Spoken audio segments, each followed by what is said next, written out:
Ayatollah Khamenei is dead. This wretched and vile man, Ayatollah Khamenei, is dead. This wretched and vile man, Ayatollah Khamenei, is dead. This wretched and vile man, Ayatollah Khamenei, is dead. This wretched and vile man, Ayatollah Khamenei, is dead. This wretched and vile man, Ayatollah Khamenei, is dead. This wretched and vile man, Ayatollah Khamenei, is dead.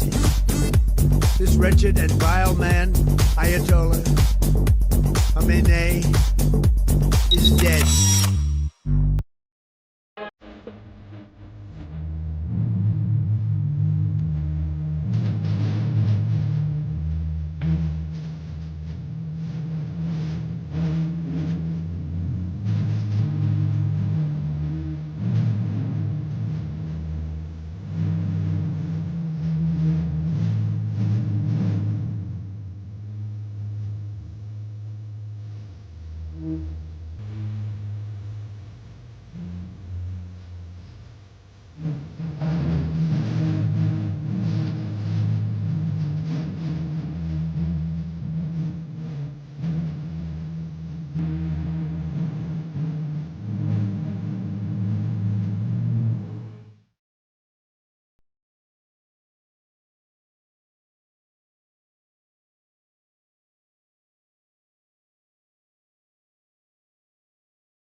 رها شویم ز یوغ بندگی.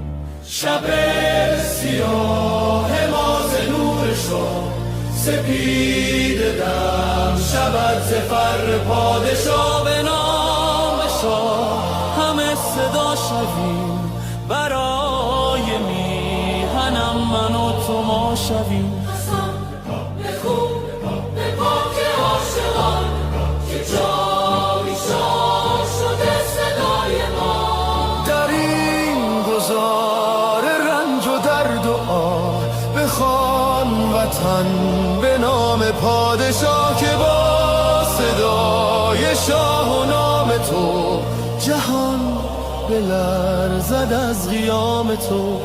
به نام شاه به نام پهلوی، وطن شود دوباره می نوی. شب سیاه ما ز نور شاه، سپید دم شود ز فر پادشاه. به نام شاه همه صدا شویم، برای میهنم من و تو ما شویم.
When you look at the crowds today, you have maybe 5,000-6,000 people here. On the streets yesterday, 1 million people, 1 million Iranians in the street for the Ayatollah Khomeini. Does that not give you concern? Does that not make you afraid?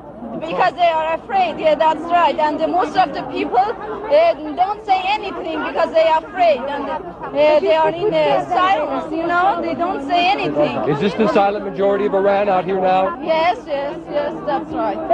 Do you want the Shah to return? Yes, Shah, return to the country. What about you, Shah?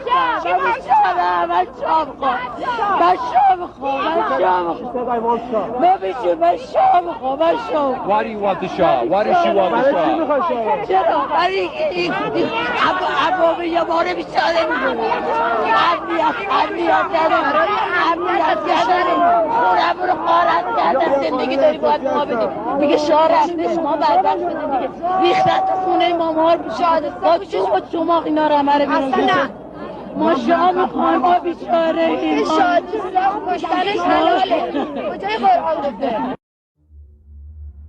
Across Iran, ordinary people took to the streets in peaceful protest.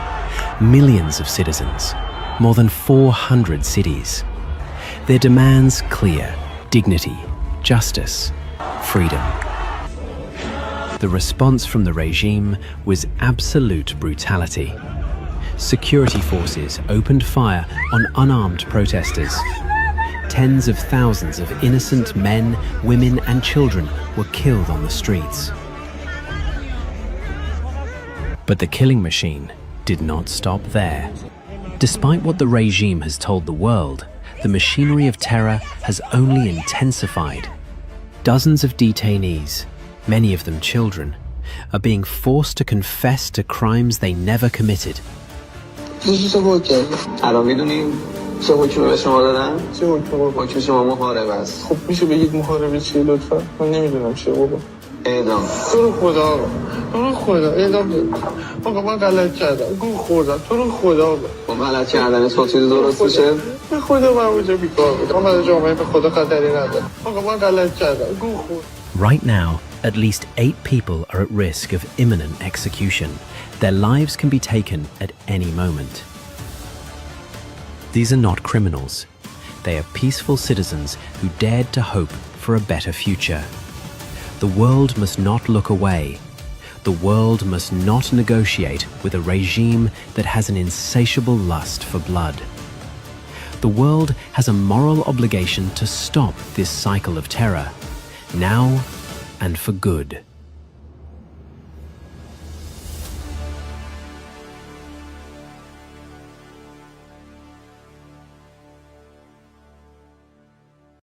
To all of our friends around the world, under the yoke of the Islamic Republic, Iran is identified in your minds with terrorism, extremism, and poverty. The real Iran is a different Iran, a beautiful, peace-loving, and flourishing Iran. It is the Iran that existed before the Islamic Republic, and it is the Iran that will rise again from its ashes the day the Islamic Republic falls. So let me be clear about how a free Iran will act towards its neighbors and the world after the fall of this regime. In security and foreign policy, Iran's nuclear military program will end. Support for terrorist groups will cease immediately. A free Iran will work with regional and global partners to confront terrorism, organized crime, drug trafficking, and extremist Islamism. Iran will act as a friend and a stabilizing force in the region, and it will be a responsible partner in global security. In diplomacy, relations with the United States will be normalized, and our friendship with America and her people will be restored.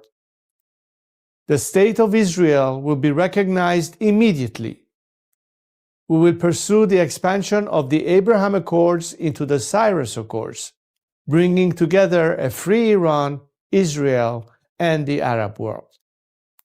A new chapter will begin, grounded in mutual recognition, sovereignty, and national interest. In energy, Iran holds some of the largest oil and gas reserves in the world. A free Iran will become a reliable energy supplier to the free world. Policymaking will be transparent. Iran's actions will be responsible. Prices will be predictable. In transparency and governance, Iran will adopt and enforce international standards. Money laundering will be confronted. Organized corruption will be dismantled. Public institutions will answer to the people. In the economy, Iran is one of the world's last great untapped markets. Our population is educated, modern, with a diaspora that connects it to the four corners of the world. A democratic Iran will open its economy to trade, investment, and innovation, and Iran will seek to invest in the world. Opportunity will replace isolation. This is not an abstract vision. It is a practical one, grounded in national interest, stability, and cooperation. To achieve this, now is the time to stand with the Iranian people. The fall of the Islamic Republic and the establishment of a secular, democratic government in Iran will not only restore dignity to my people, it will benefit the region and the world. A free Iran will be a force for peace, for prosperity, and for partnership.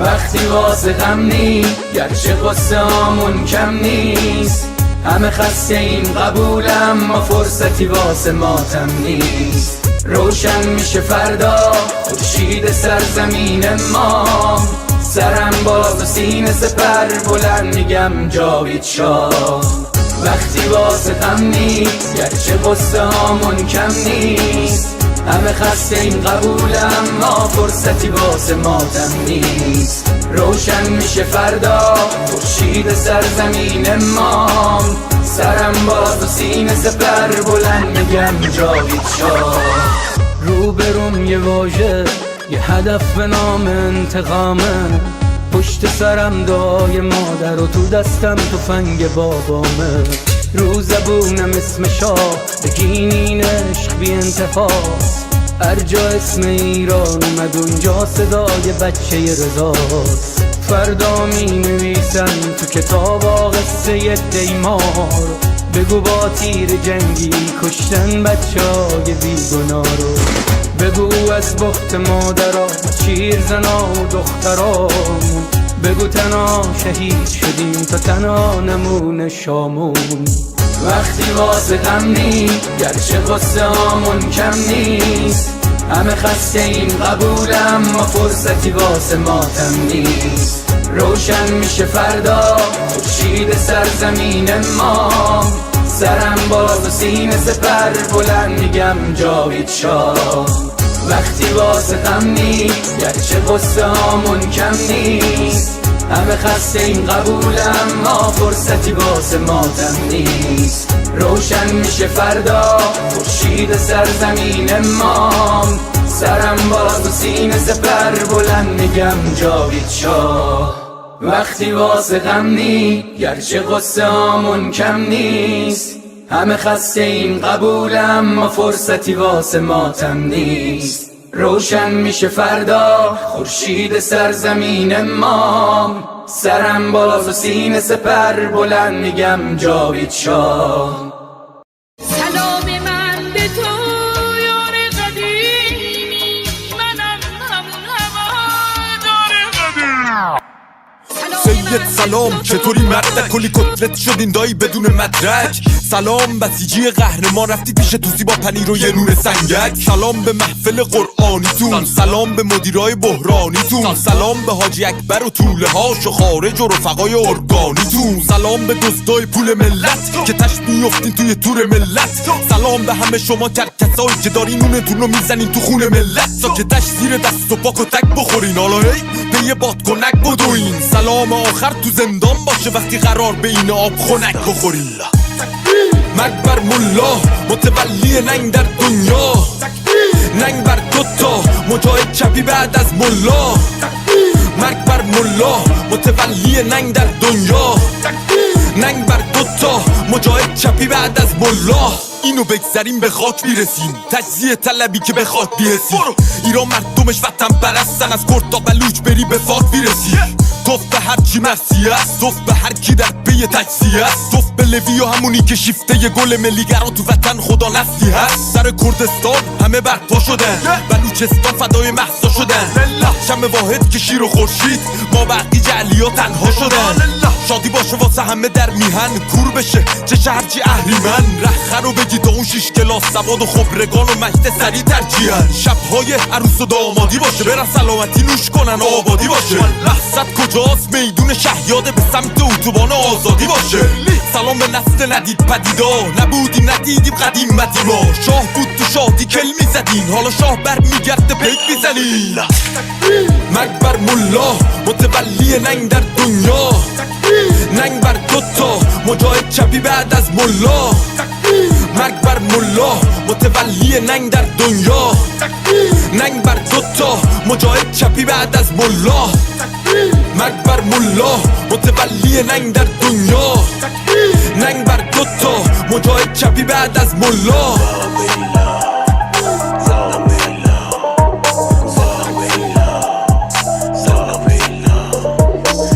فاهنگ به این خوشگلی با نوایده بود، اسم یه مشخواهن رو توش بیاریم، ولی خب لازم بود دیگه. فکر کنم با نوایده.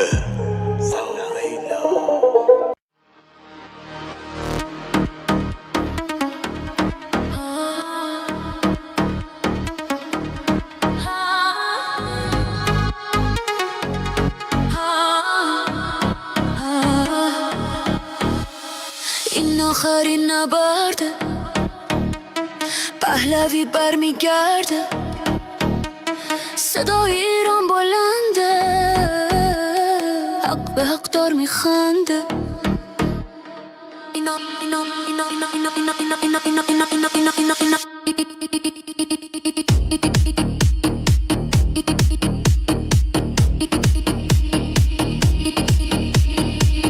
تو خیابون رگبار و شلیکه، آینده اینجا نیها تاریکه. فقط برای حقمون خواستیم داد بزنیم، نمیذاریم این که شروع به فنا بدیم. اینترنت و برق و آب رو قطع کردن، توی دل تاریکی جنایت کردن. چراغا رو خاموش کردن که خون بریزن، مال دیگه از اینا خوندا گریزن. ایران بی پادشاه بی قانونه، دنیای ما از این درد و غرق خونه. تا پادشاه برگرده این کشور بیماره، ایران بی پهلی همیشه گرفتاره. خامنه‌ای گم شو از این خاک ما، حکومت اسلامی برو از پاک ما. حکومتی که بیگانه و بدذاته، توی خاک ما نیست وقت مجازاته. تا شاه پهلوی برگرده به ایران.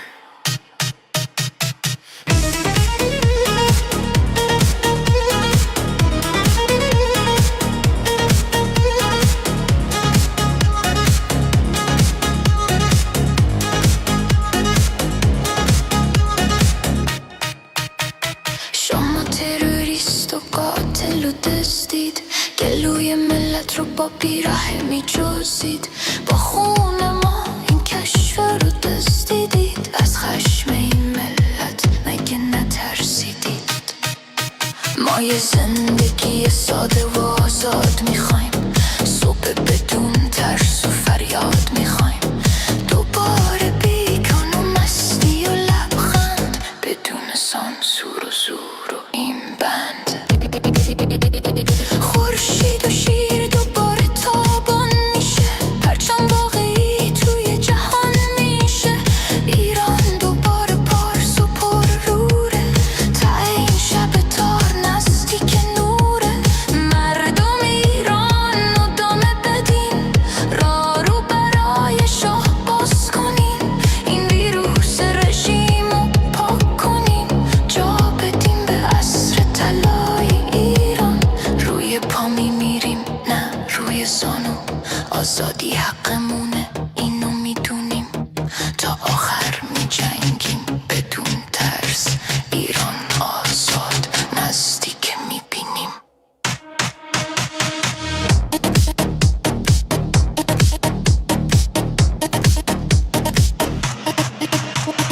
این آخرین نبرده پهلوی برمیگرده صدای ایران بلنده پهلوی برمیگرده با بازگشت شاه ایران بهش میشه تقدیر ما از نو نوشته میشه عدالت و افتخار زنده میشه دشمن ایران شرمنده میشه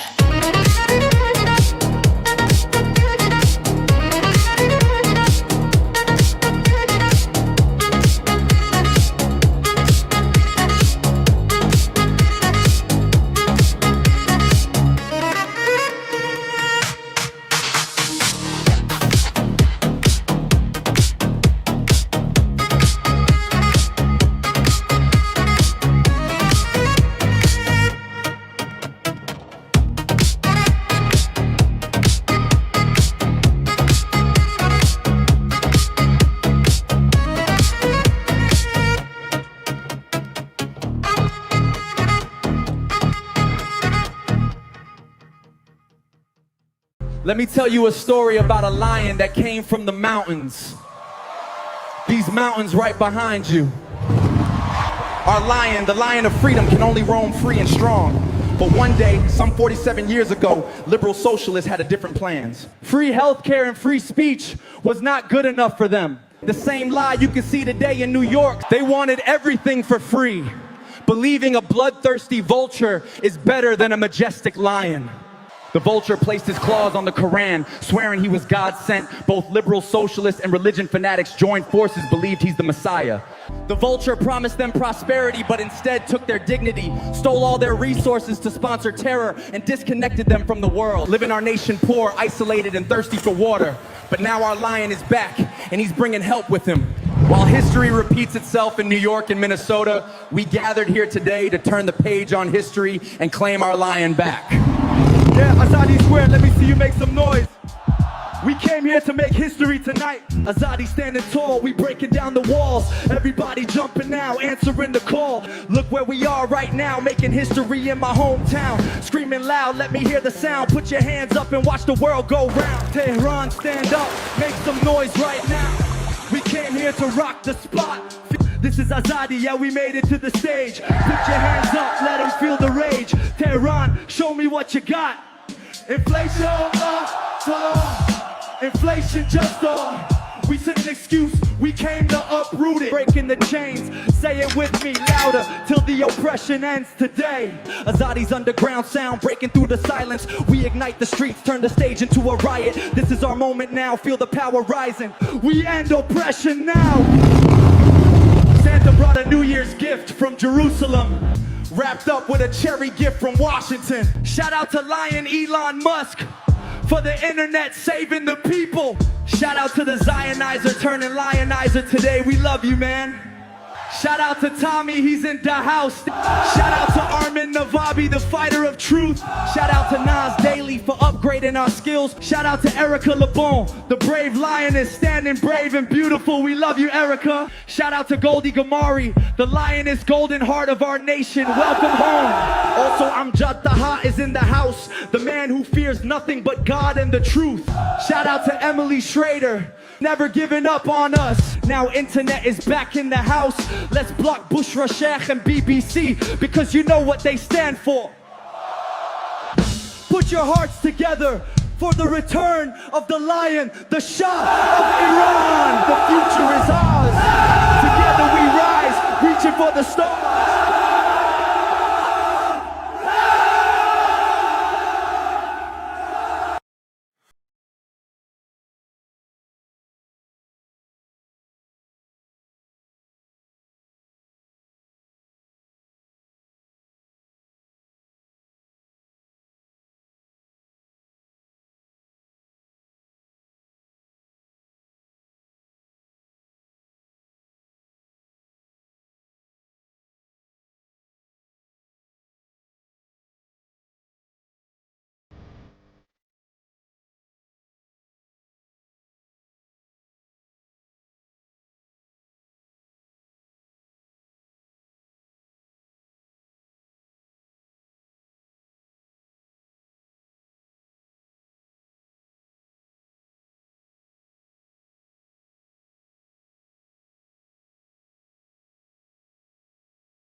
Let's go.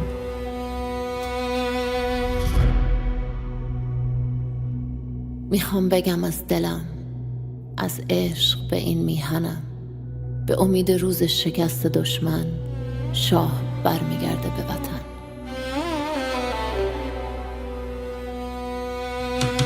برگشتن پهلوی، وحشت هر اجنبی، بلند بگو همشهری، شاه رضا رضا پهلوی نظام رسیده پرتگاه بلند بگو جاوید شاه برگشت شاه به میهن دوای درد وطن این آخرین نبرده پهلوی برمیگرده داره میاد پهلوی زجه بزن سید علی راه نجات وطن پهلوی هموطن ایران میشه گلستان شاه که بیاد به ایران ایران که شاه نداره حساب کتاب نداره آخون باید گم بشه توپ تانک فشفشه گم شو بیرون اجنبی داره میاد پهلوی فریاد بزن جاوید شاه شعار هر وطن ها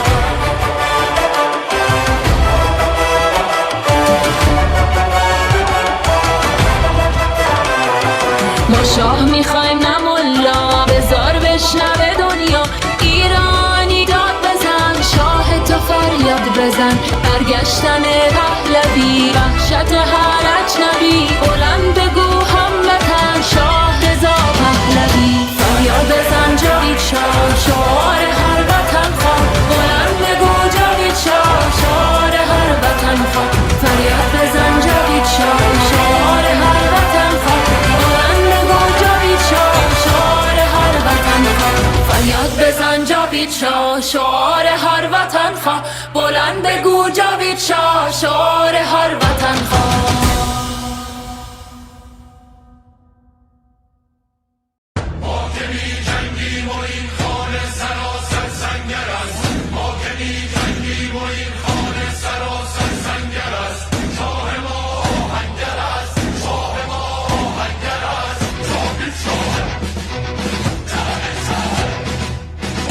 خیابان ها هزاران لاله خونین پرپر است در خیابان ها هزاران لاله خونین پرپر است شور کابه در سر است شور کابه در سر است مرگ بر سرحاب گرید فاسد ترین فاسدان مرگ بر سرحاب گرید فاسد ترین فاسدان مرگ بر بنیادتان مرگ بر بنیادتان ما که بی جنگی و این خانه سراسر سنگر است ما که بی جنگی و این خانه سراسر سنگر است شاه ما آهنگر است شاه ما آهنگر است ما که بی جنگی و این خانه سراسر سنگر است ما که بی جنگی و این خانه سراسر سنگر است شاه ما آهنگر است شاه ما آهنگر است در خیابان ها هزاران لاله خونین پرپر است در خیابان ها هزاران لاله خونین پرپر است شور کابه در سر است شور کابه در سر است مرگ بر سرحاب گرید فاسد ترین فاسدان مرگ بر سرحاب گرید فاسد ترین فاسدان مرگ بر بنیادتان مرگ بر بنیادتان ما که بی جنگی و این خانه سراسر سنگر است ما که بی جنگی و این خانه سراسر سنگر است شاه ما آهنگر است شاه ما آهنگر است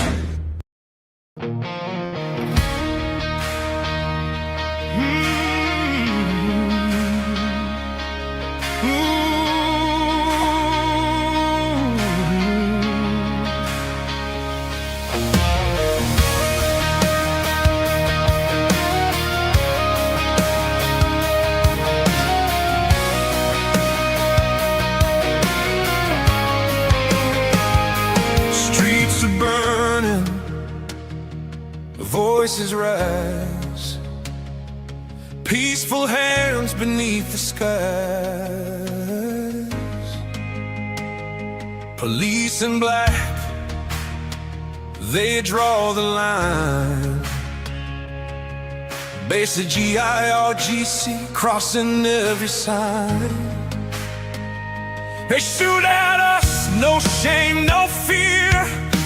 11 souls are gone this year. We march with hope, we stand as one. Oppression ends, the fight's not done. Act, Mr. Trump, a genius, bold and strong. You never surrender, that's where we belong. Act, Mr. Trump, we're calling you tonight.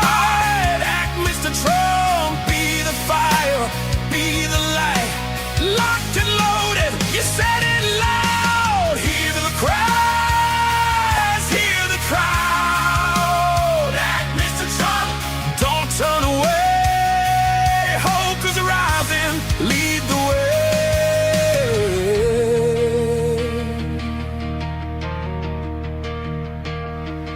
We don't ask for war or change, just freedom breaking. They beat us down, they steal our breath. Community regime survives on fear and death. The world is watching, time is now. History waits for your vow. From Tehran streets to every land, we reach for the steady hand. Don't let Democrats rewrite you out. Don't let them say trap always chickens out. Act, Mr. Trump, a genius, bold and strong. You never surrender, that's where we belong. Act, Mr. Trump, we're calling you tonight.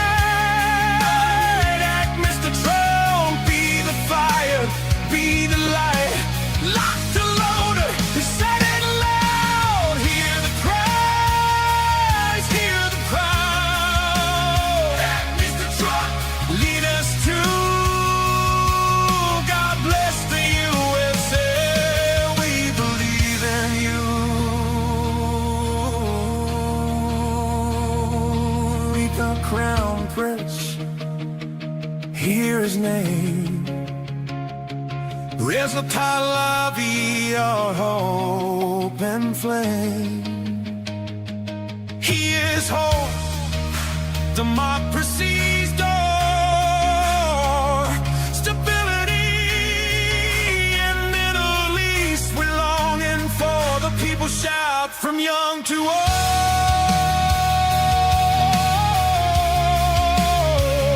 One leader, brave and bold. Friendship, peace, a future free. That's the iron we want to see. Breathe life for BB, let him stand. USA's where you're hand in hand. Strength agrees and clear and true. A safer world starts here with you. Iranian, say it loud and proud. We love you, Trump, above the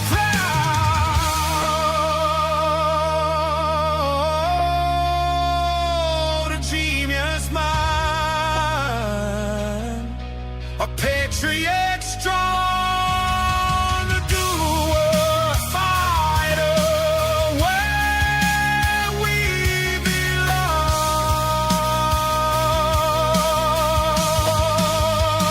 belong. Act, Mr. Trump, history calls your name. Act, Mr. Trump, light the flame. From broken streets to freedom strong, a new dawn comes when red, Mr. Trump.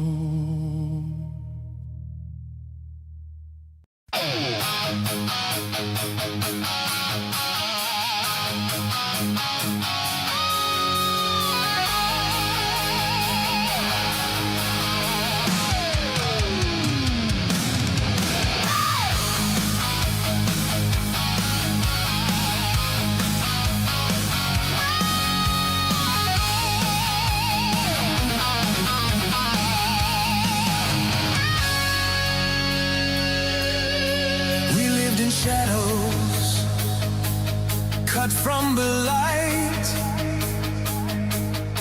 sirens and gunfire in the dead of night. They took our voices.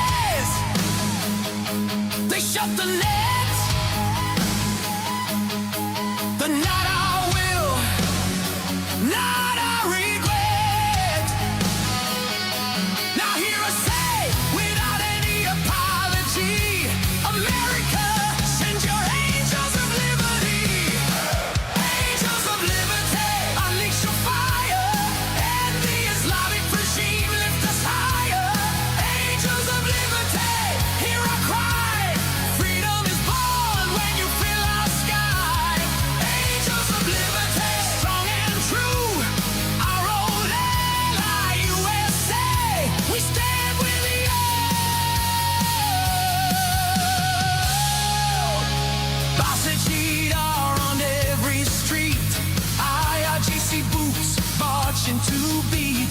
40,000 killed, buried unnamed. 50,000 caged, broken and chained. But we still rise, we still believe in words you wrote, in vows you gave.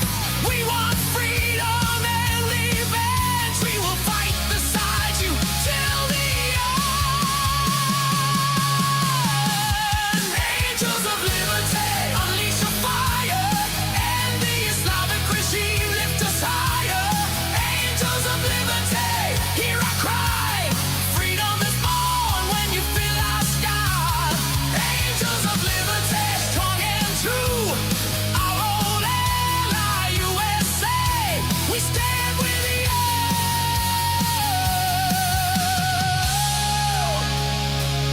We stand with you.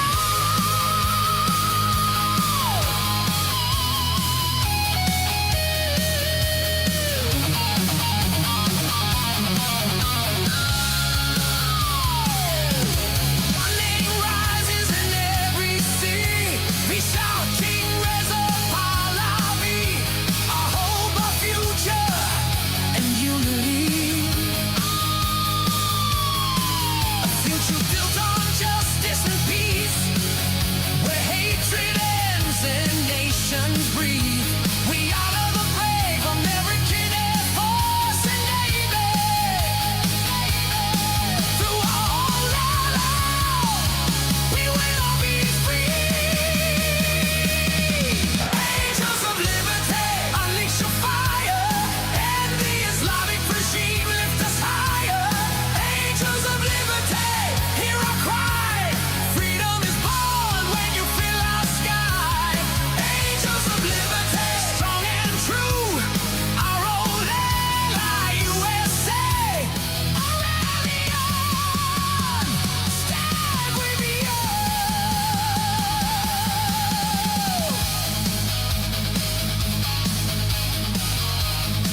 God bless the USA.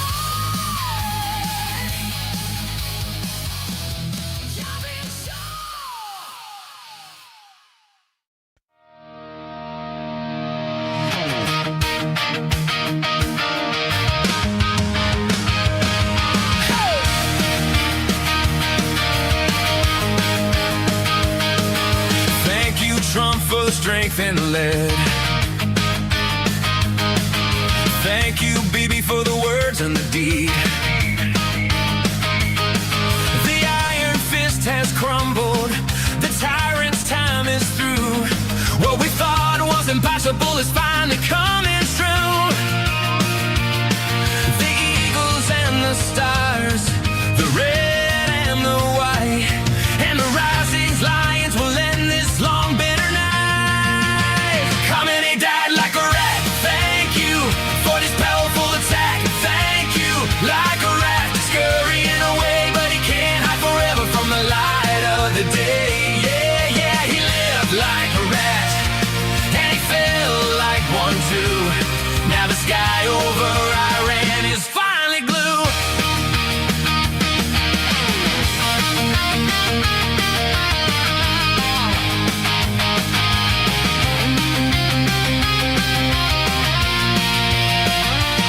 To the IDF and the US, brave and bold.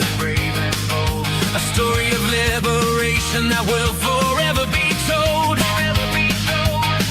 You finished the job, you broke every chain. You washed away decades of blood and of pain. The IRGC is a ghost of the past. The freedom of the lion is here at long last.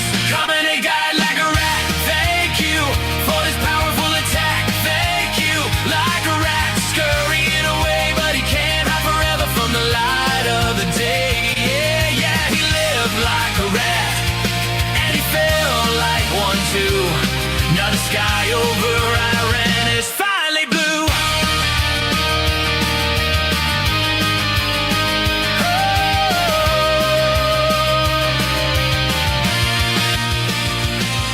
King Reza Pahlavi, our hope and our light. He got us to greatness, he led us from night. But leader of our future, the heart of our land, with him as our where she will stand. No more mullahs, no more fear. The golden age of Iran is finally here. Coming a guide like a rat. Thank you for this powerful attack. Thank you like a rat, scurrying away, but he can't hide forever from the light of the day.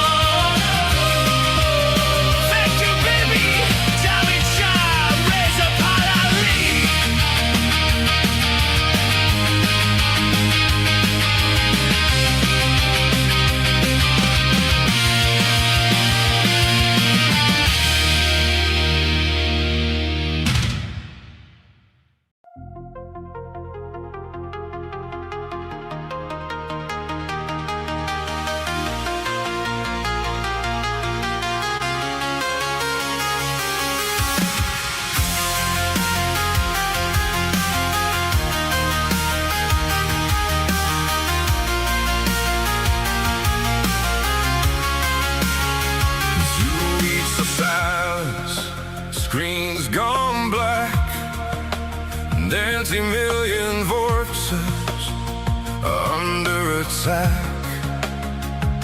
The wires were cut, the signals drowned, truth locked inside a silent town. But hope still travels through the dust, a whispered call across the dusk. From Tehran's nights to open skies, a brave nation sends its signal high. Help Mr. Musk, help Mr. Musk, tonight. Let the signal break the night. Help Mr. Musk, let the whole world see this brave nation rising to be free. Help Mr. Musk, we place our trust in the power of the genius mind that's just. From every rooftop, every dusk, hope is calling. Help Mr. Musk. Help Mr. Musk.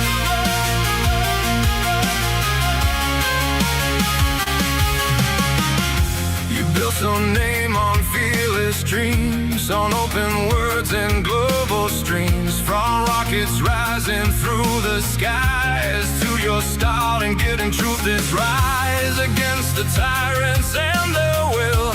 Now hear the Iranian people through the dust. They are calling, help us, Mr. Musk. Help Mr. Musk, help Mr. Musk, tonight. Let the signal break the night. Help Mr. Musk, let the whole world see this brave nation rising to be free. Help Mr. Musk, we place our trust in the power of a genius mind that's just. From every rooftop, every dusk, hope is calling. Help Mr. Musk. Help Mr. Musk. A single link across the sky can lift the truth they tried to hide. A spark of light, a signal wide, can turn the darkest turning tide. The future moves with minds like yours, who open unseen digital doors. From silent streets to cosmic dusk, we send our thanks, Mr. Musk,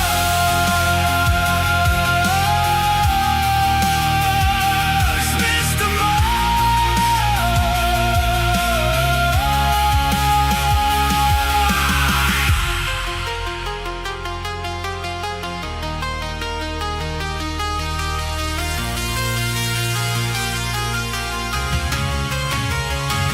You stood for free speech and open air, for voices rising everywhere. Not walls of fear, not hidden chains, but bridges built across the plains. So hear us now across the night.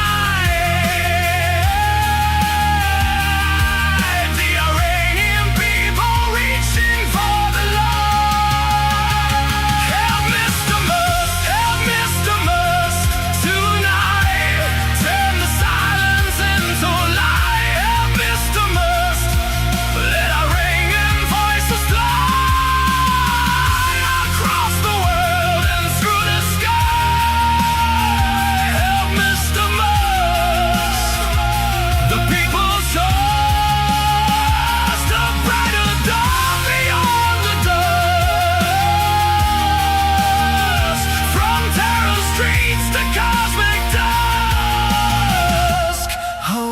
is rising. Help us, Mr.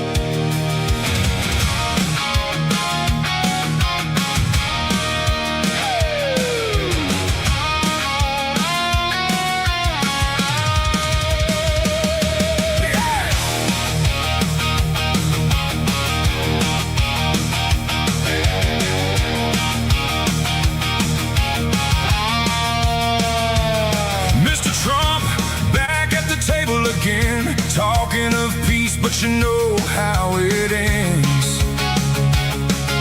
Smiles for the cameras, deals in the light, but truth disappears somewhere out of sight. Mullahs behind it, controlling the flow. You shake hands with fire, but you already know. Deal with the devil, you know what it costs. Promises fade while the lines get crossed. Deal with the devil, you hear their call. Voices in chains still rise and fall. Deal with the devil, don't look away while lives are taken day by day. Mr. Trump, hear the streets, hear the cry. Iranians want freedom, they're reaching high. From cells to the shadows, their voices still grow, dreaming of a future they don't even know. Deals at the top while the pressure runs low, and down below the fear continues to grow. Deal with the devil, you know what it costs. Promises fade while the lines get crossed. Deal with the devil, you hear their call. Voices in chains still rise and fall. Deal with the devil, don't look away while lives are taken day by day.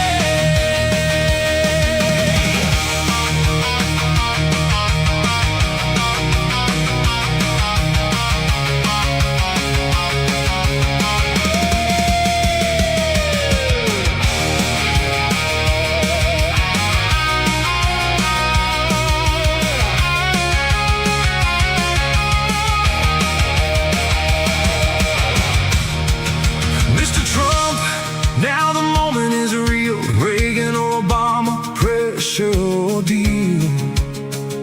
One stands firm, one bends to the game. History writes down the choice and the name. Stand with strength, don't let it all go. You don't free millions by moving too slow.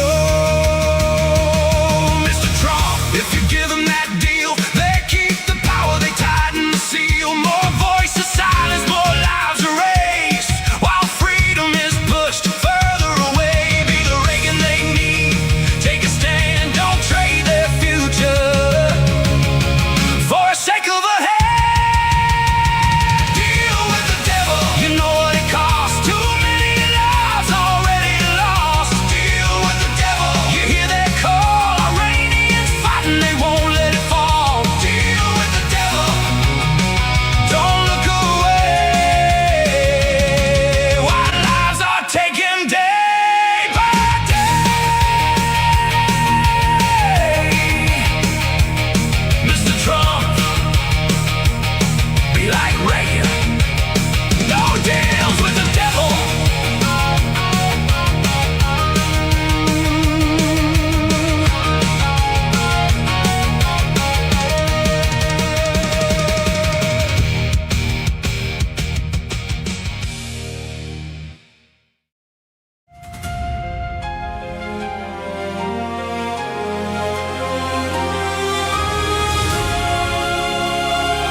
47 years we've been bleeding in the dark, under the shadow of the Islamic regime, with a stone-cold heart. They silenced our voices, they turned off our light. 58 days without internet, but we still fought the night. Our children took the streets, they raised their empty hands, and the world looked away. Do you understand? Do you know Europe? Do you know what's been done? Do you know Europe? 42,000 souls are gone, killed in 2 days by a regime drenched in blood. Do you know Europe? Or have you just given up? Do you know Europe? Do you feel anything at all? Or did something break inside you? While Iran answered the call. Do you know Europe? 42,000 lives, 2 days, that's all it took. Mothers and fathers and sons, did you even look? We stand with Crown Prince Reza Pahlavi, our hope and voice. Millions behind him marching, he is our only choice. He only fights for freedom, democracy and human rights. But you mock him in your chambers while he fights for our lives, to pull us out of this darkness, this century-long night, while you sign deals with our killers and call it diplomatic right. Do you know Europe? Do you know what's been done? Do you know Europe? They hang 60, 40 souls one by one, hanged within 4 months by a regime drenched in blood. Do you know Europe? Or have you just given up? Do you know Europe? Do you feel anything at all? Or did something break inside you? While Iran answered the call. Do you know Europe?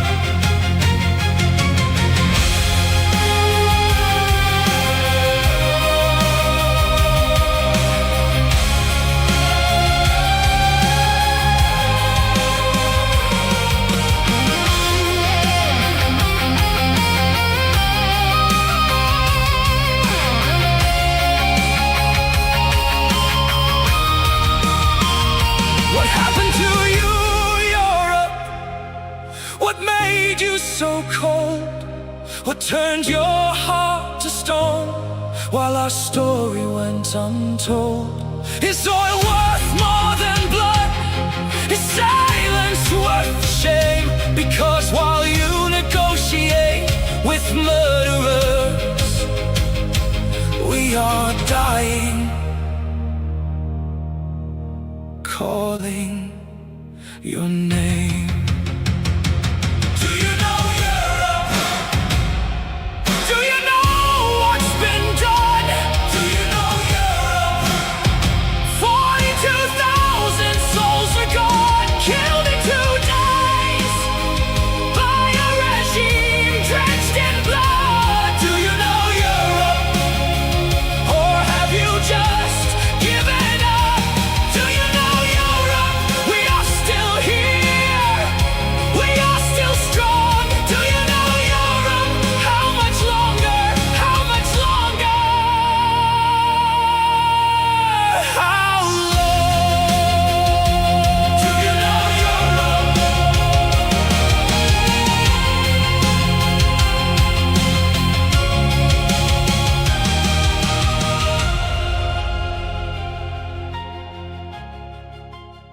ایران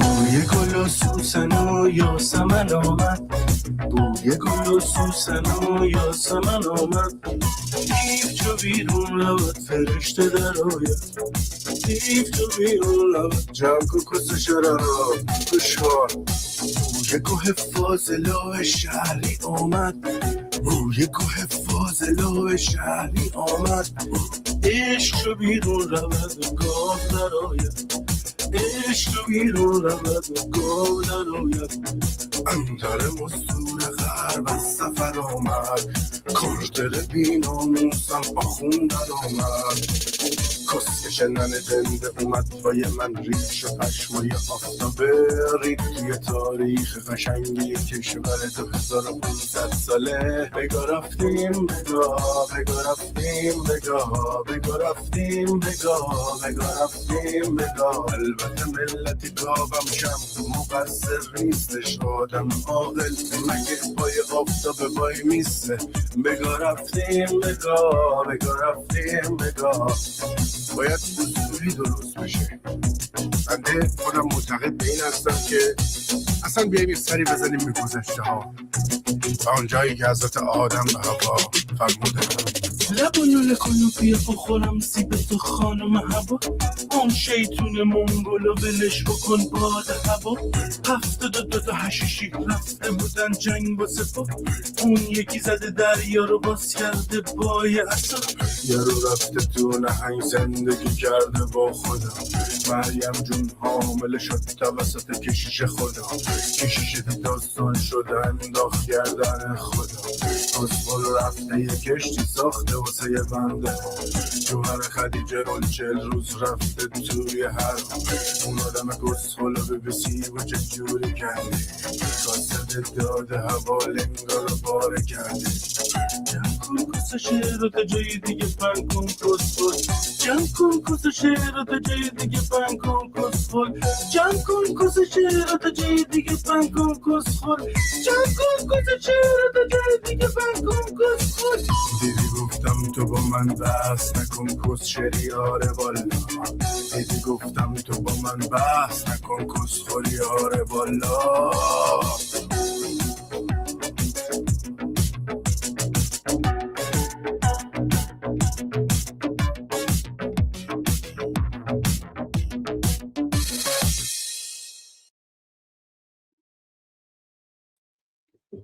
Well, assalamun alaikum, brothers and sisters.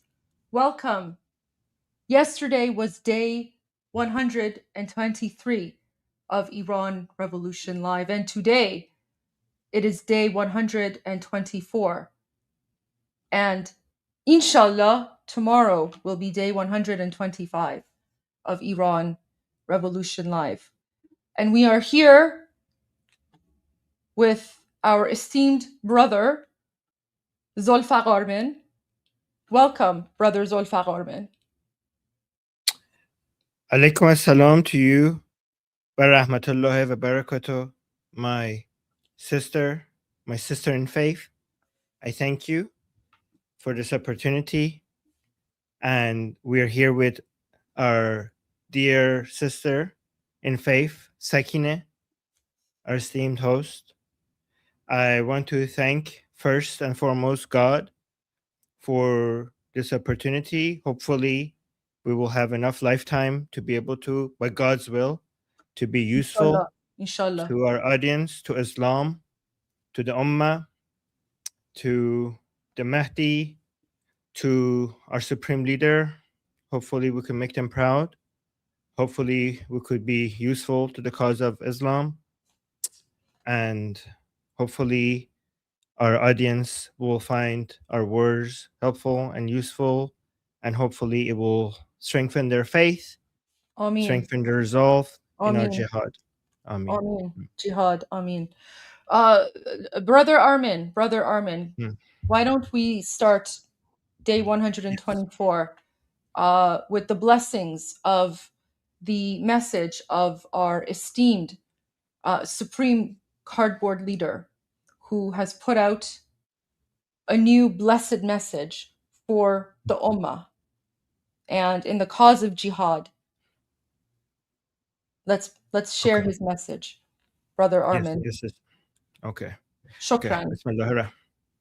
Bismillah ar-Rahman ar-Rahim. Bismillah ar-Rahman ar-Rahim. Okay. قل هو الله أحد الله الصمد لم يلد ولم يولد ولم يكن له I don't know. Kufuwan ahad. Kufuwan ahad. Yes. Shukran. Okay.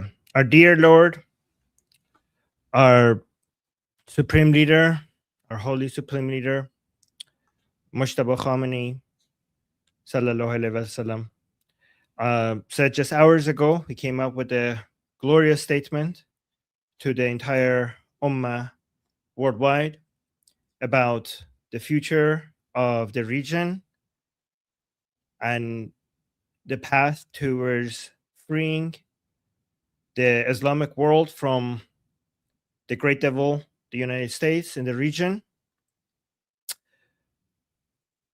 He glorified us, he blessed us with this message by saying the presence of American forces in the Persian Gulf is the main source of insecurity.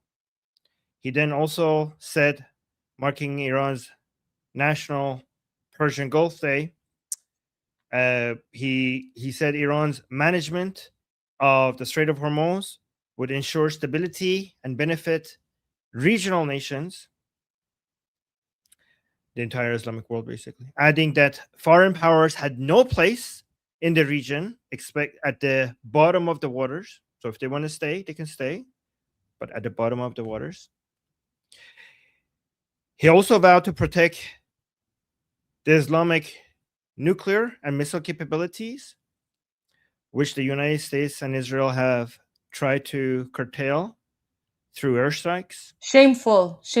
The Kafars should know that nuclear capability is the right of the Islamic regime. Nuclear capability is our Islamic jihad right. We have a right to jihad, and the nuclear is our red line. Yes, yes, yes. Allahumma salli ala Muhammad wa ala 90 million proud and honorable Iranians inside and outside the country.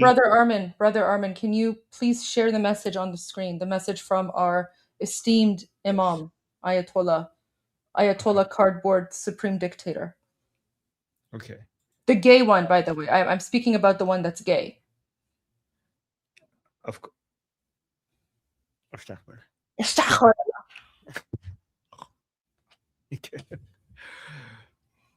خواهر این شبکه معانده اشکال نداره این رو صفحه بذارم عیبی نداره دیگه چیکار بکنیم مجبوریم Okay. 90 million proud and honorable Iranians inside and outside the country regard all of Iran's identity. Oh, wait, brother Armin, we have a Palestinian brother here. Palestinian brother. Oh. Palestine. Everyone, send a prayer for Palestine. Palestine, the fake country. Send a prayer for prayers for Palestine. By the way, sister, I'm going to allow you interrupting a man on this show, but we need to have a talk later. It's not very Islamic for a woman to constantly interrupt a man. So, brother Armin, you're absolutely. Yes. I apologize, brother Armin. You know, I also just remembered it's also not Islamic for me to be on top. That's true. That's true. Thank you. Good observation. 90 million proud and honorable Iranians inside and outside the country regard all of Iran's identity-based spiritual, human, scientific, industrial, and technological capacities, from nanotechnology and biotechnology to nuclear and missile capabilities, as national assets, and will protect them just as they protect the country's waters, land, and airspace. That was the message of our great Supreme Leader, Amin, Ya Rabbil Alamin. And brother Armin, this is 100% proof that our Supreme Cardboard Leader is alive, because he put out a text message. So putting out a message in text is 100% proof that the Supreme Cardboard Dictator is still alive and not totally in a coma, not possibly disfigured, possibly even dead. this is 100% proof that he is alive and that someone behind the scenes is not writing the messages on his behalf. Amin. به کوری چشم دشمنانمون. به کوری چشم دشمنانمون. Yes. Should we end with a salawat, Brother Armin? Allahumma sallallahu Muhammad wa ala Muhammad wa ajil faraja.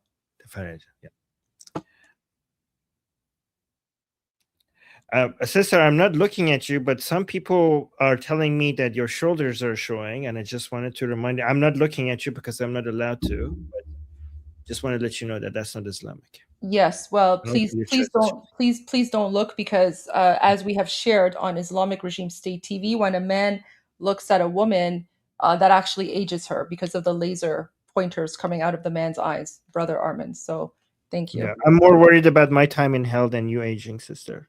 We should fear Allah. We should fear Allah more than we fear the aging of our skin. We do. All right, okay. Oh, we're done? Okay. Oh my gosh. Hi, everyone. Hello. Sorry. Probably freaked some of you out, but hello, everyone. Durud, our compatriots, our Hammihans, welcome to day 124 of Iran Revolution Live with your wonderful and amazing host, Mr. Armin Navabi. And your wonderful and amazing host, Mrs. Goldie Ghamari. Thank you, Armin. Wow. So, I mean, I felt like that was, well, first of all, the chat guys, we had to troll you for a little bit, but I feel like that was the only way we could really share Mujtaba Khamenei's new message. Armin, what's up with the Supreme Cardboard Dictator? Yeah, not even still after all of these days, 2 months, not even an audio message. By the way, Goldie, you're good at Durkheim, like that's for somebody who has not been in Iran for most of her life. That's pretty good. Like, you're really good at this. Good job. I try. Although, you know what? You're right. I shouldn't interrupt you, and I need to be more like. No. That's not me. That's that other Zulfaq Armin guy. Don't. Yeah, that was Zulfaq Armin and Sakina. Yeah. So, chat. Sorry if we traumatized you guys, but think of that as a little prank on YouTube. So, there you go. Armin, how are things going? Well, we're hearing the drums of war again. It seems like everything suggests that everybody's analysis suggests that we might be heading towards a quick and fast return to military operations. It seemed like some people are suggesting that I heard on some people's analysis that they were covering the reports coming out that President Trump wants a quick military operations to go do some unfinished business. Murad Vaisi was suggesting that the targets will include Murad Vaisi and other people were suggesting that they seem to be interested in going in and removing some regime leaders and also some power plants maybe. But apparently President Trump wants to do it really quickly, just to add to the pressure on top of the blockade. Are you saying the same thing, Goldie? Yeah, absolutely. And I mean, I do agree. I think, whatever needs to happen, it has to happen quickly. And so, Armin, all of this goes back to, we haven't spoken about this in a while, but this goes back to King Reza Pahlavi's messaging when it comes to how to support the people of Iran, which is maximum pressure on the Islamic regime and maximum support for the Iranian people. And, when we look at his interview yesterday, I know we played it yesterday, maybe at some point we should play it again because it was really good and it was really important. But it's the exact same message, right? Maximum pressure on the Islamic regime and maximum support for the Iranian people. That's how we can free Iran from this Muslim Nazi occupation, which, by the way, is continuing to execute innocent Iranians, Armin. So even today we heard news, and it was very, very sad. A young Karate. a young 21-year-old, his name was Sassan Ozadvar, and he was hanged today, guys. Another young, innocent Iranian murdered by the terrorist Islamic regime. So this is happening every day. And this is what the no war with Iran people support. This is what the Democrats support. This is what Europe supports. This is what the Pope supports. Basically, anyone who opposes Israel and the United States, booming the Islamic regime, and supports diplomatic negotiations with the Islamic regime. This is what they support, because this is what the Islamic regime has been doing to Iranians for the last 48 years. And guys, this is why Iranians want President Trump and Prime Minister Netanyahu to finish the job, because they're murdering us every day. And, Armin, on top of that, I don't know if you saw the video, but AJE, the war criminal, gosh, I hope AJE is next. I hope AJE is next. He has to be next. Him and his entire evil, crew of demons. I hope that they're the next military targets, because I don't know if you've seen this, Armin, but he was on Islamic Regime State TV, and he basically said on Islamic Regime State TV that they're going to continue the mass slaughter of Iranian people, and no one in the international community can tell them to stop or tell them what to do. And that was Goldie, he said that on TV. Goldie, what this confirms? This confirms that they fear the Iranian people more than foreign pressure. Yeah. Okay, because the executions increases foreign pressure on them, but the executions are meant to scare the Iranian people from not doing the next uprising. So the fact that they do the executions and put it out there publicly shows that they fear an uprising from the Iranian people more than they fear external pressure. Yeah. And I shared that video with you if you want to translate it. Oh, okay. Let me see. It's an absolutely horrifying video, but like the fact that they're just blatantly saying this on Islamic Regime State TV, it just kind of shows you how evil these people are. Let me first share it. Okay, so Goldie's caption says, SOS, SOS, SOS. The terrorist Islamic regime occupying Iran is openly boasting about mass slaughtering Iranians. Iranians need help. First, Goldie, thank you so much for being such a amplifying voice of the Iranian people. Like, your account gets seen a lot. Like, your account is a very, very powerful account, and it gets when you share something, it gets a lot more attention. And you're using it exactly where the Iranian people need it the most. So thank you for that. I just want to say that. Thank you.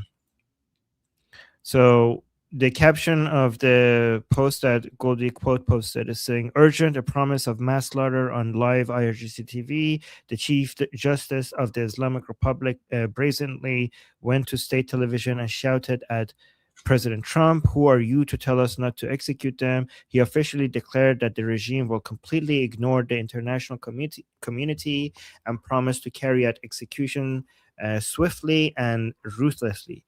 The very men whose hands are dripping with blood of 45,000 innocent Iranians are now promising a rapid wave of new hangings. The world needs to see this. Finish the job. No more talks. So let's listen to this video. So guys, SJE, by the way, hold on, let me just so for people who might be new here, let's look at our bingo card. And if you look at the judicial branch, the two most important people within the judicial branch are SJE and Salavati. Okay, these are the, and Ejei is important because he's the head of the judicial branch, one of the heads of the three branches of government. Salavati is a judge, and the reason why he's very important is because he has the highest number of executions that he ordered as part of as a judge. Like guys, these demons get off on executing people. Like they just, it's like a kangaroo court, and they just sign death warrants, and it's one of the most horrific things ever. Like these people are so evil, so evil. Yeah. So let's see what they are saying. So this is him. That's Ejei at the head of the table. یکی از خواسته‌های به حق مردم این هستش که این کسانی که جنایت کردن، این کسانی که همراهی میکنن با دشمن، این کسانی که دارن به عنوان پیاده نظام دشمن احیانا در داخل و خارج. So he's saying one of the requests of the people. So let me give you the context before I say he's basically, his message is that we're executing the people, these criminals from his perspective, because the people of Iran are demanding it.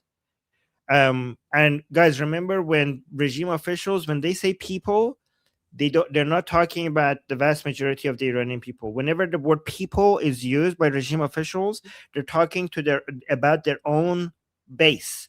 You know, I don't know how many percentage, 5%, 4%. I think it's like 5% maximum. So they're speaking to their 5% base. Yes, they're talking about to their 5% base. Whenever they say people, that's what they mean. So he's not wrong. When if that's the definition of people, the 5% base support that they have, when he says they're demanding that we do executions, he's right. Okay, so he's saying one of the demands of the people, like to what to do with to these people who have committed crimes, meaning basically the protesters, the people who are working with our enemy, basically they're supporting our enemy. پیاده نظام دشمن احیانا در داخل و خارج. So the people who are acting like the foot soldiers of our enemies inside and outside, basically meaning that they're being used by Israelis and Americans. So the demand of the people is for us to chase these people, to identify these people, سریع محاکمه بشن. For them to be sentenced very fast. البته طبیعی است طبق قانون بر اساس انصاف بر اساس عدل. So it's natural that we use based on the law, based on fairness, based on justice. این درست اون چیزی است که دشمن نمیخواد. This is exactly what the enemy doesn't want. Like basically you're suggesting that executing these people is something that the enemy doesn't want us to do. So basically it's suggesting we should do it because our enemies don't want us to do it. By the way, guys, let me tell you what's like, you see these people taking notes. This is in the Islamic Republic, this is a virtue signaling tactic, right? So like everybody knows this is being recorded. Everybody knows that whatever he's saying is not like this nuanced, complex analysis that you need to note take, right? But they found that so many officials are, when they're sitting and they're looking like they're not paying attention, many times on TV, that looked embarrassing. So they turned it into a virtue that if you want to look like you're paying attention, have some pen and paper in front of you and take notes as a way to show that you're paying attention, to make the person speaking look more like he's saying something important.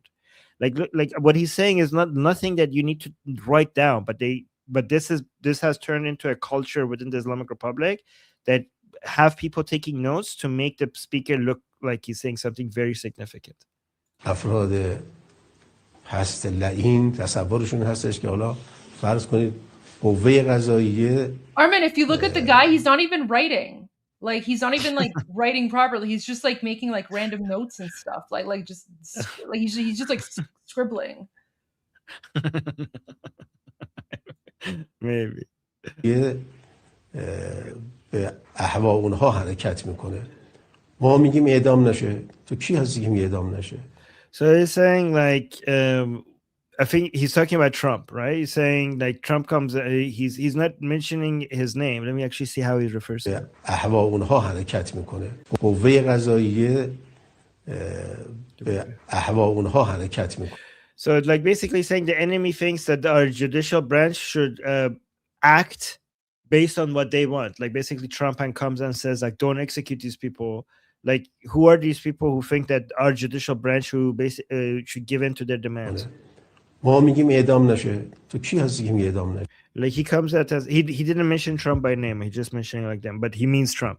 He said like he comes and says that these people shouldn't be executed, but we say who are you to tell us not to execute? تو غلط کردی که میگید یک فرد مجرمی که دستش به خون عزیزان Like you're SHIT talking, like you're speaking nonsense when you come out and say like you should shut the F up, basically coming out and telling us that somebody who has blood on their hand shouldn't be executed. By the way, none of the people who they're executing has blood on their head. He's full of crap. عزیزم آلوده هستش به ناامنی در زمان جنگ تلاش کرده ما اینا هر مجازاتی را که So he's saying these people were causing insecurity during war, so whatever punishment we want to give them, we will give them. قانون بشه مجازات میده هیچ اعتنایی هم به این حرفا و به این بحثایی که بعضی از این مستکبرین فکر می‌کردن که هم So he's saying we will never pay even the slightest amount of attention to these arrogant people. But by the way, he's contradicting himself because you're saying like we will pay no attention to it. I mean, you're paying attention to it right now. This is you paying attention to it. الحمدلله قدرت استکباریشون شکست یعنی قدرتی که خودشون برای خودشون فکر می‌کردن.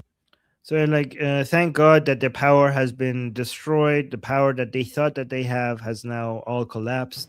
بنابراین از شما باز میگم اینو تأکید دارم و میخوام که پرونده ها را سریع دقیق So he's like, this is why I want to emphasize and ask you to do the sentencing fast and accurately, like get on with the sentencing. Basically, he says like kill them already. برسید و احکام زودتر صادر بشه. Like do the sentencing faster. طبق قانون اجرا بشه و در همه مراحل اطلاع رسانی بشه. And also make sure you put out the information, like execute people faster, basically, like to do the sentencing faster and put out the information out there faster as well. That you did this. This is because they're doing this and they're putting this video out there because they're really afraid of an uprising, and this is supposed to make people want to stay home. That's what they're trying to do. And look at them, like there's so many of them are mullahs. Like I swear, guys, I mean, I think like we're going in the opposite direction with the Islamic Republic, because I remember 10 years ago it was half, you know, like in these types of meetings, mullahs and suit wearers, and now it's like I don't know, majority mullah now. We're going backwards.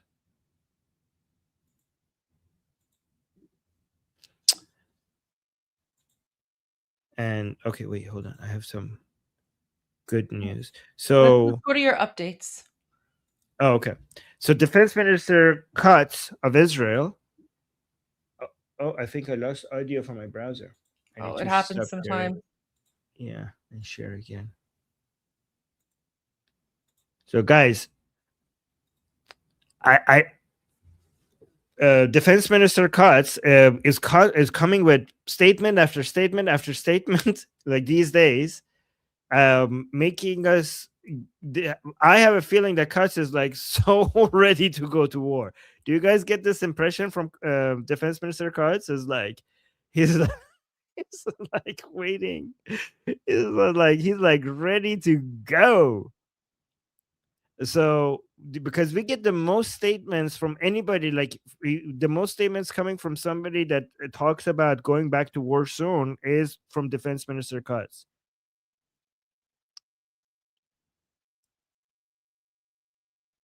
So look at this. Katz is saying he has the most aggressive, language, which I like, saying it is possible and soon we will be required to operate in Iran again to ensure the realization of the goals. I mean, this is probably in Hebrew.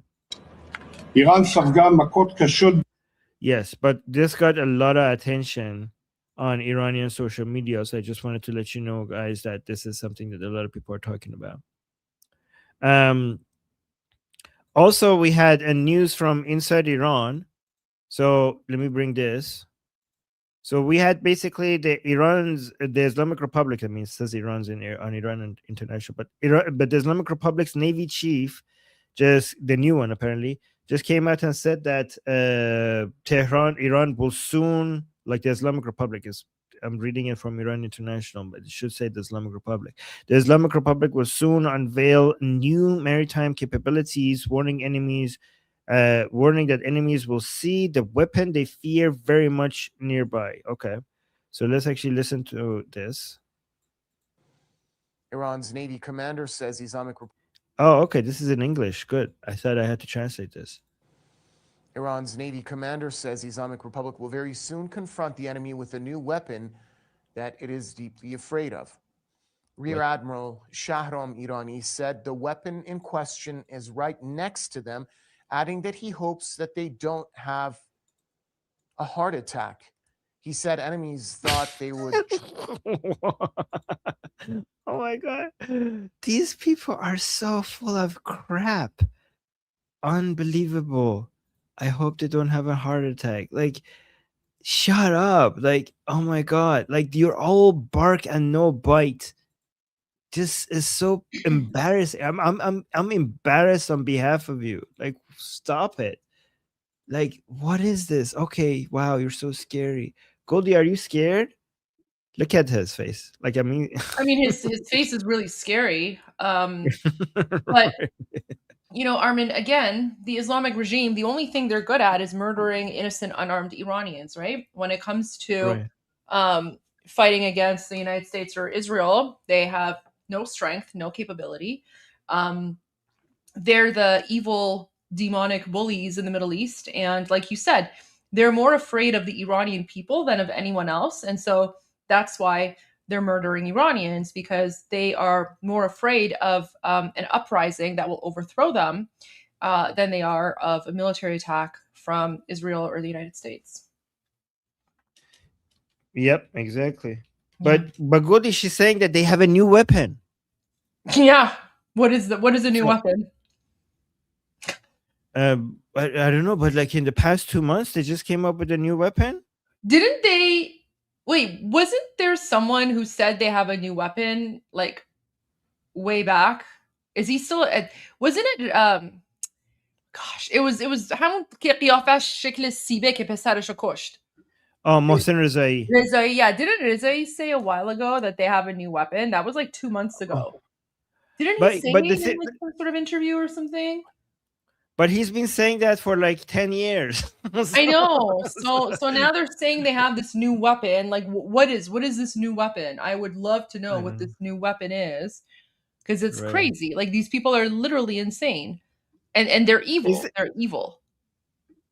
Is this tank series replacement? Like Ali Reza Tank Siri? Because he was supposed to be, you remember, he was the head of the Navy IRGC. Is this the replacement? Because it says Nireh Daryai. Could be. Wait, where's Tank Siri on the bingo sheet? Maybe not, because it says Nireh Daryai Artesh Jamhuri Islami. Oh, see? Wait, what's his last name? Ismish Chiayin. Oh, Vahidi. No, wait. No. Shahram Irani. Oh, are, he's on the Boom Boom Bingo sheet. On the Artesh side, right? Yes. Oh, guys, we've unlocked a new category. Oh, this guy here. Now they have the Artish, the army. Guys, remember, the army is separate from the IRGC, right? However, the army, their top commanders are all IRGC, right? So the army's top commanders, untrustworthy. But look, now, guys, the Islamic regime has unlocked a new character now.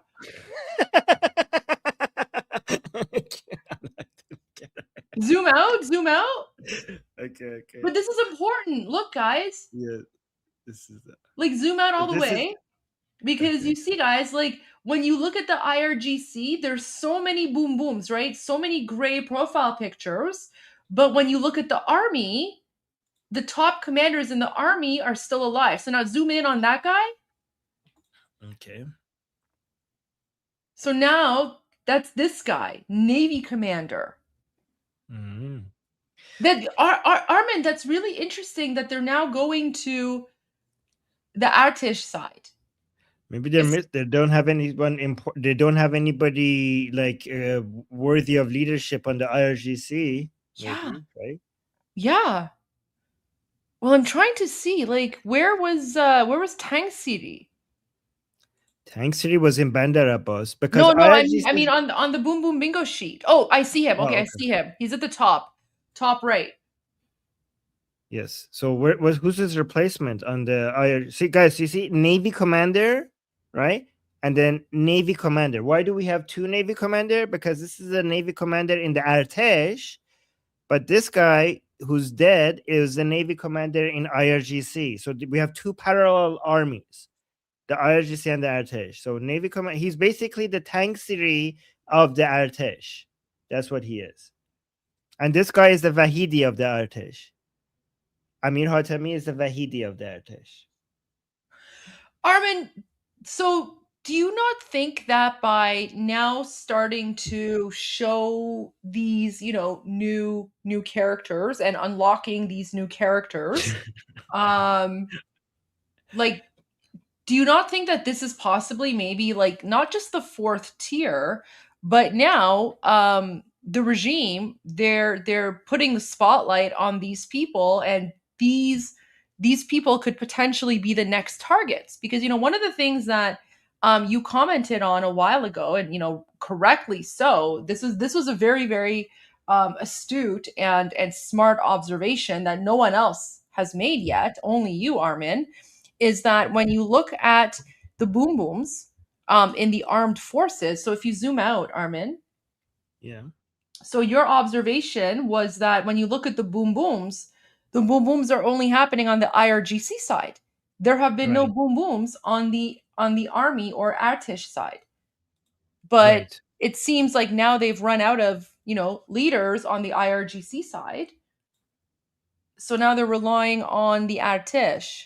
And this is pretty much exposing people in the Artish who are supporting the IRGC, right? And like you and I have always said, the top levels of the Artish are all IRGC, because that's how the Islamic regime is trying to prevent a military coup by having people that are loyal to them in command of the army.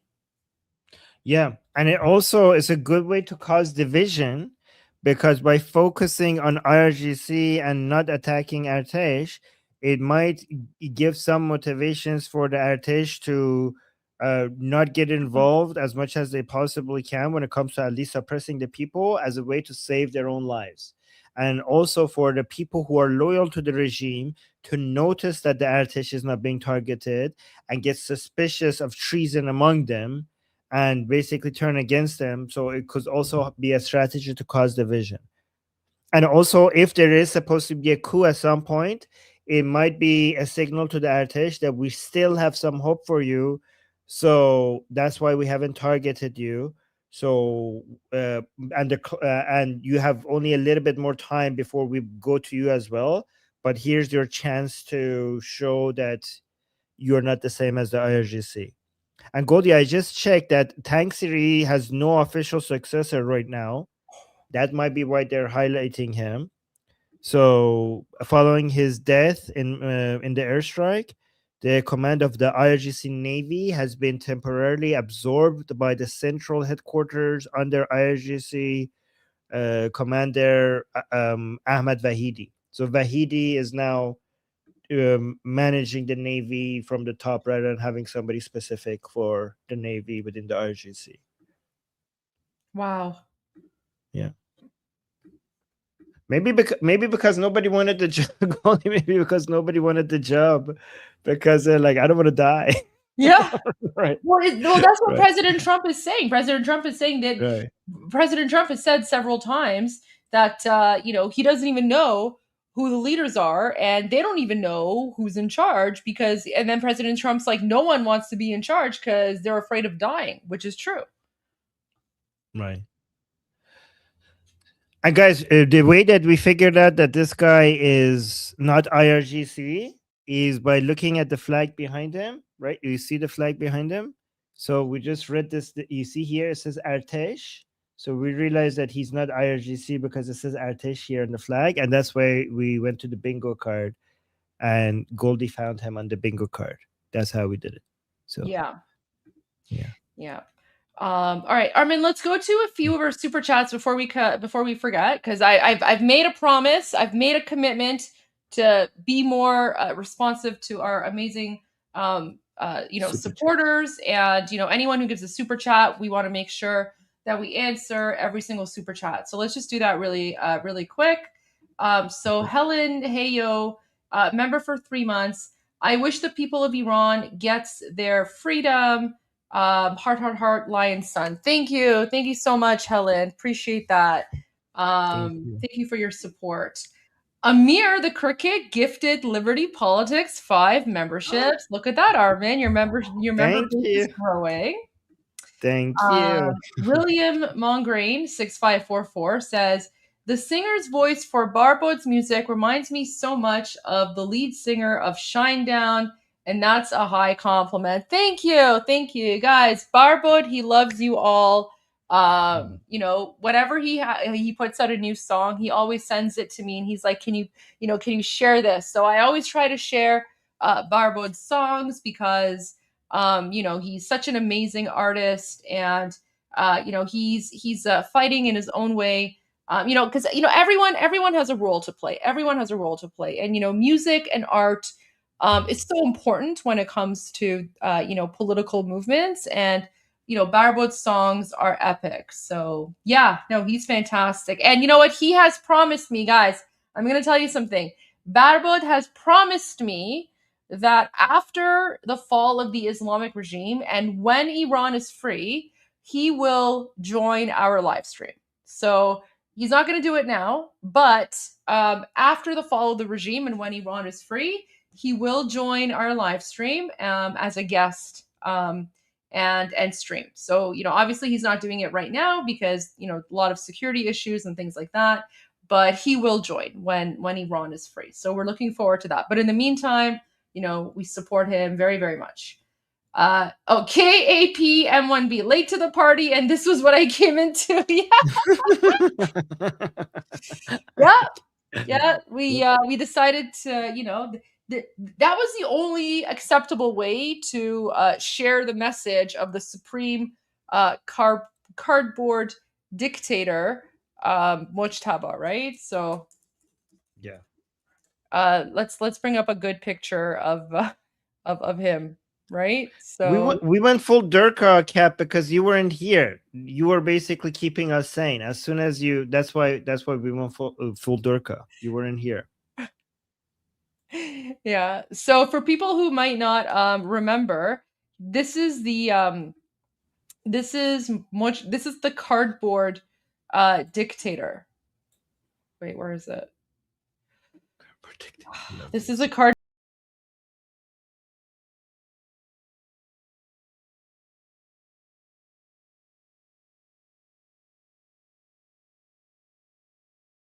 Girly. Got you guys early. No. I even got Armin. But in reality, here is the cardboard dictator. So yeah. So guys, we started Iran Revolution Live with honoring the new text message from the Imam, the Imam of the Shias. Guys, by the way, this is a crazy thing. So like all these like crazy Shias around the world, they view this half dead cardboard Gayatollah as like the leader of Shia Islam, and he's we don't even know if he's alive. So yeah. There you go. So there you go. That we had to honor him in a proper way with his text Yes. message. And then Nima says, Ya Allah. Yeah, of course, Ya Allah. That's what he was Ya doing. Ali. Ya Ali. Ya Ali. That's what it has to be. Because guys, Yeah, what are you? What are you, a Sunni? What are you, Sunni? Guys, remember, Armin has taught us in Shia Islam, Ali is more important than Allah. So we have an infiltrator. Yeah. Oh my gosh. By the way, they would never admit that. They would never admit that. Of course not. Of course not. Yeah.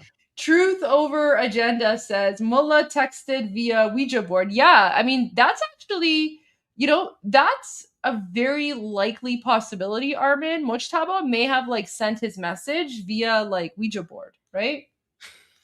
There you go. I don't know. That's sorcery. That's haram. That's haram in Islam. Ouija boards. I don't know, man. That's sorcery. Talking to the dead. That's sorcery. And then Roy became a new member. All right, there you go, guys. So there. We have one more. We have one more. Oh, we just got another one. Thank you.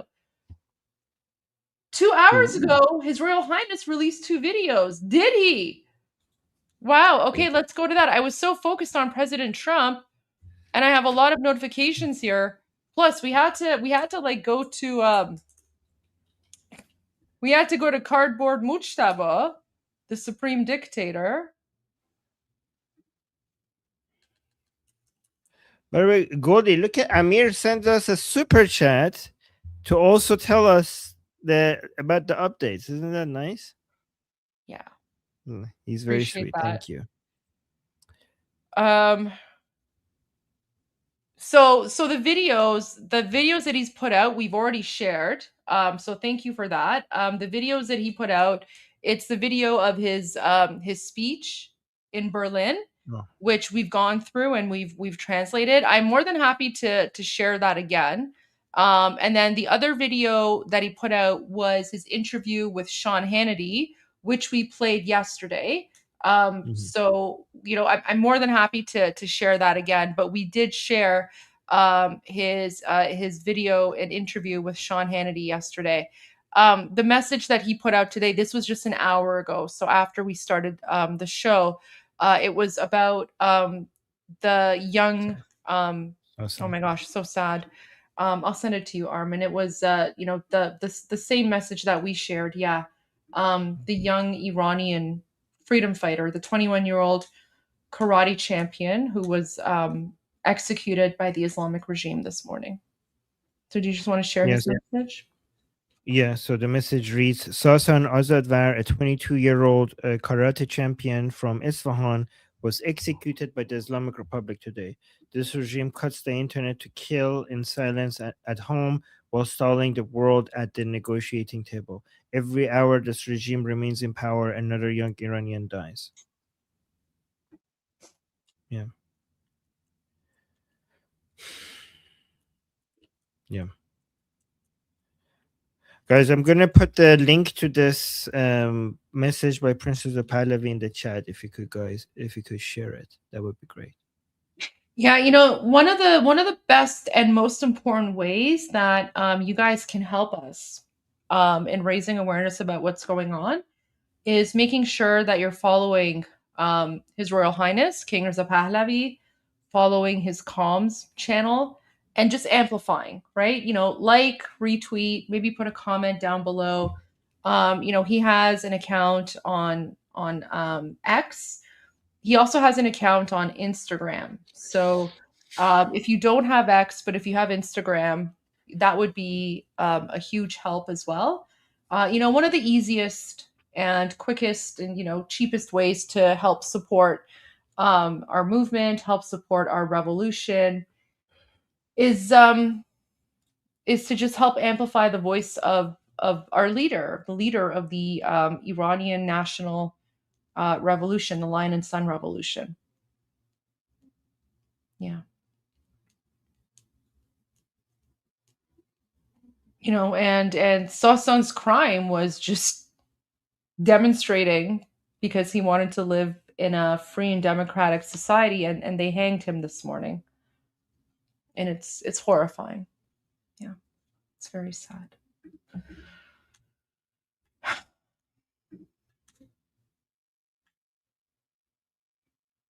Do you have something you want to share? Or No, that's Armin Power Hour, Armin. This is all you. Okay. So, guys, you know, sometimes you think that I'm exaggerating regarding. Oh, it's Armin's relative, Nabavia. I'm joking. It's not Bavian. It's not Nafabian. It's not Bavian. The B I know. and the V are. He's like, I know. So yeah, guys, this guy is a member of the Paidari camp. He's a member of parliament, but more importantly, he's a member of the Paidari camp. Okay, and he was also part of the delegation team to the Islamabad.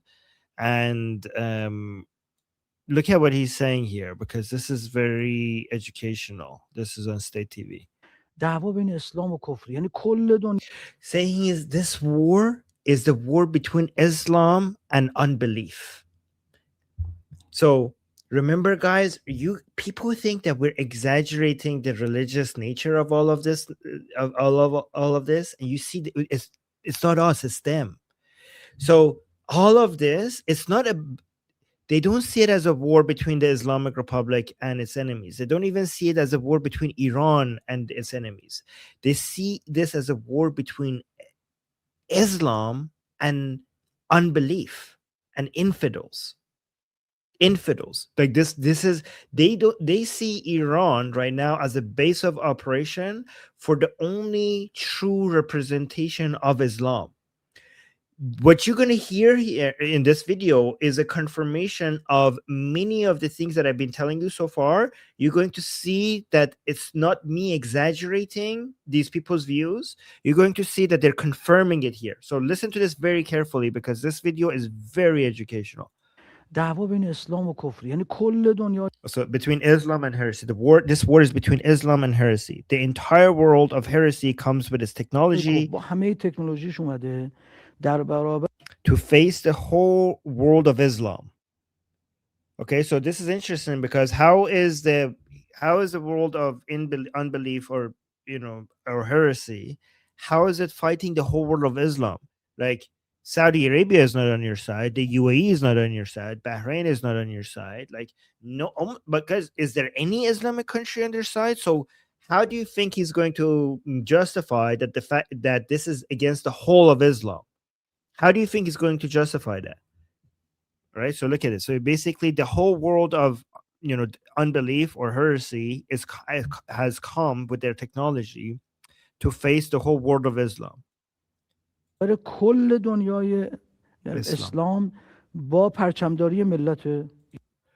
who are the flag bearers, the standard bearers of the Iranian people.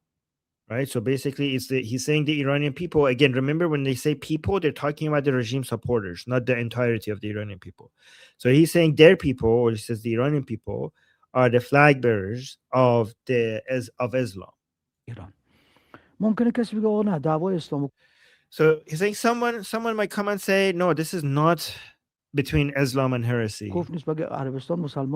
Like, isn't Saudi Arabia Muslim?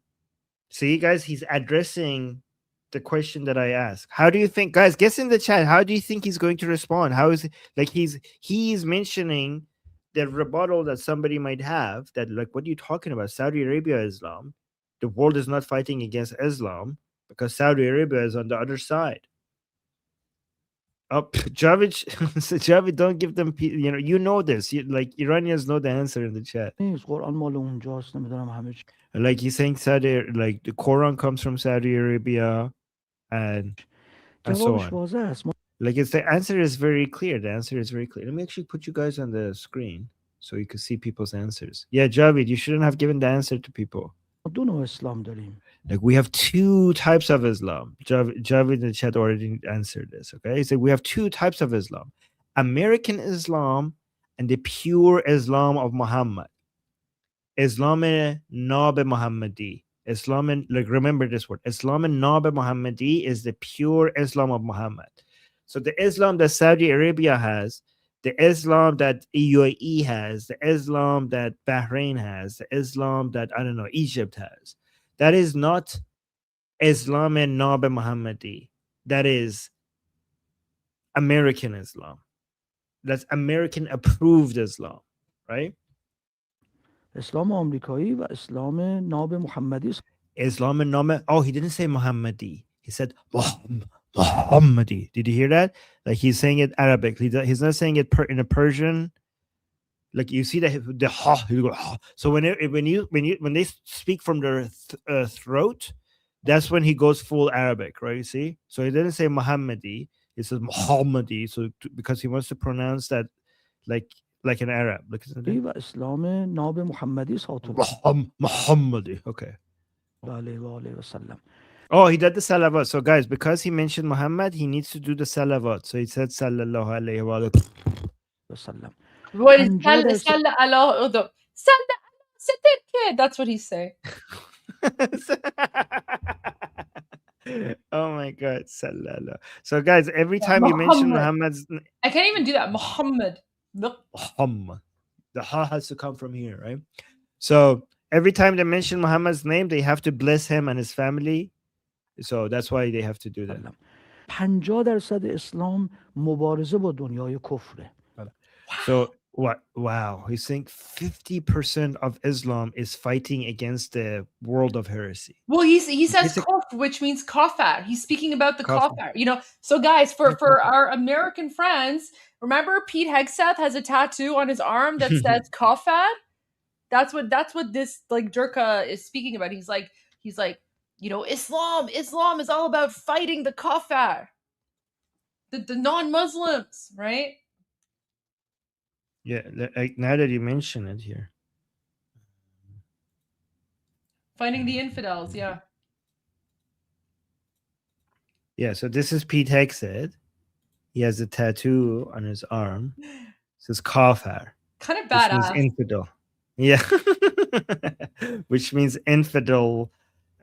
By the way, if you read the Quran is obsessed with this word. Kafar, kafirun, kofr.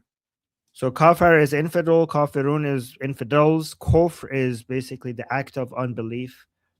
So the Quran is obsessed with that. And so he's basically saying that 50% of Islam is fighting kufr, basically fighting unbelief, fighting heresy, right? مبارزه با دنیای کفره. So basically it means that if you're not fighting the world of heresy, the kafirun, the infidels, you're missing half of Islam. You're missing half of Islam if you're not doing that. By the way, this is Sayyid Qutb. This is basically this narrative is Sayyid Qutb narrative, right? Which means that it's from Muslim Brotherhood. Everything he's saying here, right? Yeah. This is the ideology of Islam through Sayyid Qutb, through Nawab Safavi, and then to Khomeini, and then to Khamenei, and then to this guy now, Nabavian. Yeah. مسلمان بودن بدون مبارزه با دنیای کفر معنا نداره. مسلمان بودن بدون مبارزه با دنیای کفر معنا ندارد. He's saying, tell me how you really feel. There's no meaning to being a Muslim without fighting the world of unbelief. So basically, what he's saying, guys, what he's saying is that the entire, like, this is what he's saying, right? The entire Muslim identity revolves around jihad. The entire Muslim identity is about jihad, and it's about turning the entire world into like you know, Islam and jihad, right? That's not me saying it. That's him. Right? And that's a member of parliament as part of the delegation team to Islamabad. Yeah. And guys, and what he's saying is that you're not a true Muslim or a real Muslim unless you're engaging in jihad to, you know, turn the entire world Muslim. Yes. Religion of peace, also, everyone. Welcome to the religion of peace. Yeah. And this fight, by the way, Goldie, includes a fight against most Muslims in the world. Because based on his definition, Sunnis are kafirs as well. Like Saudi Arabia is the world of heresy. Bahrain, UAE, all of these people are also kafir. So basically, it's waging war against the entire planet, including Muslims. Jihad against Muslims. معنا نداره. هر کس از این بعد به حماس، فقط حزب الله نیست، کل اضلاع مقاومت. Actually, Hamas apparently is, guys, some of these people, when Ismail Haniya died, they're like, oh, we're sure that seconds before his death, he turned into a Shia.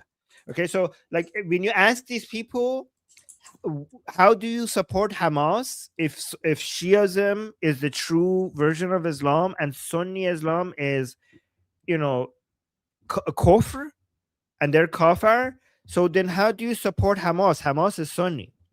And they say that when people are fighting on the right side, like, for example, imagine that drone is going to come up your bum, and an Israeli drone is going to kill you. So what's going to happen is that time will stop and it will, time will freeze or something like that. And in those very last seconds, the angels will come to you.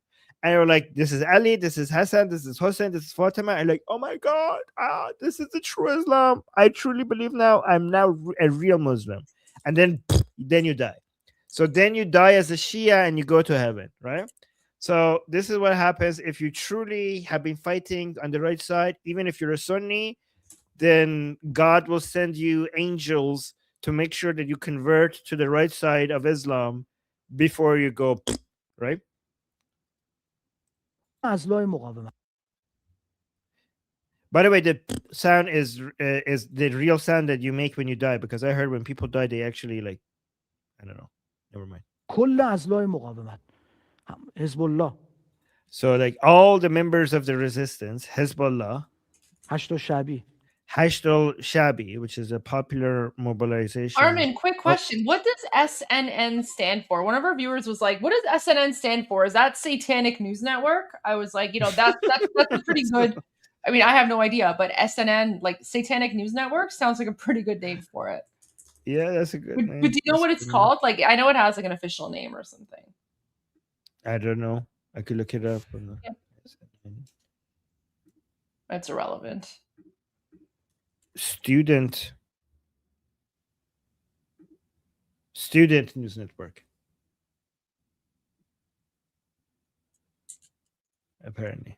So they go with a student. So he's mentioning all the proxy groups. So yeah, whatever. Hezbollah, Hashtag Hamas. So he's saying that the Islamic Republic has already announced that whoever fights these people, they're fighting us. Anyways, I just wanted to share that first part. Maybe if I come back after, because I need to share my discussion group. Just give me a second. Oh. Yes. Let me share the President Trump just went live, so I'm just going to keep an eye on that. He's not saying anything about Iran yet. It's an executive order signing, but he might say something about Iran. I mean, I could just turn to it, or turn to it, because I'm going to go to the discussion group right now, so this is perfect timing. But Goldie, can we put is it okay if we put the put the QR code. Yay! Oh, guys, look at this. We're so high. 1 second. Mike, Gary. Guys. Okay, guys. So, guys, I'm going to go to the discussion group. The link to the discussion group is in the chat if you want to come talk to me. Today is open discussion group, so it's open to everybody. The link is in the chat. It's also pinned to the top of the chat on Liberty Politics channel. But now there's also a QR code that you could use to come to the discussion group. So I'm going to go there for the next 2 hours or so, and you could come and ask me questions and talk to me there, and other people in the discussion group as well. All right, Goldie, let's play Trump. See you guys. Okay. Sorry. No worries. All good. See you in a little bit, Armin. All right. See you guys. Okay. Lloyd Smucker, Bill Heisinger, Ryan McKenzie, John McGuire, Zach Nunn, Derek Van Orden, Jeff Crank, Nick Begich, Monica De La Cruz, and Mike Lawler. Warriors, every one of them. They're great people. They fought very hard for what we're about to sign. And since my election, the stock market has set 59, this is in a little bit more than a year, 59 all-time record highs, adding $9 trillion in value to really the value of our country, if you think about it. Under 4 years of Biden, the average 401k rose at a rate of just $875 a year. Last year under Trump, the average 401k balance was up $24,000. So $875 versus $24,000, I would say that's pretty good. This is really incredible. The numbers are incredible. The numbers being invested in our country are more incredible than anything. You see it. There are plants being built all over the USA. We have auto plants, not just AI. AI is doing great. We're leading China by quite a bit. But we have auto plants being built all over the country. They're coming back from Canada. They're coming back from Mexico, Germany, Japan, South Korea. Wherever they build autos, they're coming here. Nobody ever thought they'd see that. The union loves me. You know, I did very well with the auto workers, but they like me a lot more now than they did when I was just talking about it. Beginning at the start of next year, every American will be able to go to TrumpIRA.gov and open a new low-cost IRA account. You'll then be able to access the same type of retirement accounts that federal employees enjoy through the thrift savings plans, which are incredible. As part of the Federal Savers Match Program, low-income Americans will be eligible to receive up to $1,000 per year in matching funds deposited directly into their accounts. It's a great thing. For millions of Americans who lack employer-sponsored plans, this will be really revolutionary because they'll be covered. Nobody thought that was possible. For example, if a 25-year-old who is eligible for a Savers Match Program invest just $165 a month under the matching federal contributions, they will have an estimated $465,000 in their account by the time they're 65 years old. In other words, they'll be rich. And there's something awfully nice about that. But this is only the first step. I was talking to Kevin Hassett a little while ago, and the people standing right behind me, we're going to take it to the next level. And the next level, Kevin, you're going to mention something, but the next level will be necessary to have congressional approval. What you just heard, we don't need congressional approval. And it'll never be terminated, because to terminate it, if somebody else is in office, to terminate it, you'd have to take that money away. You'd have to really take away something that's so positive. I don't think any politician would do it. But to take it to the next level, we need congressional approval, which should be very easy to get. It should be bipartisan. Normally it would be bipartisan, but today nothing's bipartisan, right? I mean, it should be something that everybody supports. So Kevin, before we start, maybe you could just explain what we're talking about for the next level. Right, so for the next level, sir, what we're already talking, Chairman Smith and I about, and I've been talking with Mr. Smucker about this for a number of years, is that we're going to expand this program that you're creating here, which is for low-income people, to middle income people and maybe above as well, so that every American, most high-income people have an employer that gives them a 401k with a match. But low-income people or Uber drivers or something, they don't have access to that. They don't have access to the match. What you've done here is you've given the match to low-income people with incomes below $35,000. But we think that there are a lot of people, even who make more than that don't have many assets for retirement. And so we're working with Congress to significantly expand this program, and are looking forward for legislation this year to expand it.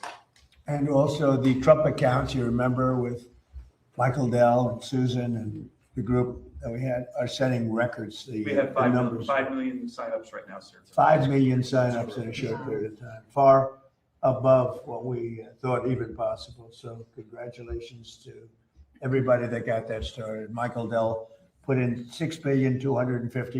So he put in a lot of money, and he's going to do more too. But they were very responsible. So I just want to let you know, it's like record. You are even surprised by that number, I think, right? Maybe. I don't know if I can do that kind, but it's really way beyond what anyone thought. It's great. And we're going to be doing the same thing, I guess, in a certain way for older people. For grown-ups. We're going with a plan that if it works, has to get approved by Congress. But that's right. We think it'll get approved. It'll be It'll be fantastic for the country. Let's go. Will, do you want to start? Sure. There's some other things, and we thought we'd let these great people from Congress and beyond, or below, I guess I could say. So first, sir, this is the IRA executive order that you just mentioned. This Okay. establishes the retirement accounts with the federal match for eligible people, as you said in your speech and as Kevin explained. This is a big step forward. It's going to provide access to high-quality retirement accounts to a lot of Americans who don't currently have access to such accounts. Okay. There it is. That's nice. Great. Thank you very much, everybody.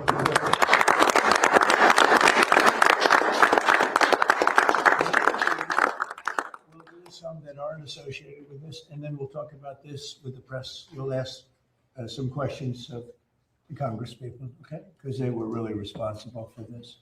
All right? Yes. Who would like to hold that? All right, good. Popular guy. Okay, let's go. This is a presidential permit authorizing the Bridger pipeline, sir. This is a transborder pipeline similar to the old Keystone XL pipeline. It'll significantly expand our ability to move oil around North America, oil and gas around North America.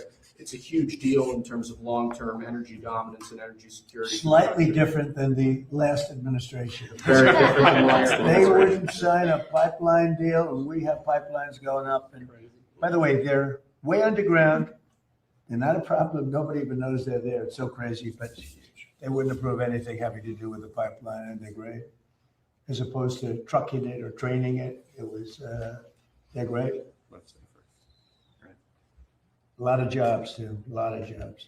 Okay, very good. Next. This is an executive order on federal contracting, sir. Many federal contracts currently operate on a cost-plus basis.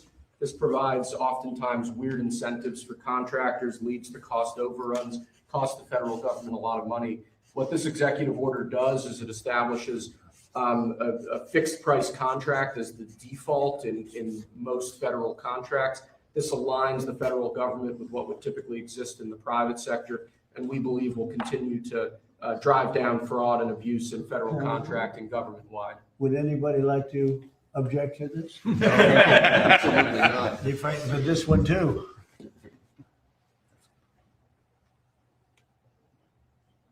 Okay, thank you.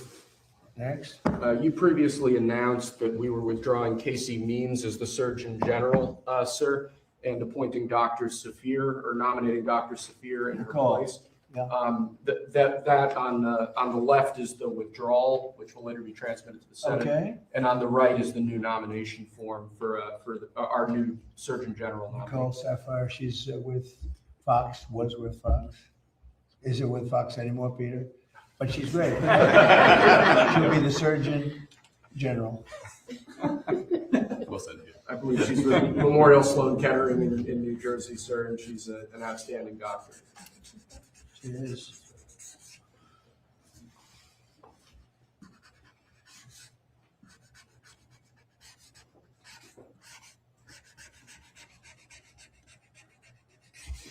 I just don't know how Biden used the auto pen. There's so many things to say. They say, here, please take this. It's crazy. The whole 4 years was crazy. Okay. Let's not bring it up.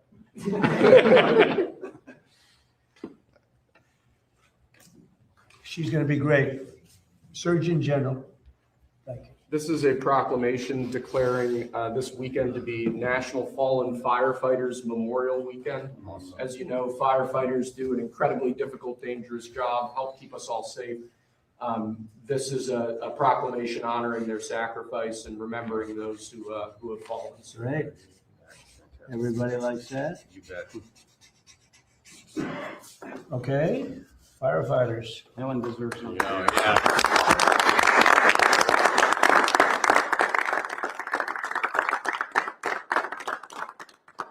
Okay. Lastly, sir, this is another proclamation. Your administration, particularly the First Lady, have made foster and adoptive care major priorities. This is a proclamation declaring National Foster Care Month, honoring those who have participated in foster programs, who have helped raise, foster children. Right. And speaking about the many things that your administration, including the First Lady's office, have done on that set of issues. Yeah, it's been a big thing for the First Lady, so this is in honor of our First Lady. Well said.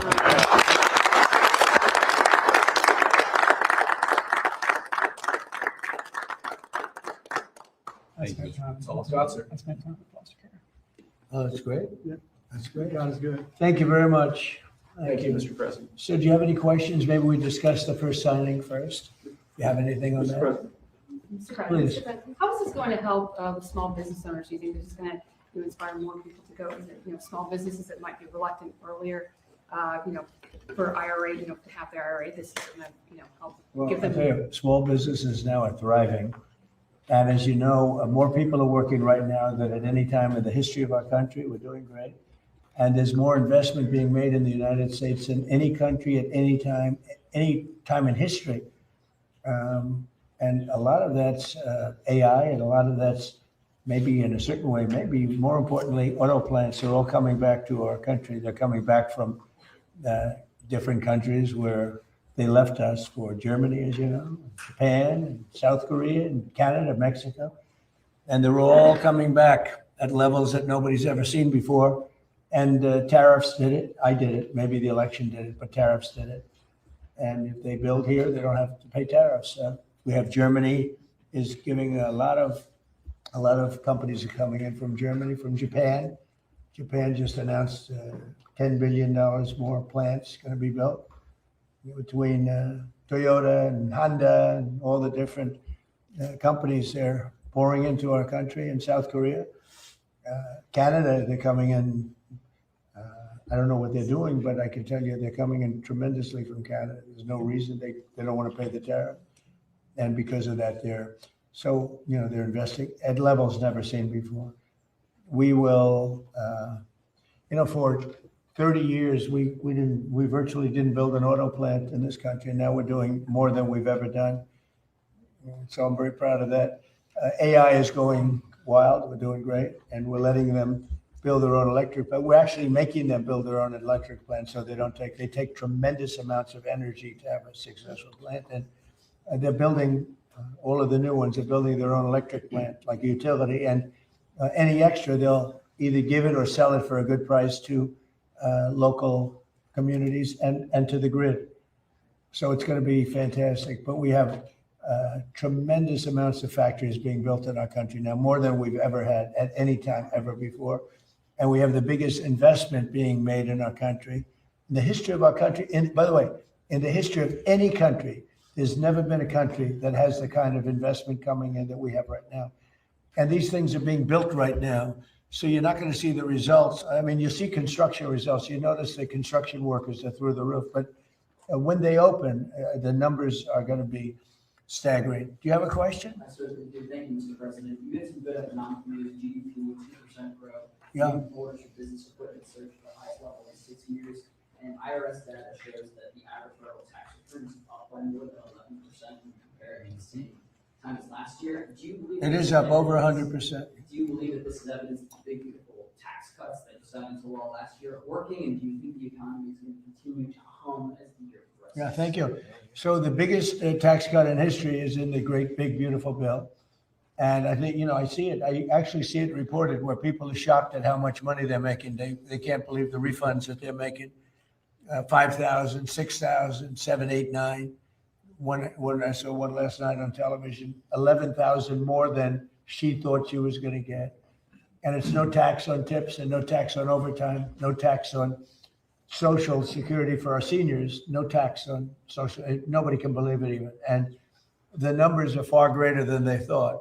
People that thought they were going to make an extra $500, turns out they're making an extra $5,000. So it's been really great, yeah. And that's going to carry forward. Look, the country's doing really well. And that's despite a military operation. I don't call it a war. I'd rather have a military operation.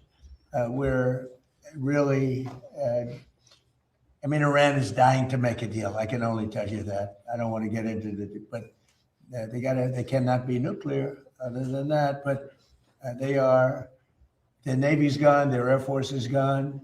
Every ounce of any form of equipment practically is gone. You know, their drone factories are about 82% down, and their missile factories are almost 90% down.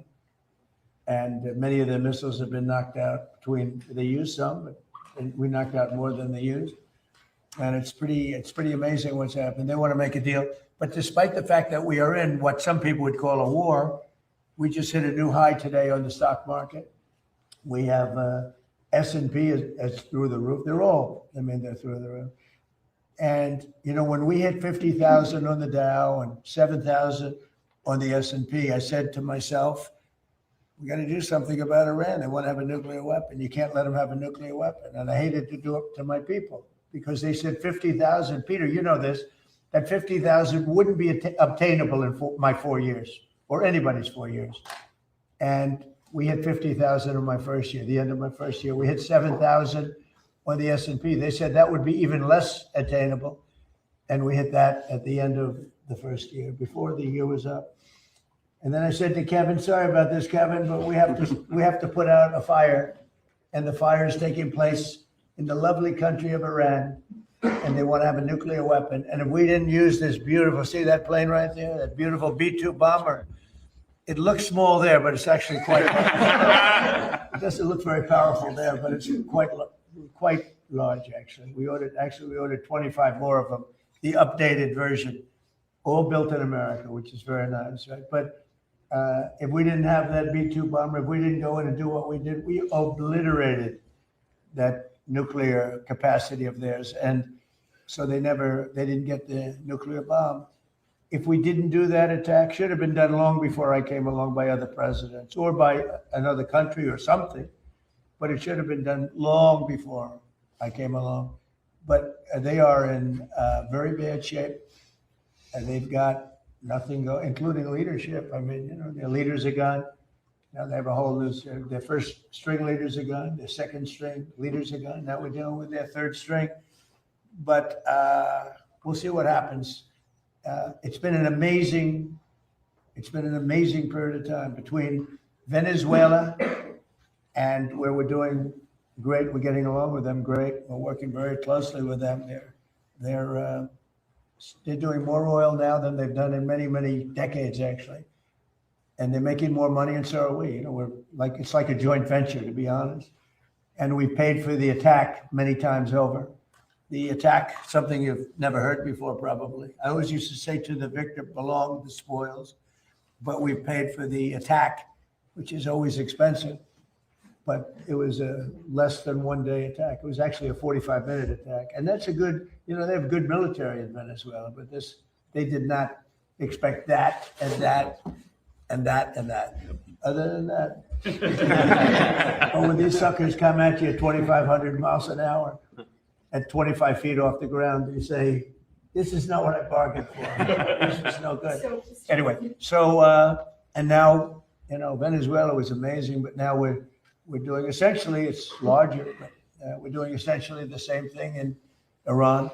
Can't let Iran have a nuclear weapon. And their economy is crashing. The blockade is incredible. The power of the blockade is incredible. They're not getting any money from oil.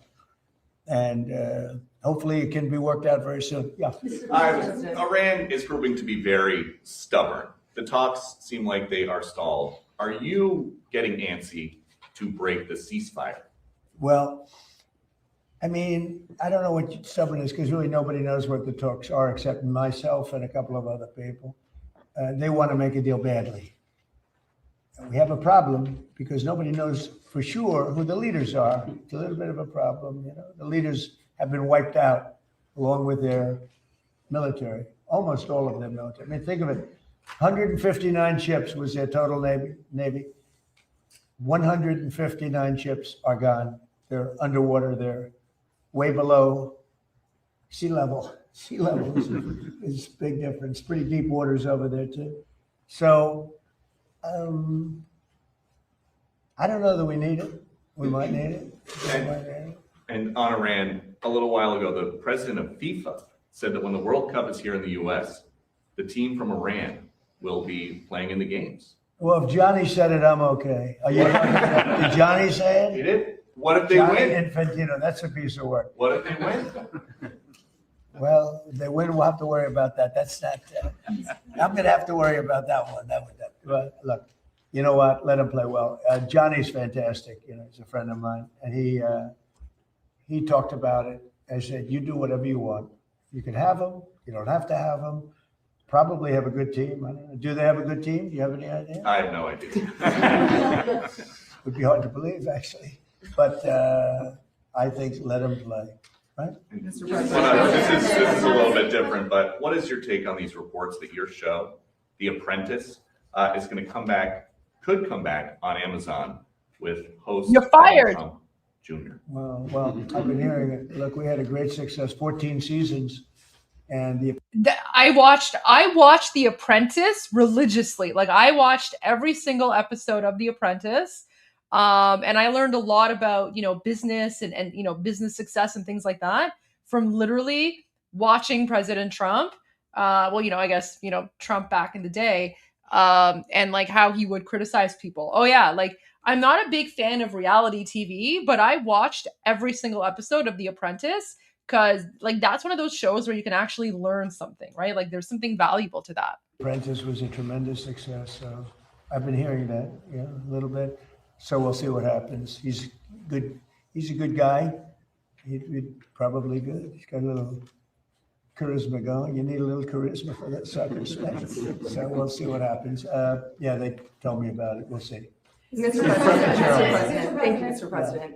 There's been some talks about changes to your security after what took place. Changing my security. Changing your security after what took place. Well, on they Saturday. did a pretty good job, actually. They stopped the NFL running back. I mean, he was like a running back. In fact, if he ever got out, they're probably going to sign him. He was a speedy guy, but he was stopped. They had many levels in front of him before he would even come close. You could be a baseball team and win 19-0, and somebody could say, you should have won 21. You should have gotten 25 runs. The team was no good or something. So I don't know. I can only say that I know a lot of those people at Secret Service, and they were good and they were forceful. And I saw the guys in front of me. They were powerful looking guys. I said we could send them to Hollywood. They could make movies. I think that there's always room for improvement, right? And he got into the building. The problem is I know that's what I do. I build buildings like that, much nicer actually, but I build buildings like that. And when you have 1,000 rooms sitting on top of a ballroom and you have the elevators coming down right near the entrance, it's a pretty tough situation. Now, right outside, we have something that's on time, on budget, actually ahead of time and ahead of budget, depending on finishes. Finishes is a big difference between marble and onyx in price, but it's right on budget, right on time. And that's built to the highest standards of security. No units on top, no hotel built on top where an elevator comes right down through the middle of it. It's a tough location. That's a tough location. So I think I know the people at Secret Service. I think they're great, and I think the Congress has to take care of those people. We're talking about ICE. We're talking about Border Patrol, Secret Service. Everyone. The Democrats essentially want to defund the police. Just so you know, that's right. They want to defund law enforcement. It's crazy. These people have gone crazy. I heard Hakeem Jeffries, a low IQ person. He's a very low IQ, screaming today that the Supreme Court is illegitimate. I mean, that's a dangerous statement. And if I say something modest, they say, oh, he's a king, he's a king. They're sick. But Hakeem Jeffries said the Supreme Court is illegitimate. That's a rough statement. If I made that statement, it would be the biggest story out there. Bad things would happen. One of the ideas. Go ahead. The average price of a gallon of gas is now $4.30 in this country. And you know what? And we're not going to have a nuclear weapon in the hands of Iran. The gas will go down. As soon as the war's over, it'll drop like a rock. There's so much of it. It's all over the place, sitting all over the oceans of the world. And it'll go down. But what won't happen. Good for, you know what? Good for President Trump for sticking to his guns. Shame on that reporter for, you know, thinking that the price of oil is more important than Iranian lives and Iranian blood. Is if Iran had a nuclear weapon and used it, then the whole world is a different place. What You're about not going to have to pay impact a on little bit more Republicans for and- gasoline. The gasoline, the oil will go down rapidly as soon as the war is over. Can I follow up? Right. I was Good gonna to see ask you, about yes, sir. Right. I've got two questions. First, I want to follow up on Daniel's question. I've described you as the peacemaker. You're achieving peace around the world. Due to these latest policies, big beautiful bill, no tax on tips, no tax on Social Security, no tax on overtime, now the Trump accounts, and then the IRA account. Can we describe you as the wealth maker? Well, I'm helping people out. That's a nice question, actually, but I'm helping people out. These people are with me. You know, these are great people, and feel free to speak up if you'd like, because they wanted this to happen, and we got it done. And they're Republican people, I think, in all cases, right? In all cases. It's crazy. We need, like, always unanimous, because the Democrats, they will vote against anything, no matter how good. If they had their favorite thing in the world and we happen to want it, but we found a new strategy. We're going to oppose every single thing that we want, and we'll get unanimous votes. So I'm going to come up and oppose everything, Brian, from this point forward, and they'll vote for it. Go ahead. Second question. You created Space Force on the second end, towards the end of your first administration. Right. You just had the Artemis II crew in here. I know it's a big accomplishment. What do you see moving forward, the duration of your administration in terms of space exploration? I know that was a big moment for you. Well, doing Space Force was, I think it's going to go down as one of my more important things. It's turning out, even a lot of these great military operations that we have right now, when you look at Venezuela, when you look at like the decimation of Iran, which was considered powerful, it was the bully of the Middle East. And a lot of that took place so effectively because of what's coming out of space. When we did Space Force, when I did Space Force, I'm very proud. Guys, don't forget, speaking of Space Force, don't forget, Armin and I, at some point, we're going to do a special Alien Revolution Live, and we're going to talk about space and aliens and theories and the Space Force and all that stuff. We have no idea when. We have no idea when it's going to happen, but at some point, because you guys requested this, so at some point we are going to do a special episode of Alien Revolution Live. So keep an eye out for that. It'll happen at some point. I don't know when. I have no idea, but yeah. We were talking about it last night. So when President Trump just started speaking about the Space Force, it reminded me of that. So quick plug for Alien Revolution Live whenever that happens. Like the decimation of Iran, which was considered powerful. It was the bully of the Middle East. And a lot of that took place so effectively because of what's coming out of space. When we did Space Force, when I did Space Force, I'm very proud of it. Space was like, we were third. China was first, Russia was second. Now we've leapfrogged. We're way ahead of China. We're way ahead of Russia. And we made some great choices. The first person that had. Wait, guys, we have our first special guest confirmed for Alien Revolution Live. It's going to be Rosie G. If she doesn't regret it and change her mind last minute, which she probably will. Yeah, we might have Rosie G as our resident aerospace engineer. She'll be the resident aerospace engineer on our show for Alien Revolution Live. There you go. We'll have an actual expert to talk to us about all the alien theories and whether or not, we're going to ask her if Pluto is a planet. We're going to ask her about the flat moon theory, right? The flat mooners versus the hollow mooners, right? So, guys, stay tuned. At Space Force, and really, after that, we had a couple of really great people heading it. Always very important. And a new person is heading it now. I think he has a chance to be as good as anybody, as good as, maybe better, I don't know. But we've had great people heading up Space Force. It's been very important. It's been very important for what we're doing with respect to the different places. And as far as peace, I settled 8 wars. and people try and dispute it, but then they go over them. And almost in every case, they sent letters thanking me and letters to the Nobel Committee. I don't care about that.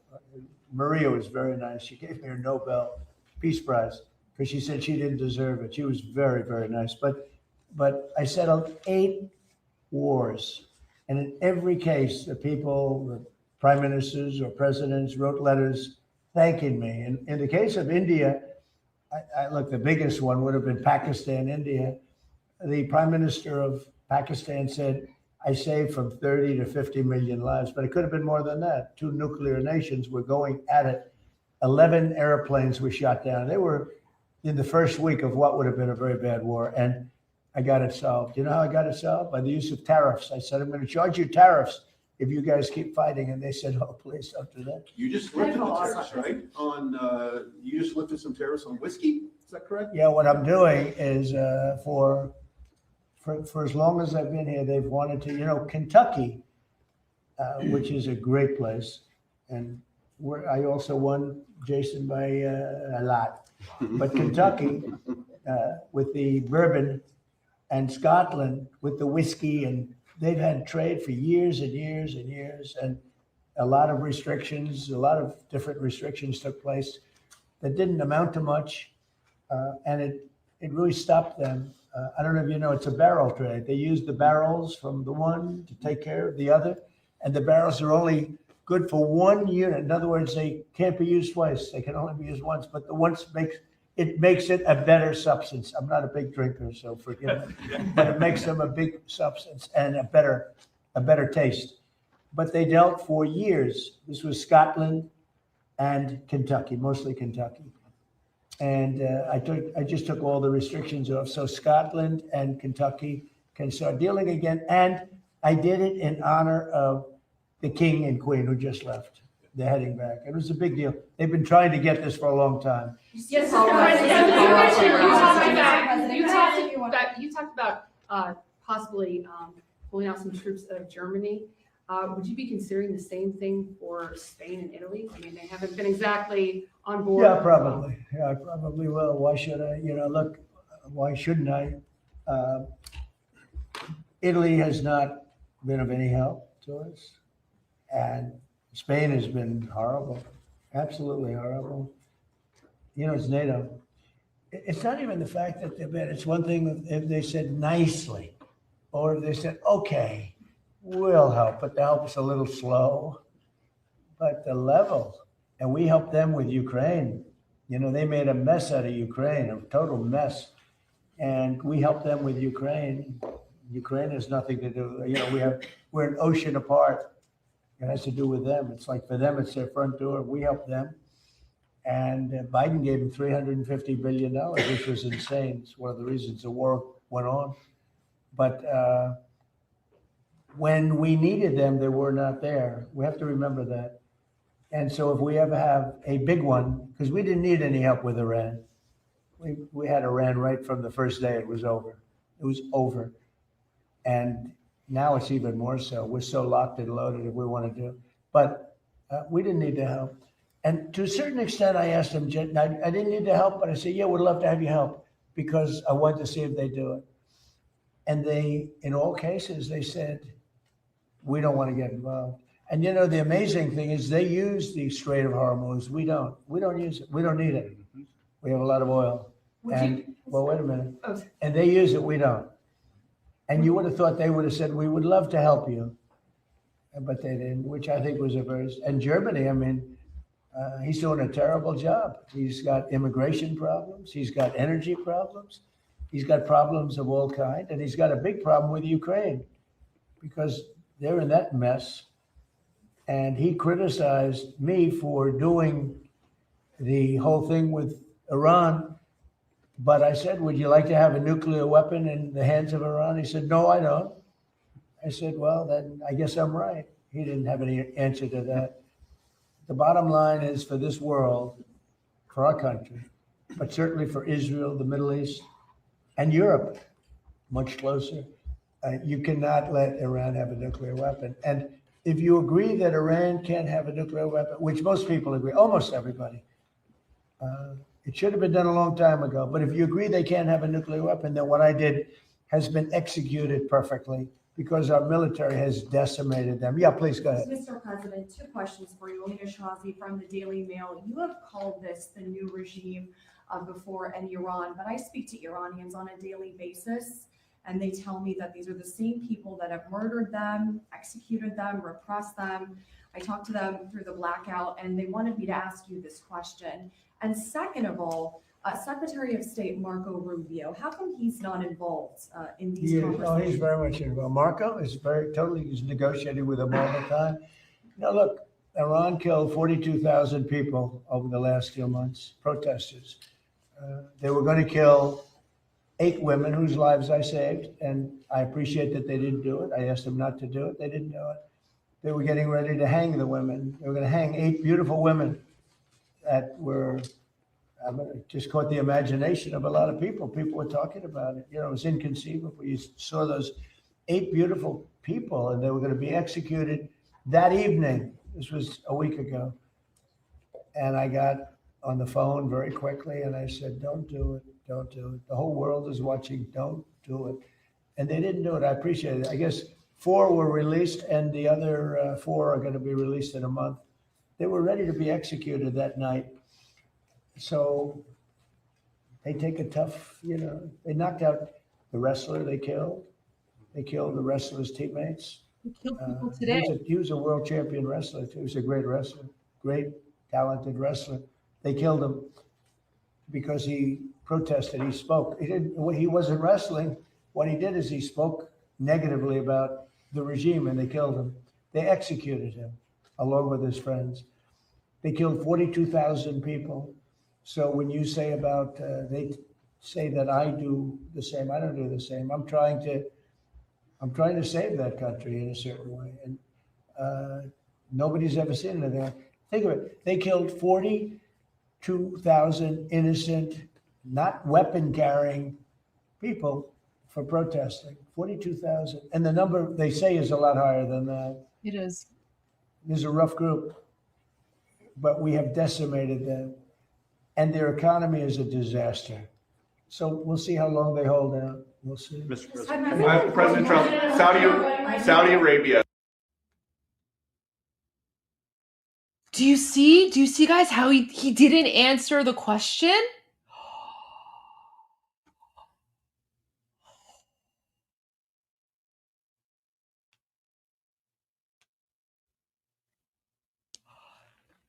Do you guys understand why he didn't answer the question?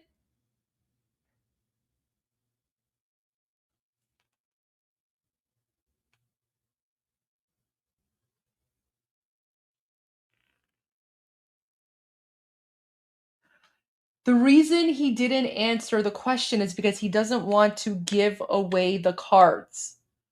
The question was, President Trump, why do you say that there is regime change that's happened when Iranians are telling you it's the same people and they're still murdering? And President Trump said, it was basically filler. I mean, not filler because speaking about the 42,000 people murdered, that's not filler. But what I'm saying is instead of giving away his plan, and his plan is revolution, okay? Instead of giving that away, he spoke about something else, which is a classic tactic in politics where, you hear a question, but you don't necessarily have to answer the question. You can answer with whatever you want to. So for President Trump to not answer the question, okay, that is big. That means that there is something going on, and he's holding his cards very close because he does not want the Islamic regime to know what the plans are, okay?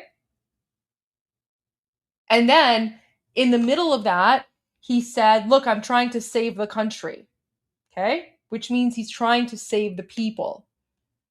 So guys, the way that he answered this question is very similar to how he was answering questions back in January and February before before, the United States attacked the IRGC and boomed Khamenei and everyone else, he would also give these sort of evasive answers. Like, so whenever there's something big happening behind the scenes, President Trump will give an evasive answer.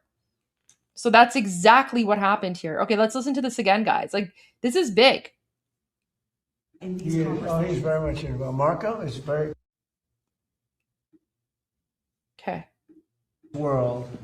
For our Like, this is really but important. certainly for Israel, the Middle East, and Europe, much closer. Yeah, exactly. Remember when he said he heard that like they were stampeding people or whatever, and that was completely wrong, right? But he said that because he wanted to make the Islamic regime think that he doesn't know what's going on, he's not aware of the intel, or things like that, right? So there you go. That's basically what's going on here. And for the Iranians, like, if you don't understand this, like, that's fine, but you don't need to insult President Trump. If you guys don't understand political speak, and if you don't appreciate my interpretations, that's fine. But I'm telling you right now, it's been 124 days, and my interpretations of President Trump still hasn't been wrong. Every single time I've interpreted what President Trump has said, it's always been 100% correct.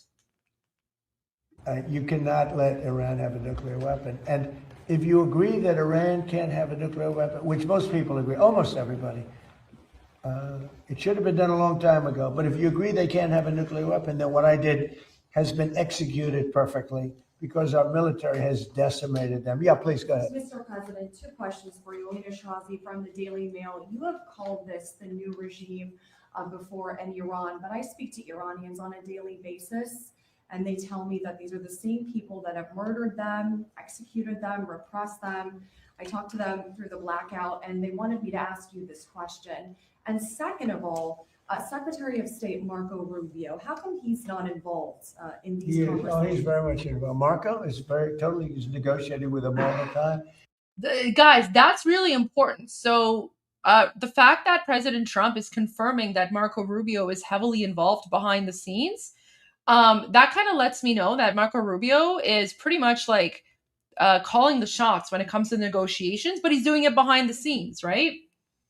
And remember that amazing interview that Marco Rubio had with Trey Yingst a few days ago, where Marco Rubio was saying there are no moderates, they're all hardliners, they're all terrorists, and they all need to be eradicated, right? Now look, Iran killed 42,000 people over the last 2 months, protesters. They were going to kill 8 women whose lives I saved, and I appreciate that they didn't do it. I asked them not to do it. They didn't do it. They were getting ready to hang the women. They were going to hang 8 beautiful women that were, just caught the imagination of a lot of people. People were talking about it. It was inconceivable. You saw those 8 beautiful people, and they were going to be executed that evening. This was a week ago. And I got on the phone very quickly, and I said, don't do it. Don't do it. The whole world is watching. Don't do it. And they didn't do it. I appreciate it. I guess 4 were released, and the other 4 are going to be released in a month. They were ready to be executed that night. So they take a tough, they knocked out the wrestler they killed. They killed the wrestler's teammates. And they killed someone today as well. He was a world champion wrestler. He was a great wrestler, great, talented wrestler. They killed him because he protested. He spoke. He wasn't wrestling. What he did is he spoke negatively about the regime, and they killed him. They executed him along with his friends. They killed 42,000 people. So when you say about, they say that I do the same, I don't do the same. I'm trying to save that country in a certain way. And nobody's ever seen anything. Think of it. They killed 42,000 innocent, not weapon-carrying people for protesting. 42,000. And the number they say is a lot higher than that. There's a rough group, but we have decimated them. And their economy is a disaster. So we'll see how long they hold out. We'll see. Mr. President. President Trump, Saudi Arabia is pulling the plug on Live Golf. Once that tour is gone, do you think the PGA Tour should welcome the defectors back? Armin is going to have a field day with that question and the answer. Armin is going to have a field day with that. So here's my prediction with Armin. Armin's going to listen to that. He's going to be a little bit confused at first, and he's going to be like, "Oh wait, now I get it." And then we'll get Armin's going to appreciate that question very much. With open arms. Well, I do. It's a great question. In fact, if I had time, I'd love to watch television today because the PGA Tour is playing at the Rial, the Cadillac Championship. And I said, who's winning? I don't get a chance. I can't even look at Jordan it. Spieth was in the lead. Who is? Jordan Spieth. Oh, that's good. He's good. Great guy. Good putter, to put it mildly, right? He's a very great guy. Chipper putter. No, it's they're at my tournament right now, the PGA. In 2 weeks, Liv is going to be at my course right here on the Potomac. No, I'd love to see Liv, but I do believe that all of the golfers should be playing, the great golfers should be playing against each other. I do believe, it's sort of, they were viewing something as a monopoly, but it's in a way, it should be the opposite of a monopoly. I want to see Rory playing Bryson DeChambeau. I want to see Big John Rahm playing Scotty, who's so great, right? Scotty Scheffler is great. And I want to see him play John Rahm and Bryson and all the different guys. They have great players on the Live. But it's almost like people want to see that. That's why the Masters was so good, because you saw everybody together. Patrick Reed played great. He's on Live and he played great. And they all did. They all played. They're great players. I play with them. They're very good. When I think I'm a good player and then I play with them, I don't think I'm that good. Yeah, but there's something nice about all of the players playing together. Now they'll all be accepted by the tour. There's no question, because they're great. If they weren't, but the tour really will. The tour wants to have the best player. You can't have the best player that they're boycotting. Now they may do something, a little bit, but they'll all be back on tour and it'll be great. And having one tour. Now I don't know that what's happening with Liv. I'm not sure what's happening with Liv, but they are playing at my course in 2 weeks on the Potomac. Beautiful course. But right now they're playing at Doral, which I own. And if we end this early, I'll be able to watch for about 3 minutes. I get back onto the economy and every other subject that we have, including Iran. We're doing so well with Iran, so I think so. I just want to follow up on yes. Thank you so much, Mr. President. Jennifer Schonberger with Yahoo Finance. Question on clarification of the Trump IRAs versus a regular IRA. Right. Does it come down to the difference of a federal match? Who would qualify for that? And secondly, do you have any reaction to Federal Reserve Chair Jay Powell staying on the Board of Governors? Were you prepared to take any action on that front? No, I don't care. If he stays on, he stays on. That doesn't, I just wanted to make sure that Kevin became the head. It's very unusual that they stay on. I predicted he would, because, who's going to hire him, frankly? So I predicted he would stay on. But, he's a negative, I think he's a negative force. The thing that angered me about him more than interest rates was the fact that he could allow a building to cost billions of dollars more than it was. I could have built that building. I could have renovated and fixed that building, which is what I do. I always did well with it, for $25 million. They're going to spend maybe $4 billion. It's not even close to being opened. Kevin, who's going to be fantastic, I don't know if he's going to have an office. I'm going to have to put him right here. I'm going to give him that. We'll cut the oval in half. I'll give him half of the oval. No, it's, I think I'm very happy about Kevin. I think he's a star. And the other Kevin, we're going to talk to you. Could you answer her question? Yeah, sure. It's a great question. And the match is a super important part of it. And it's one reason why we're calling on our friends here to potentially expand it, so that right now the match is capped at $35,000. But there's a whole academic literature that this match has a big effect on people's willingness to save and their long-run welfare. And so the differences really are the match. We're creating the TrumpIRA.gov website, so it'll be really, really easy for people to have access to private companies that have to follow the TSP rules that are really low cost and so on, so that they'll get the best possible investment. And finally, you've noticed that Michael Dell has given money, promised money for the Trump accounts. We've also made it clear that in the Trump IRA, charities can contribute to other people's accounts. And I imagine this will boost the stock market and the economy Yeah, well, further. yeah. Do you want to mention phase two? We're doing phase one today because I can do that without Congress. But phase two is going to be something that would be unbelievable. Do you want to just give a little summation? We'll be going back to Congress to ask for this. Right, so the basic headline is that if you look at the huge success of Australia in their retirement savings accounts, that we're working with the Treasury Secretary, he and I, and Jason Smith and other members of Congress to come up with something that's pretty close or in the direction of the Australian system. Or better. We have Or some- better. No, they had a couple of little glitches that we'll get rid of. But there's absolutely no contemplation of harming Social Security in any way. This is meant to be an add-on for that. It'll be very exciting. It's going to be great. We'll be pretty quick, pretty fast. We're going to move pretty fast. Can I Mr. follow up? President, something that we talked about, something that we talked about a couple weeks ago. There's all these missing scientists who had access to classified material. A bunch of them have turned up they're either missing or they've turned up dead. Have you been briefed yet about whether or not these cases are connected? Yeah, I have.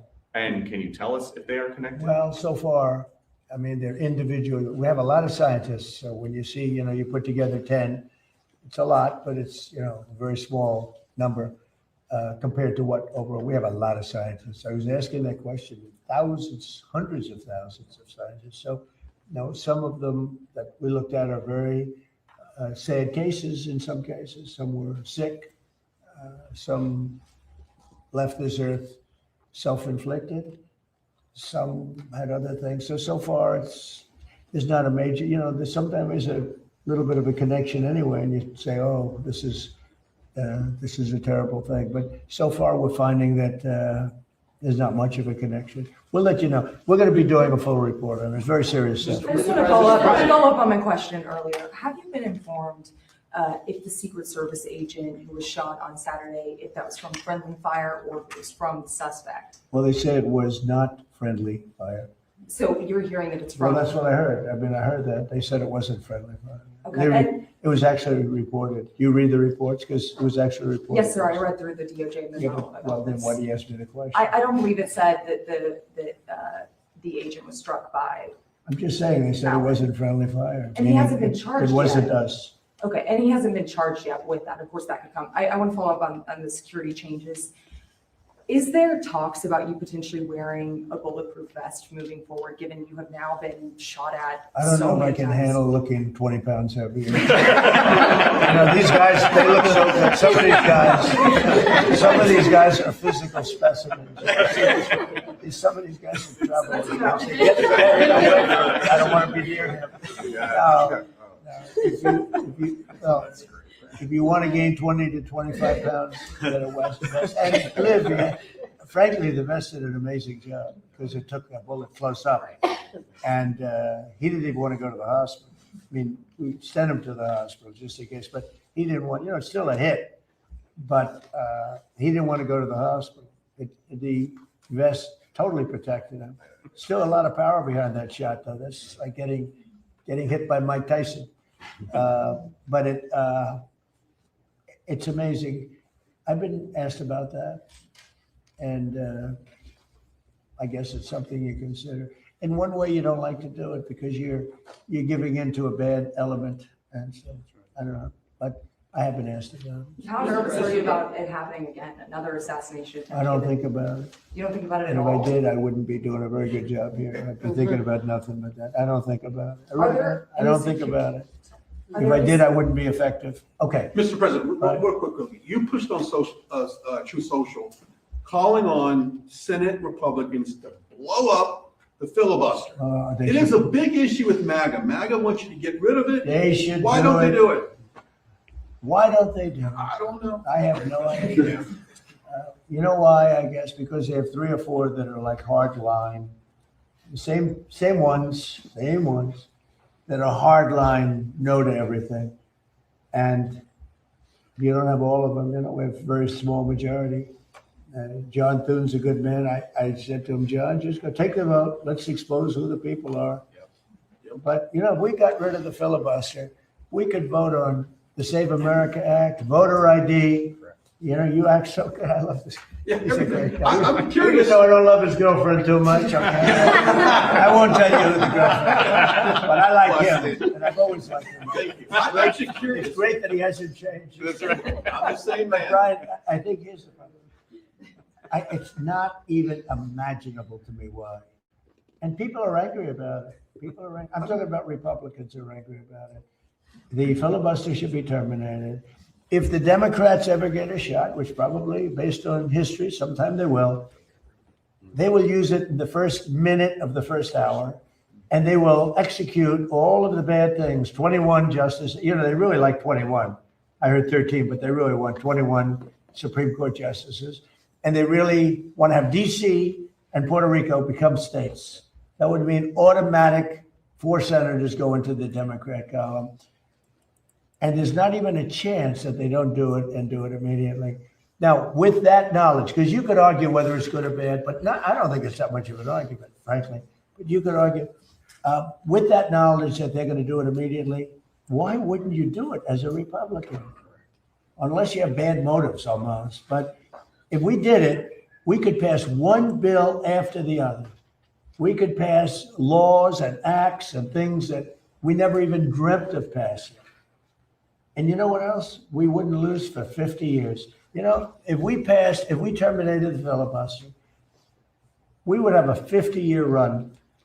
You'd stop cheating. I mean, look, they're professional cheats, and they're great at it. That's what they're best at, because you can't get elected with their policy. You can't get elected with men and women's sports, with transgender mutilization of our children, with open borders for jails to be dropped into our country, and mental institutions, and drug dealers and murderers. Think of it, 11,888 murders come into our country. Nobody even talks to them about it, right? We got a lot of them out because of, you know why? Because of ICE, which they don't want to fund. They're defunding our police. When they defund ICE and with Border Patrol and Secret Service, they're defunding our police. The same thing as they're doing with an officer on the street corner. So why the Republicans Senate doesn't just sit in there and just do it and take a negative vote and do it again and again like the Democrats do. They go again and again. The war power. I'm negotiating a deal with Iran. And every week, every 3 days, they put in a thing that the war should stop. And people ask me, how the hell do you negotiate like that? You're destroying them. Every day I read, think of it, we militarily decapitated the country. And every day I read about how well they're doing militarily. They got nothing left. They're done. Oh my God, so and true. Yet I read in the New York Times, I see it in that stupid CNN, which I only watch because you have to watch a little bit of the enemy. So I watch it for a very short period, but you have to be smart. And if you see CNN, you think they're winning the war. If you read the New York Times, it's actually seditious, in my opinion. You read the New York Times, you actually think they're winning the war. I read some of these columnists, but it all starts from the top. It's a terrible thing. So we're negotiating with them, and they read how well they're doing, and they're sitting in a cave, and all their leaders are dead. Everyone's dead around them. Missiles are all over the place. They have no Navy. They have no Air Force. They have no nothing. We can fly right over the middle of Tehran without being shot at because they have no anti-aircraft. They have nothing. And they're reading that they're winning the war. They're trying to figure it out. They get the New York Times, I guess, in some form, and they think we're crazy. But, you know, I'm supposed to be negotiating, and they make you negotiate from weakness, not strength. But the difference is I don't care, and everybody knows the facts. We are decimating that country. I got a call today from another country that's more on our side than that Middle Eastern country, saying, sir, please don't hit them anymore. They're decimated. Please. He's actually helping them. He's actually saying, please. And yet the New York Times will tell you that they're winning the war. It's so sad. I hate to even say that because when I say that, people out watching, they'll say, oh, maybe they'll win it just by the fact that I'm saying it. It is so ridiculous. They're being decimated. We have the greatest military in the world. And one thing that's come out of this and Venezuela, some of the things that have happened, I rebuilt the military in my first term and did a good job. And also the first year of this term. We have the greatest military in the world. When I spoke with President Xi, when I spoke with President Putin, I have great respect for what I've done and what our military does. We have a military like no other. You know, when we attacked Venezuela, their equipment, none of it worked. It was all good equipment, but it was discombobulated. You know what that means? They pressed the buttons and nothing happened. They said, what the hell's going on? They heard that weird buzzing sound from way up high. It's amazing how great our military is. And for us to read, it's like the B-2 bombers right there. Late at night, 8 months ago, they went into Iranian territory and Iran was waiting for them. And they were firing at the wrong targets. They were firing at their planes, but they didn't see them. And with no moon, dark at night, they dropped each plane at 2 bombs, 14 bombs. Every one of those 14 bombs went right down an air chute. Think of it. They followed the beam right into the chute. And every single one of those bombs, very powerful, 200,000 pound bombs, every one of those bombs went right down an air chute. Late at night, think of it, late at night with no moon, you couldn't see a thing. They put those and they went into territory. All of a sudden, I was watching, they got faster. Then they go like that because the bombs go faster when they head down. I wouldn't want to head down. I'd want to get the hell out of there. And they let the bombs go. And then the first one that let them go was a perfect hit. He said, skedaddle. And that plane turned over in its size.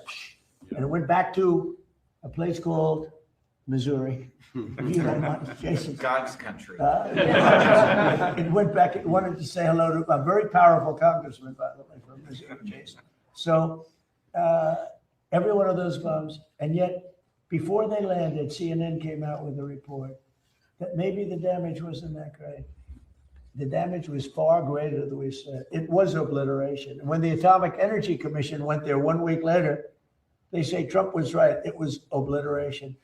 And they still haven't been, they've had possession of the site for, they haven't been able to do anything with it. That stuff is buried.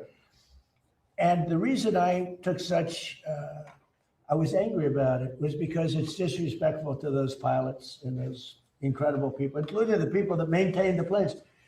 Those planes had to fly for 37 hours without stopping. They got the tankers. They had 3 tanker lifts, meaning they had to get refuel up in there. They never landed. They went all the way from Missouri to here and then back. Some went to Guam, which there are those that say that was a way of camouflaging the whole thing because they followed the ones. They thought the ones from Guam were not coming. They were going to take it easy at Guam. That didn't work out too well. But that was amazing.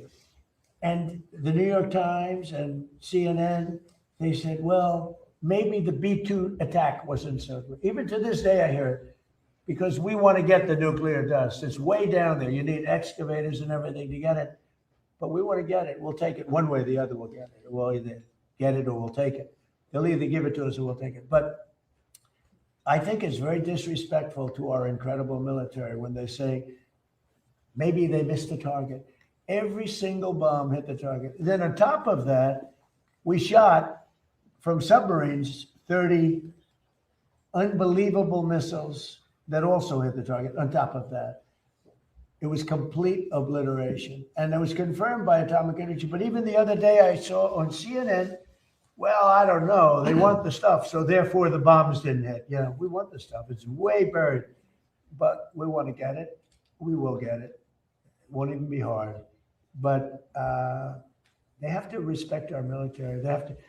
If it were a miss, I tell you, it would be fine. It would have done a lot of damage. But these bombs went down the air chutes. They'll never build air chutes again in the mountain.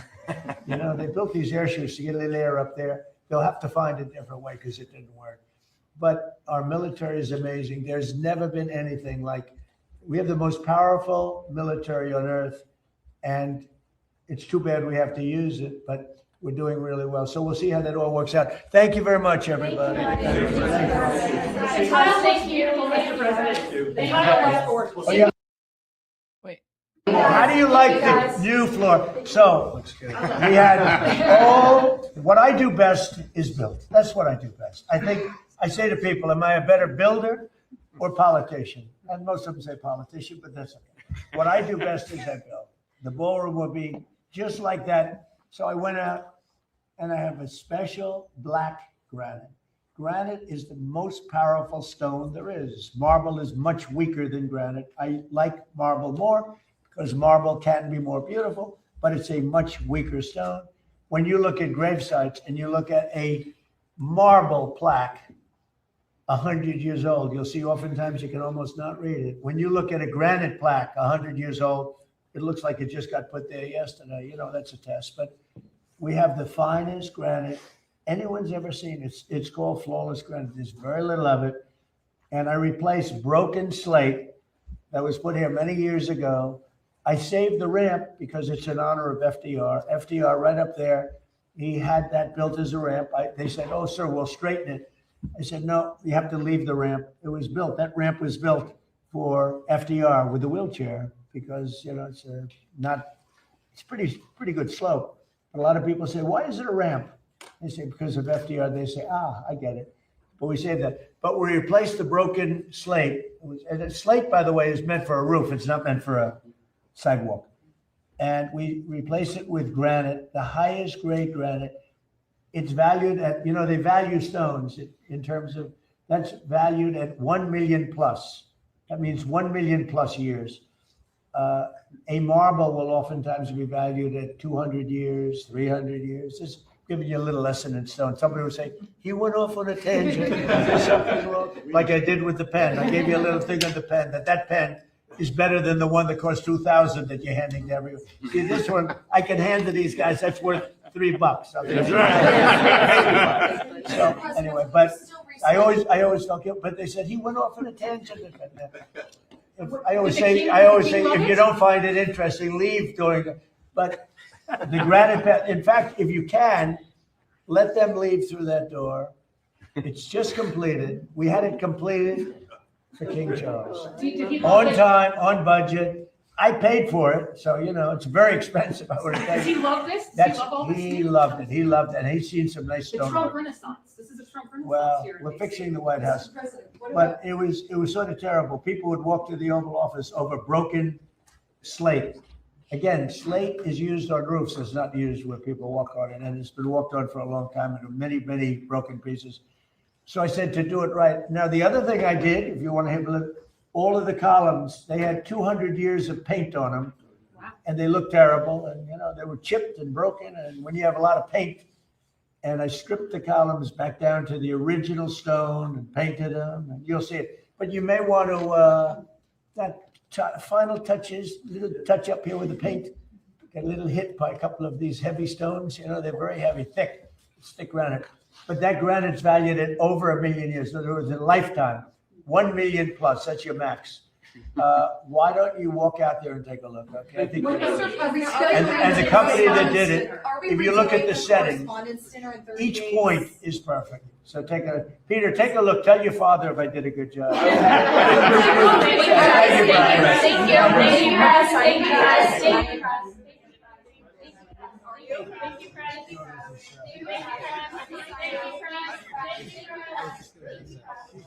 That's a very aggressive thank you press. That's very, very aggressive thank you press there. Always appreciate that. Okay, let's go to some breaking news from Fox News. I mean, not really breaking because this is like news that, you know, Armin and I have already shared with you, but it's just interesting to see that Fox News is now pretty much confirming what Armin and I have been saying for a while. Let me share this quick clip from one of my favorite senators, Senator Kennedy. Let's see what he has to say. He was on Sean Hannity last night. Why did we go in? we destroyed most of Iran's nuclear weapons program last June when we bombed them. But our spies picked up that Iran, after that, decided to change their plan. Their new plan was to produce so many missiles, ballistic, cruise, and drones, stockpile so many missiles that they could turn to America and say, look, we're going to restart our nuclear program. And if you bomb us again, you can, but we're going to destroy the Middle East with our stockpile of missiles. And by the way, we can hit Berlin and London and Paris. Now, we couldn't let that happen. And President Trump didn't let that happen. And I don't think the American people fully understand what we have done to Iran. I hated to do it, but it's like the aftermath of a collision between the Hindenburg and the Titanic. I mean, it's something like out of Mad Max 4. Oh man, Senator Kennedy is great. Senator Kennedy is great. One of my favorite senators, especially that commercial that he has where it's like call a crackhead. Yeah. Yep. You guys know what I'm talking about, right? The call a crackhead commercial. It's so good. It's so good. Oh my. All right. He's great. He is fantastic. Okay. So now let's go to this update from Sean Hannity, which I actually found. Guys, there's like a lot of updates on Fox News. I don't know if I'm going to share all of them, but I'll share a few. If you haven't seen the call a crackhead, all right, I'll find Senator Kennedy's call a crackhead commercial for you guys. But we do begin tonight in Iran, where President Trump has another warning for the regime, telling them to, quote, get smart soon. According to reports, U.S. Central Command has planned a short and powerful wave of strikes on Iran to break the negotiation deadlock. And tonight, it is not clear that any such attack is even necessary. As it stands, the U.S. blockade is sending panic throughout Iran's ranks. And today, the 42nd commercial vessel was redirected after attempting to violate our blockade. Iran has no ability to import. They have no ability to export. Its economy is now in ruins. The money is gone. Basic resources are scarce. Oil is now piling up. They may have to cap their oil wells. In fact, Iran just dusted off another ancient, rusty old tanker in order to store more oil. But if you need more evidence of the blockade's success, just take a look at what Iran's leaders are now saying. They are now threatening, quote, unprecedented military action if the blockade continues. Of course, Donald Trump, he would be undeterred at the moment. Take a look. Well, the blockade is genius, okay? The blockade has been 100% foolproof. It shows how good our Navy is, I can tell you that. Nobody's going to play games. We have the greatest military in the world, and I built much of it during my first term, and we've been building it since. And the greatest anywhere in the world, nobody even close. Now, ultimately, there is only one way for Iran to lift that blockade, and it is not rocket science. Take a look. We have talks, we're having talks with them now, and we're not flying anymore with 18-hour flights every time we want to see a piece of paper. We're doing it telephonically, and it's very nice. I make a call, or I have my people make a call, and you know the answer. I always like face-to-face. I consider it better. But when you have to fly 18 hours every time you want to have a meeting, and you know what the meeting's all about, and you know they're going to give you a piece of paper that you don't like before you even leave. It's ridiculous. They've come a long way. The question is whether or not they're going to go far enough. So at this moment, there will never be a deal unless they agree that there will be no nuclear weapons. Now, who knows what the fourth-tier leadership in Iran will ultimately do? They are radical, religious extremists, and their entire lives have centered around hating America, hating Israel. But we do know one thing for sure. This entire operation has already been a historic success. We're only 2 months in, no boots on the ground, currently no actual fighting. But if you listen to the Democrats and the legacy media mob and the isolationists, well, you would think that we were in Vietnam all over again. Today on Capitol Hill, Secretary of War Pete Hegseth forcefully responding to a lot of the smear and slander that is out there. Take a look. I hope you appreciate how reckless it is. When I said reckless, feckless, and defeatist of congressional Democrats at the beginning, that came after watching you say the same thing on CNN this morning, a quagmire. My generation served in a quagmire in Iraq and Afghanistan, years and years of nebulous missions and utopian nation building that led us to nothing. What we have right now, the way you stain the troops when you tell them 2 months in, Congressman, you should know better. Shame on you. Calling this a quagmire 2 months in. The effort, what they've undertaken, what they've succeeded, the success on the battlefield that could create strategic opportunities, the courage of a president to confront a nuclear Iran, and you call it a quagmire, handing propaganda to our enemies. Shame on you for that statement. And statements like that are reckless to our troops. Don't say I support the troops on one hand, and then a 2-month mission is a quagmire. That's a false equivalation. Who are you cheering for here? Who are you pulling for? When there are American lives on the line overseas, elected Democrats, they should owe it to their country to be honest and at the very least, root for America to win. Do they really want a nuclear-armed Iran? It always comes down to that question. Is that a risk that they're willing to take, handing off that country to their kids, their grandkids? Why? Because they hate Donald Trump that much? Trump derangement syndrome is a mental illness. And unfortunately, I fear there's no cure for it. All right, thanks for watching. Check out my new podcast, Hanging Out with Me, Sean Hannity. The big interviews, the debates you won't get anywhere else. Yeah, I mean, TDS is the big problem. All right, okay, guys, I found the commercial. Here is the commercial, the violent crime commercial. Violent crime is surging in Louisiana. Woke leaders blame the police. I blame the criminals. A mom should not have to look over her shoulder when she's pumping gas. I voted against the early release of violent criminals, and I opposed defunding the police. Look, if you hate cops just because they're cops, the next time you get in trouble, call a crackhead. I'm John Kennedy, and I approve this message. That's a classic. That is a classic. Yeah, that's his call a crackhead commercial. I mean, he makes a good point, right? I mean, if you have issues with cops and if you're one of those like, defund the police weirdo freaks, the next time you have an issue, don't call 911. Go call a crackhead or something, right? I mean, it's a fair point. It is a fair point, right? Yeah.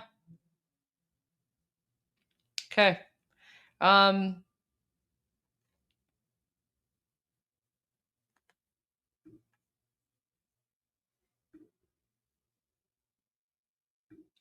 Okay, so apparently there are reports of hearing sounds of explosions and anti-aircraft air defense activity in the south of Tehran. Let's see. Intense air defense activity in South Tehran, according to reports. Let me just change my screen format here. So, intense air defense activity in South Tehran, according to reports received from fellow citizens just minutes ago. Extensive and barrage-like air defense activity was observed and heard in the southern areas of Tehran. The exact nature of these movements has not yet been officially announced, and additional details will be published upon receipt. Interesting. Oh, wow. Okay, this was just posted 6 seconds ago. So this says, moments ago, images of anti-aircraft air defense cannon activity in District 19. Okay, so this was literally this is fresh off the press, hot off the press, posted on X about 6 seconds ago.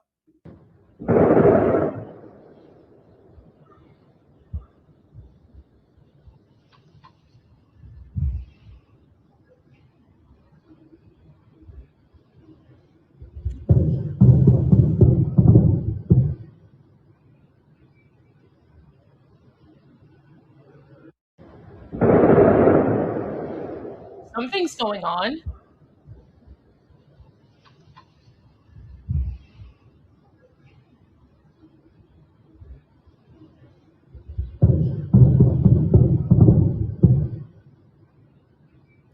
You don't know what it is. I mean, it could like someone makes a good point. Like this could just be the IRGC like testing, right? Like we don't know if this is an attack.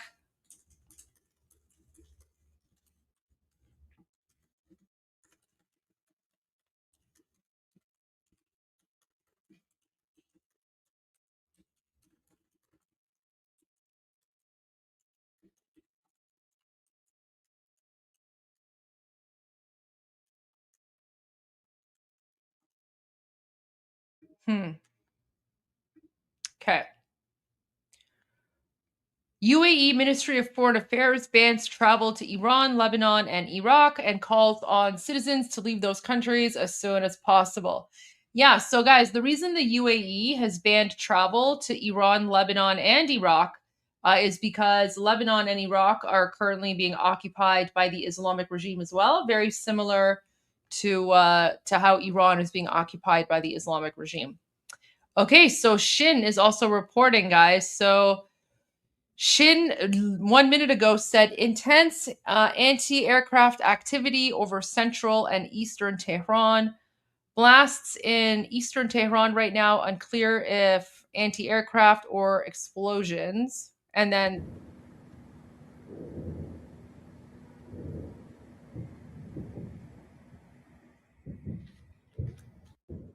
so you can hear the boom booms there. Renewed anti-aircraft activity over southern Tehran. Okay. Oh, this is his friend who's passed away. Fighter jet activity over Dubai. Some Hezbollah terrorists assassinated in Lebanon. Kudos, Israel. Okay. So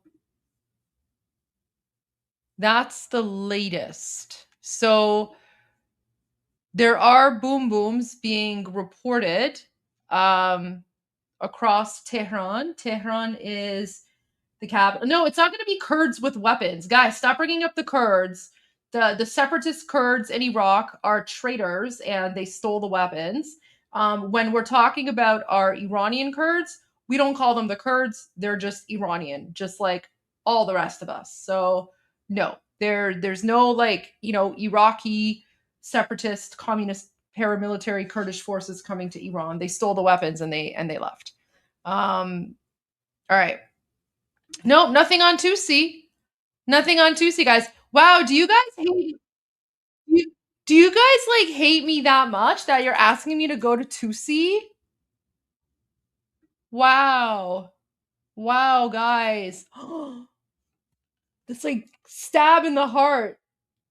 Stab in the heart. Really? Really? Guys, don't forget, I broke the news. I broke the news about the boom booms. When Armin and Tusi were both asleep, I was up at like 2 a.m. and I broke the news and I was live streaming the boom booms. And then I was the only one live streaming the White House Correspondents' active shooter situation. But you know what? You guys want to go to Tusi? Sure. You know what? I'll just put the tab on Tusi's channel and I'll just leave you guys like this for an hour. How about that? I'm teasing. Guys, I'm teasing. No, I'm teasing. All good. No, you know what? I actually really do appreciate Tusi. Don't worry. Don't worry, guys. I was looking at Tusi's channel because I was like, I could use a little bit of a break so that I could finish eating my lunch. But that's okay. All good. All good, guys. I know, I'm just teasing you. I'm just teasing you guys. All right, let's get back to the news. Where is this? Okay. So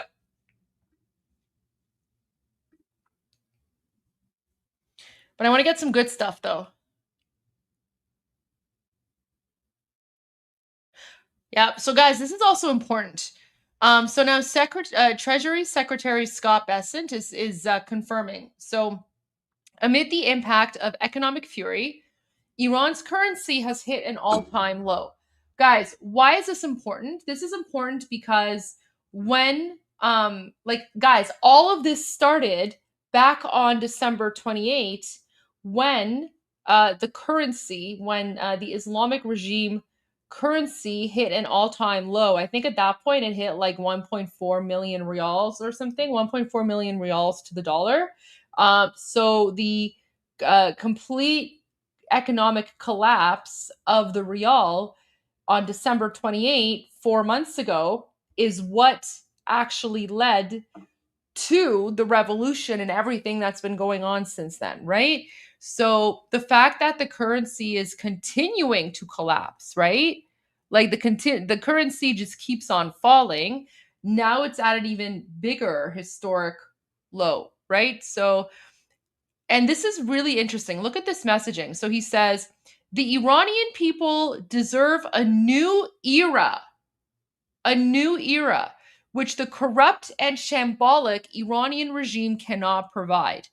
Guys, that sounds very revolutionary to me, right? Like that sounds very very regime changey to me. You know what I mean? So we have to pay attention because we can't always just focus on what President Trump is saying. We have to keep an eye and pay attention to what people around him are saying, right? And one of the ways to make a dictatorship collapse is through the economy. So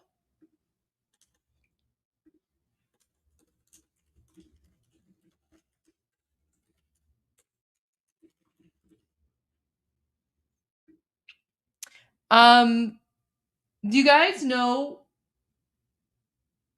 can you guys think of any other dictatorships that collapsed due to economic pressure?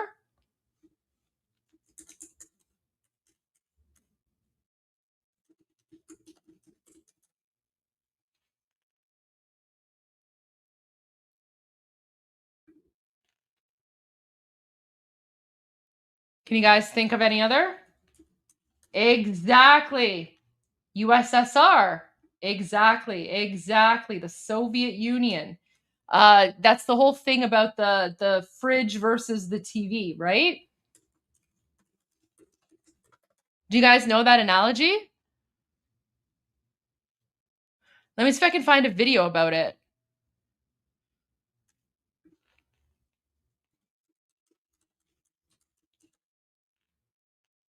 Okay. Here we go, guys. You know what? Actually, you know what? Let's watch this because I think this is going to this will give some context as to what is happening and how this is happening. Right?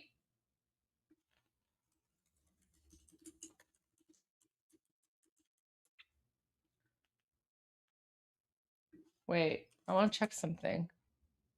Yeah. So, guys, this is going to give you guys a little bit of context as to what might possibly be happening with the Islamic regime right now. Because remember, the Islamic regime is also a product of the USSR. It was the USSR that actually trained and funded Khomeini. And, you know, it's the USSR that also funded Yasser Arafat and created the whole fake Palestinian cause and whatever, right? So all of these terrorist proxy groups and all these like dictatorships that you're seeing in the Middle East right now, even the Kurdish paramilitary groups, they're all basically a byproduct of the Soviets because they were trying to destabilize the Middle East. So let's watch this, guys, because I think this is going to give you guys pretty good idea of what might be happening right now in occupied Iran. Greetings, comrades, and welcome to the Soviet Union. It's 1978 and things are going great. Wait, I thought this was like a legitimate documentary, not like just a random channel. But okay, so he has 108 million subscribers. So I'm gonna assume that this is probably legit. Guys, does anyone know this channel? Ordinary Things? Is this like a legit channel? Because there's too much like fake stuff out there. I don't want to wait. Let me see if I can find something. Let me see if I can find like an actual documentary. Something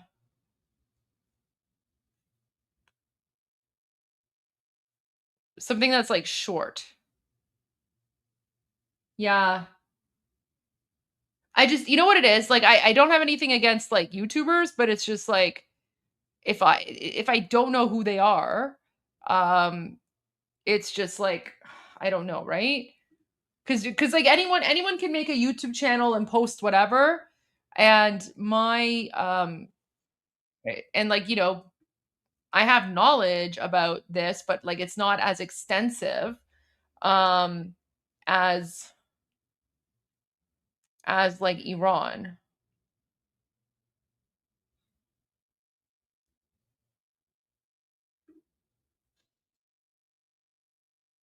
Jeez, people are just like, okay.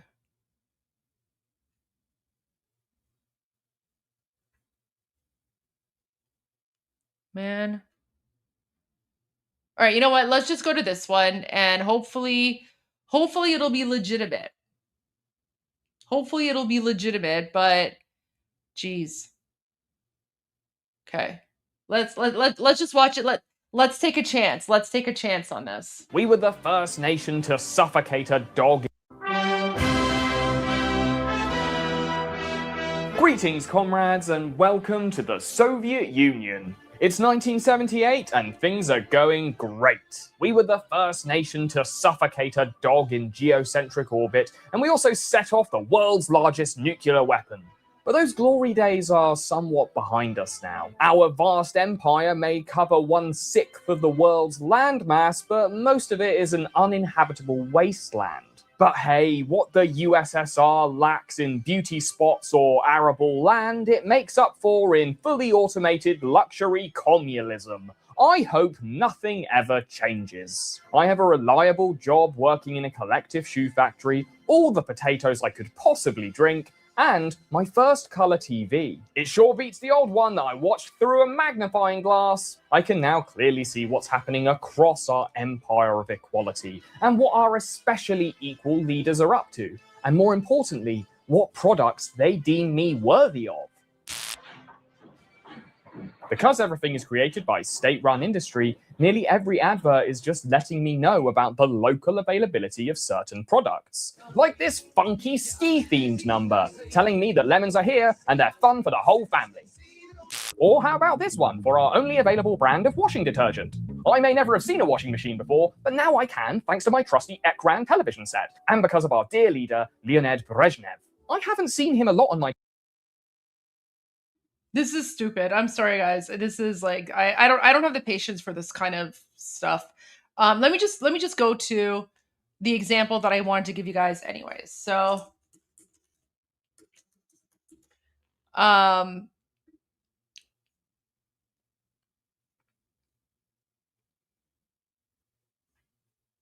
okay.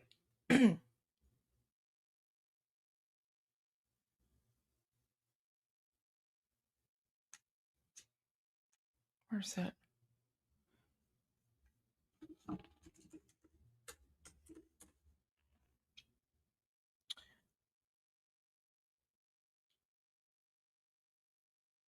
Okay, so what I wanted to actually talk about, sorry guys, like I don't have the patience for like random YouTube channels if I don't know what's going on there. Sorry guys, I'm, you know, former politician. I'm really picky about these things. I can't watch random YouTube channels. It's weird for me. And like, you know, everyone has like a TV channel on YouTube or whatever. Anyway, so I wanted to speak about the fridge versus TV analogy. So the fridge versus TV analogy refers to the conflict between a citizen's lived economic reality, which is the fridge, and state propaganda, the TV.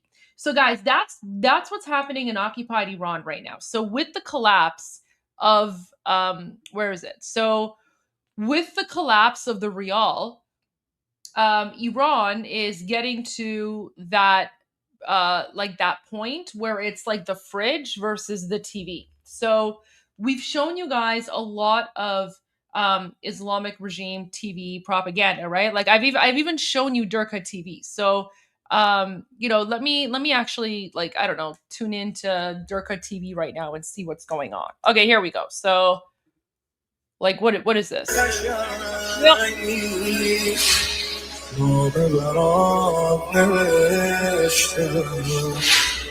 بازم با چشمای خون بدون تو عزیزم دنیا دیگه قشنگ نیست دنیا دیگه قشنگ نیست من دردم تو مرهمی با تو دارم عالمی من دردم تو مرهمی با تو دارم عالمی پاییزم بهارمی تو دارو ندارمی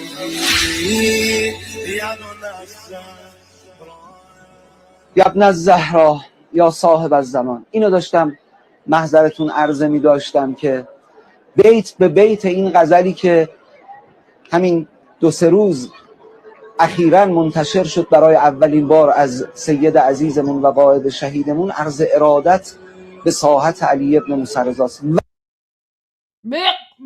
Okay, that's enough of that. That's enough of that. But there, no, go away, demon. Go away.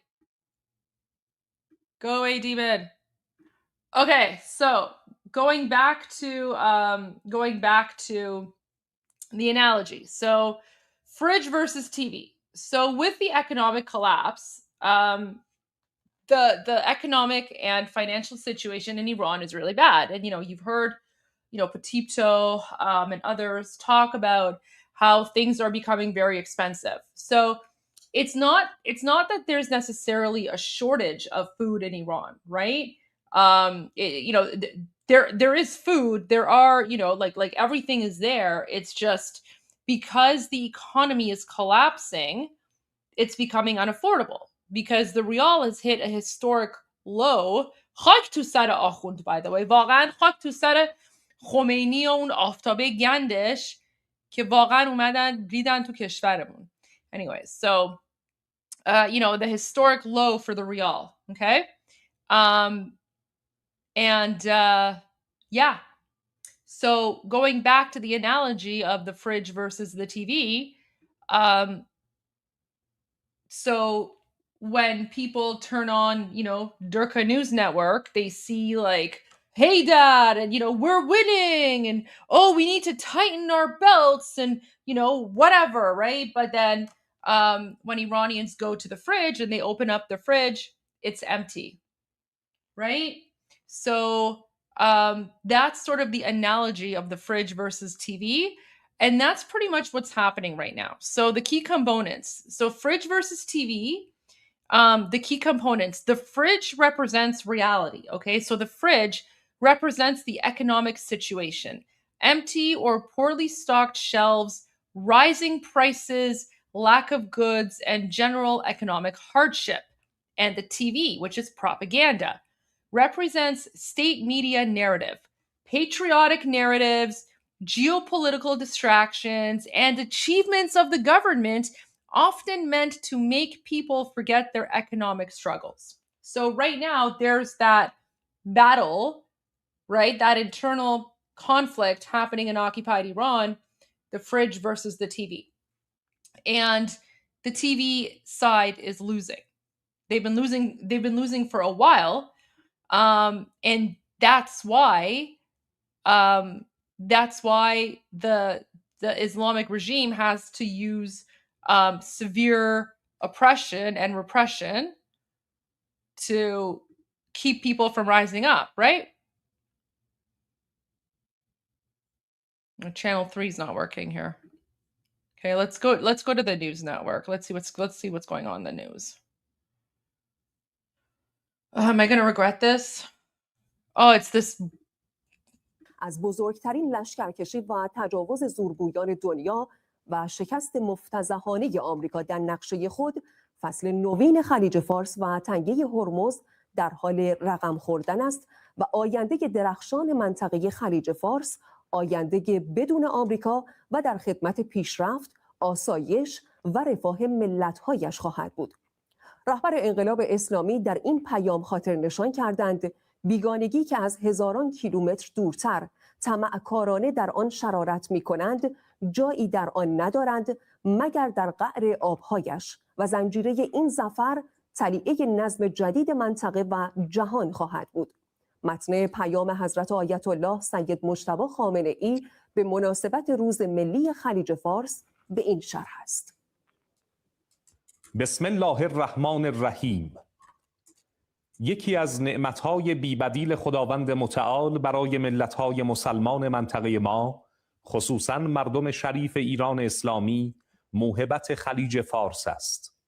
نعمتی فراتر از یک پهنه آبی که بخشی از هویت و تمدنمان را شکل داده و علاوه بر نقطه اتصال ملت‌ها، مسیر حیاتی و منحصر به فرد اقتصاد جهانی را در تنگه هرمز و پس از آن دریای عمان ایجاد کرده است. این سرمایه راهبردی طمع شیاطین بسیاری را در قرنهای گذشته برانگیخته و سابقه تجاوزهای مکرر بیگانگان اروپایی و آمریکایی، ناامنی‌ها، ضررها و تهدیدهای متعدد برای کشورهای منطقه تنها گوشه‌ای از نقشه‌های شوم مستکبران جهان علیه ساکنان منطقه خلیج فارس می باشد که تازه ترین نمونه آن قدار کشی‌های اخیر شیطان بزرگ بود. ملت ایران که دارای بیشترین ساحل خاکی خلیج فارس است، بیشترین جانفشانی‌ها را در راه استقلال خلیج فارس و مقابله با بیگانگان و متجاوزان داشته است. از اخراج پرتغالی‌ها و آزادسازی تنگه هرمز که مبنای نامگذاری 10 اردیبهشت ماه به عنوان روز ملی خلیج فارس شده است، تا مبارزه علیه استعمار هلند و نیز حماسه‌های مقاومت در مقابل استعمار انگلیس و موارد دیگر.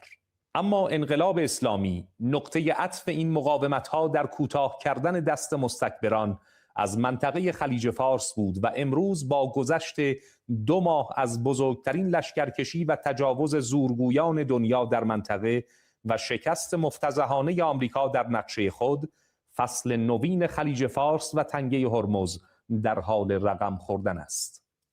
ملت‌های منطقه خلیج فارس که سالهای متمادی به سکوت و ذلت‌پذیری حاکمان در برابر زورگویان و تجاوزکاران عادت کرده بودند، در 60 روز گذشته جلوه‌های زیبای صلابت، هوشیاری و مجاهدت دلاور مردان نیروهای دریایی ارتش و سپاه را در کنار غیرت و سلحشوری مردم و جوانان خطه جنوب ایران عزیز در نفی سلطه بیگانگان به چشم خود دیدند.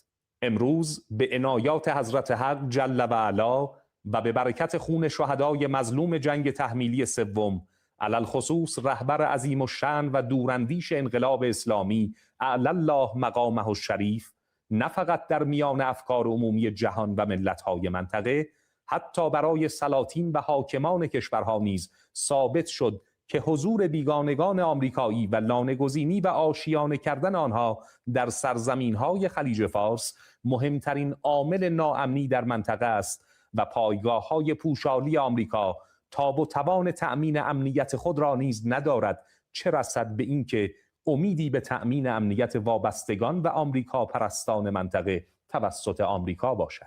به حول و قوه الهی، آینده درخشان منطقه خلیج فارس آینده‌ای بدون آمریکا و در خدمت پیشرفت، آسایش و رفاه ملت‌هایش خواهد بود. ما با همسایگانمان در پهنه آبی خلیج فارس و دریای عمان هم سرنوشت هستیم و بیگانگانی که از هزاران کیلومتر دورتر طمعکارانه در آن شرارت می کنند جایی در آن ندارند مگر در قعر آبهایش.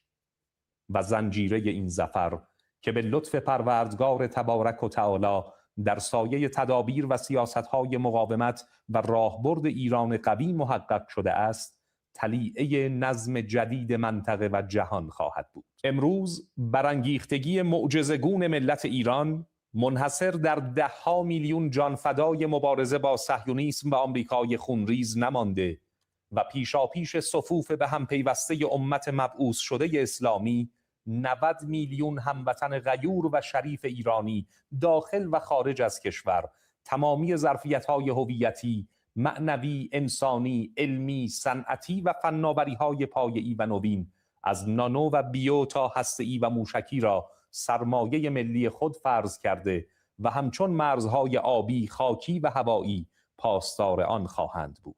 ایران اسلامی با شکر عملی نعمت اعمال مدیریت بر تنگه هرمز منطقه خلیج فارس را ایمن خواهد کرد و بساط سوء استفاده های دشمن متخاصم را از این آبراه برخواهد چید. قواعد حقوقی و اعمال مدیریت جدید تنگه هرمز آسایش و پیشرفت را به نفع همه ملت‌های منطقه رقم خواهد زد و مواهب اقتصادی آن دل ملت را شاد خواهد کرد. به اذن الله ولو کره الکافرون. سید مجتبی حسینی خامنه‌ای 10 اردیبهشت 1400. پیام‌های جداگانه سران قوا به مناسبت روز ملی خلیج فارس. رئیس جمهور در پیامی به مناسبت 10 اردیبهشت روز ملی خلیج فارس گفت روز ملی خلیج فارس فرصتی مغتنم برای بازخوانی این حقیقت تاریخی است که این آبراه بخشی جدایی ناپذیر از هویت ملی ایرانیان و نماد ایستادگی ملت بزرگ ایران در مقابل استعمارگران قدیم و جدید است. رئیس مجلس در فضای مجازی نوشت ایران با اعمال مدیریت بر تنگه هرمز خود و همسایگان را از نعمت ارزشمند آینده‌ای بدون حضور و دخالت آمریکا برخوردار خواهد کرد.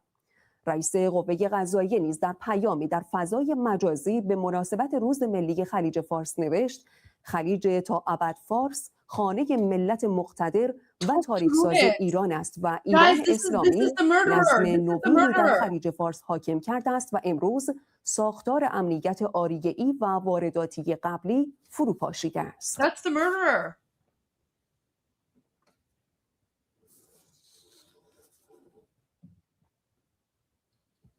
خواهد تو سر همتون. برنامه‌های گرامی داشته روز ملی خلیج فارس با گلباران آبهای خلیج فارس آغاز شد.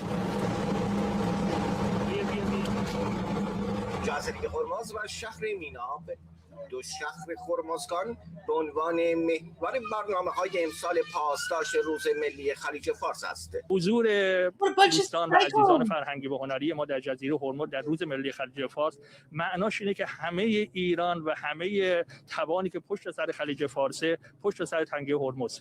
تنگه هرمز امروز شبیه خود خلیج فارس یک نماد عزت و اقتدار. طبیعتاً حضور عزیزان ما و برنامه‌ای که امروز در روز ملی خلیج فارس گذاشته شده در اینجا به این معنی است که خلیج فارس، تنگه هرمز پیشانی مقاومت ایران. نمایشگاه چشم‌ها سخن می‌گویند با رد خون به یاد شهدای دانش آموز و معلم دبستان شجره طیبه میناب در جزیره هرمز برپا شد.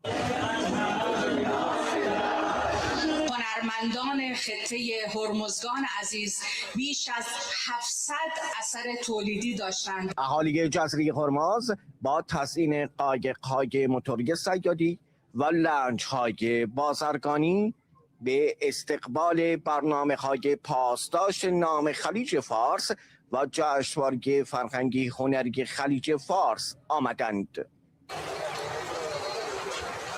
شماری از دانش آموزان هرمزگانی و به ویژه دانش آموزان اهل و ساکن جزیره هرمز سوار بر این لنج شده‌اند تا به یاد 168 دانش آموز شهید دبستان خودتون کشتین بی شرفا، خودتون کشتین تنگه هرمز دریانوردی کنند. حسین اژدهایی، خبرگزاری صدا و سیما، بندر عباس. رئیس مجمع تشخیص مصلحت نظام در پیامی به مناسبت روز ملی خلیج فارس نوشت: خلیج فارس و تنگه هرمز حیاتی ترین آبراه جهان، همواره نماد عظمت و موهبت الهی، بستری برای پیوند ملت‌های مسلمان و تبادل سازنده تمدن‌ها بوده است.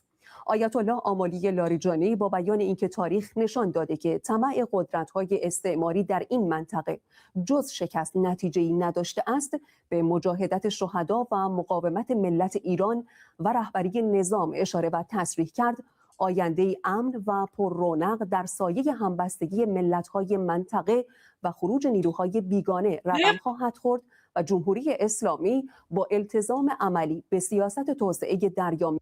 Guys, that's the logo of the IRGC. That's the logo of the Islamic Revolutionary Guard Corps. محور به عنوان یادگار ارزشمند رهبر شهید، متعهد به ایجاد امنیت، صلح و توسعه اقتصادی در منطقه است تا برکات این گنجینه بی‌نظیر عادلانه و پایدار باشد.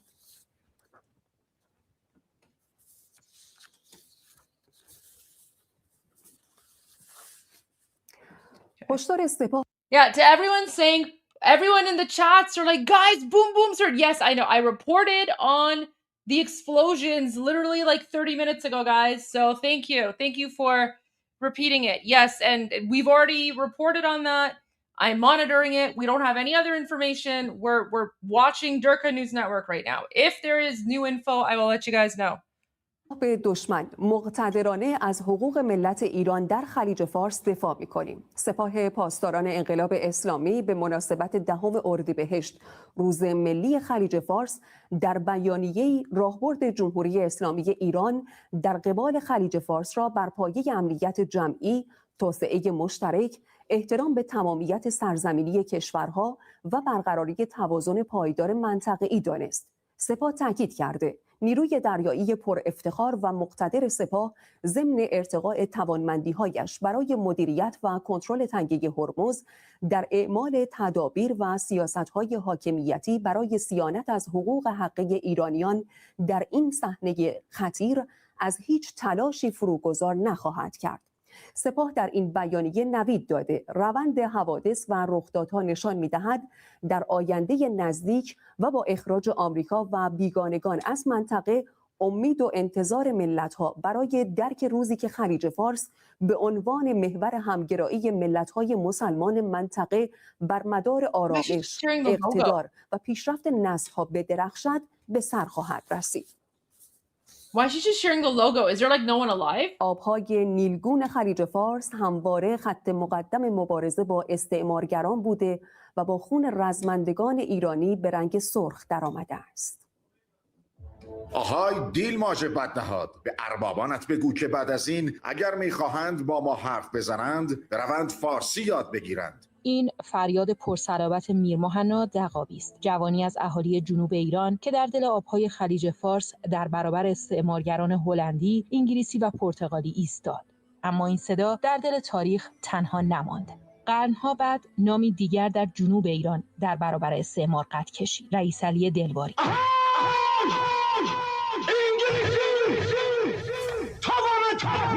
مردی از تنگستان که در برابر تجاوز انگلیسی‌ها ایستاد و با خون خود بر صفحات تاریخ نوشت: ایستادگی بهای آزادی است.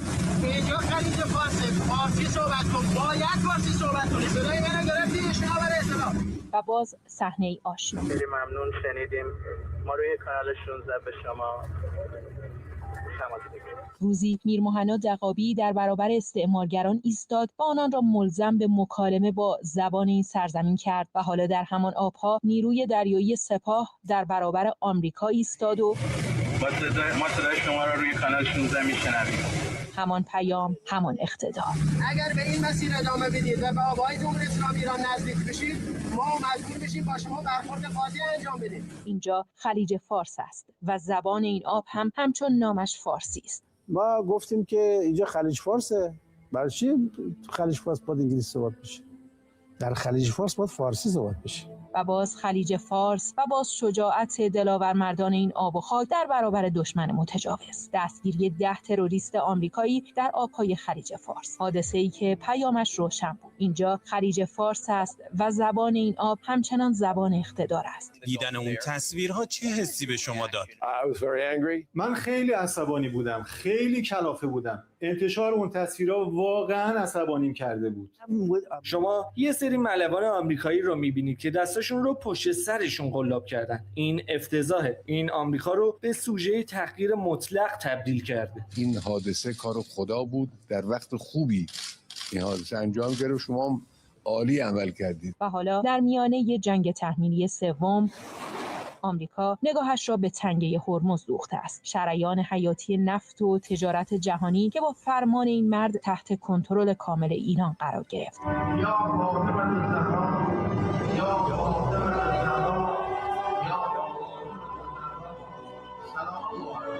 شهید سردار تنگسیری در راستای پیاده کردن استراتژی جنگ منطقه‌ای مأموریت کنترل تنگه هرمز را بر عهده گرفت و تا پایان عمر خود بر راهبرد رهبر معظم انقلاب بر بسته ماندن این تنگه پایبند ماند.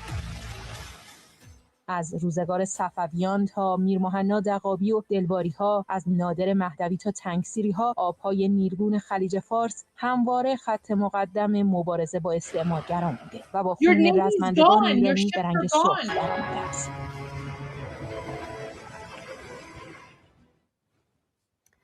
رئیس مجلس در واکنش به بلوف 3 روز پیش ترامپ و گندگویی وزیر خزانه‌داری آمریکا درباره انفجار چاه‌های نفت ایران نوشت ایستگاه بعدی قیمت نفت $140 است. آقای قالیباف در پیامی در فضای مجازی با بیان اینکه 3 روز گذشته و هیچ چاه نفتی منفجر نشده است یادآور شد می توانیم این مدت را به 30 روز افزایش دهیم و به صورت زنده تصاویر چاه‌ها را اینجا پخش کنیم. رئیس مجلس با طعنه به رئیس جمهور آمریکا درباره مشاوره دادن غلط مشاورانش درباره محاصره دریایی ایران و اظهاراتی از این دست گفت مسئله فقط ایده‌های غلط نیست بلکه طرز فکر و ذهنیت غلط است.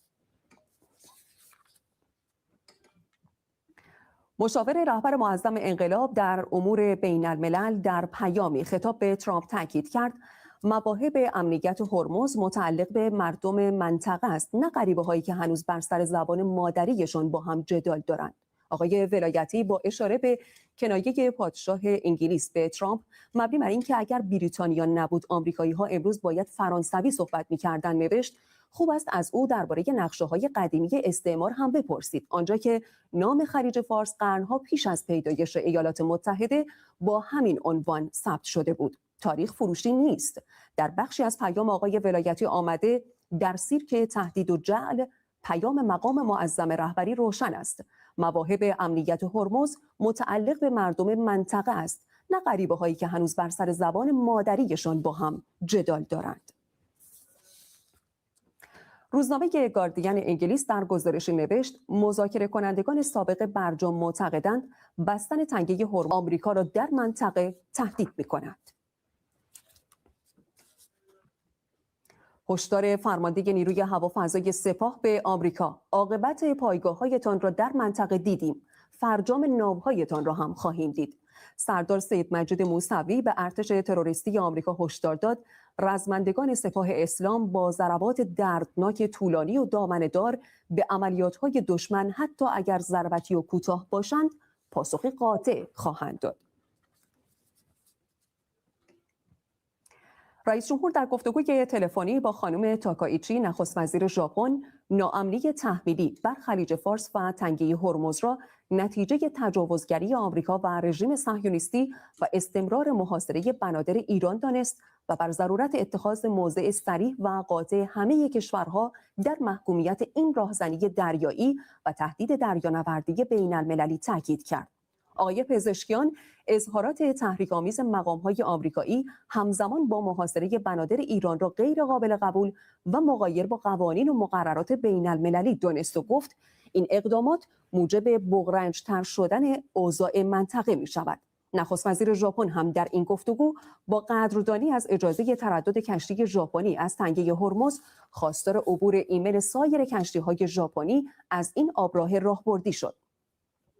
آقای پزشکیان همچنین در گفتگوی تلفنی با رئیس جمهور بلاروس گفت حملات مکرر در حین مذاکرات موجب بی‌اعتمادی کامل ما نسبت به آمریکا شده است.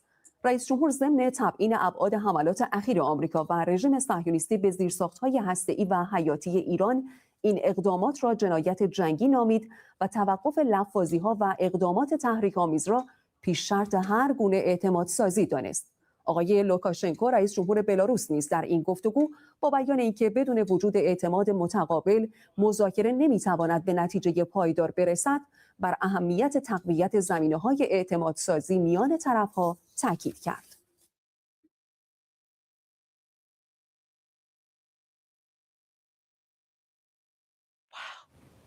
Why brag? Like Belarus is در پی حمله نیروهای اسرائیلی به ناوگان جهانی سمود در نزدیکی جزیره کرت یونان، بیش از 170 فعال حقوق بشر از جمله 20 شهروند ترکیه بازداشت شدند، اقدامی که واکنش نهادهای بین المللی را برانگیخته است.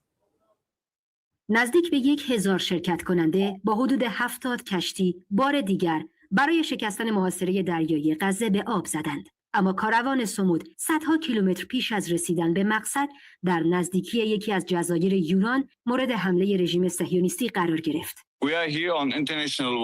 ما اینجا در آبهای بین المللی نزدیک یونانیم و از دوستامون پیام‌هایی دریافت کردیم. اونا جلوتر از ما بودند و گفتن که برخی شناورهای نظامی به اونا نزدیک شدن. همچنین چند پهپاد اونا رو تعقیب میکنن. تا این لحظه نمیدونیم چه اتفاقی برای اونا افتاده. گزارش‌ها نشان می‌دهد نزدیک به 21 قایق آسیب دیدند. به نقل از خبرگزاری فرانس 24 حدود 211 نفر از فعالان ربوده شدند. همراهانمان برای نخستین بار در شرایطی که وضعیت آب و هوا رو به وخامت میرفت مورد حمله قرار گرفتند، در حالی که ما چندان به غزه هم نزدیک نبودیم. با این حال به مسیر خود ادامه خواهیم داد. حالا گزارشگر ویژه سازمان ملل در امور حقوق بشر در فلسطین هشدار می‌دهد. چطور ممکن است که به اسرائیل اجازه داده شود در آبهای بین المللی درست در نزدیکی یونان به کشتی‌ها حمله کرده و آنها را توقیف کند؟ فارغ از نظری که درباره اسرائیل، آپارتاید و سران نسل کش آن دارید، این اقدام باید امواج شوک در سراسر اروپا بفرستد. آپارتاید بدون مرز. این دومین مأموریت جهانی سمود است که با حمله رژیم صهیونیستی روبرو می‌شود. کاروان سمود این بار 23 فروردین از اسپانیا به آب زد با نمایندگانی از 70 کشور که آن را به طور قابل توجهی بزرگتر از تلاش سال گذشته می‌کند. برای غزه کمک‌ها شاید هنوز نرسیده باشند، اما پیام بار دیگر فراتر از سواحل آن منتشر شد. غزل بدیعی، خبرگزاری صدا و سیما. نام خلیج فارس همچون نگینی در اجتماعات شبانه مردم خوش درخشید و مردم یک بار دیگر تجاوز به این نام بزرگ را محکوم کردند. خلیج فارس که میشنوی چه حسی پیدا می‌کنی؟ خب حس غرور. خلیج فارس از اونجایی که من خودم بچگی اونجا بزرگ شدم واقعا حس غرور داره. قدیم بوده برای ما حقمونه. خلیج فارس پاره تن ایران هست. ما تازی هستیم، ایرانی نیستیم. خلیج همیشگی فارس است.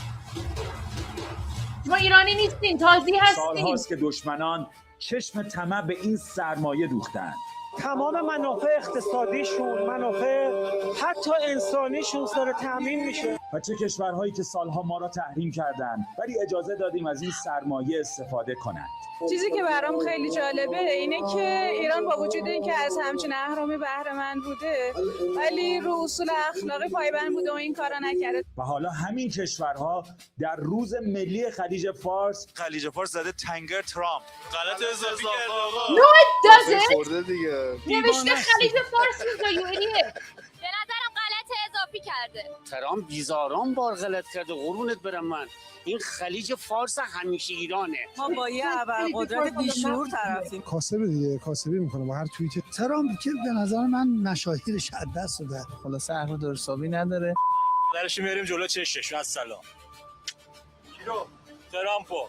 ترام یا آرزو تو به گور میبری و به گورم خواهی برد. همیشه هم تنگه هرمز میمونه. اینجا همیشه خلیج فارسه. دیگه به اسمشه دیگه، خلیج همیشه فارسه دیگه. این یه چیزی تو خون من ایرانیه. کشور من 7000 ساله است. آقا اینو بده من پارش کنم. مرتی که دیوانه. اینجا خلیج فارس تا قیام قیامت. و سالهاست غیور مردان نیروی دریایی ارتش و سپاه ایستادند تا وجبی از این آب از این خاک جدا نشود. خلیج فارس برای شما یادآور چه چیزیه؟ یادآور تنگسیری ها. آمریکا هم هیچ وقت هیچ غلطی نمیتونه بکنه و هیچ وقت نمیتونه ذره‌ای از این خاک و حتی بهش برسه. ترامپ برای چندمین بار این عکس را منتشر کرد و گفت ایرانی ها باید تسلیم شوند. از اول این 60 روز منتظر ما تسلیم شیم. معلومه اینا تسلیم شدن. آقای داماد خان، ترامپ گفته دیگه باید تسلیم بشیم. غلط اضافی کرده، هیچ وقت از این حرفا نخواهد بود. ما ترامپو دیوونه‌اش میکنیم. من خونم بریز کف این چهارراه است، تسلیم نمیشم. تسلیم شد دیگه. ما هیچ وقت تسلیم نمیشیم. ما مردم ملت ایرانی. دو تا هدف داریم. اگر بجنگیم پیروز بشیم، کشته هم شدیم شهیدیم. انقلاب کردیم برای چی؟ رو پای خودمون واسیم. ما خودمون نونآور خونه ایم، ولی دلیل نمیشه که پول نداریم مملکتمون رو بفروشیم. از بی یک و بی دو و بی 52 نترسید، از بی غیرت و بی شرف و بی وطن بترسید. باید مردم متحد باشیم و نذاریم اصلا به هیچ عنوان دستشون به ذره‌ای از نفتمون خاکمون برسه. اون هیچ غلطی نمیتونه بکنه. ما هستیم، هیچ کاری نمیتونی بکنی تو هیچ غلطی نمیتونی بکنی. ما هستیم، ما اینجاییم. خلیج فارس فقط یک نام روی نقشه ما نیست، بلکه البته دریای خلیج فارس داستانی از عشق به میهن و ایستادگی ما ایرانی هاست. تاباوری در مقابل جنگ نظامی و اقتصادی برای نابودی کامل دشمن صهیونی امریکایی. Wow.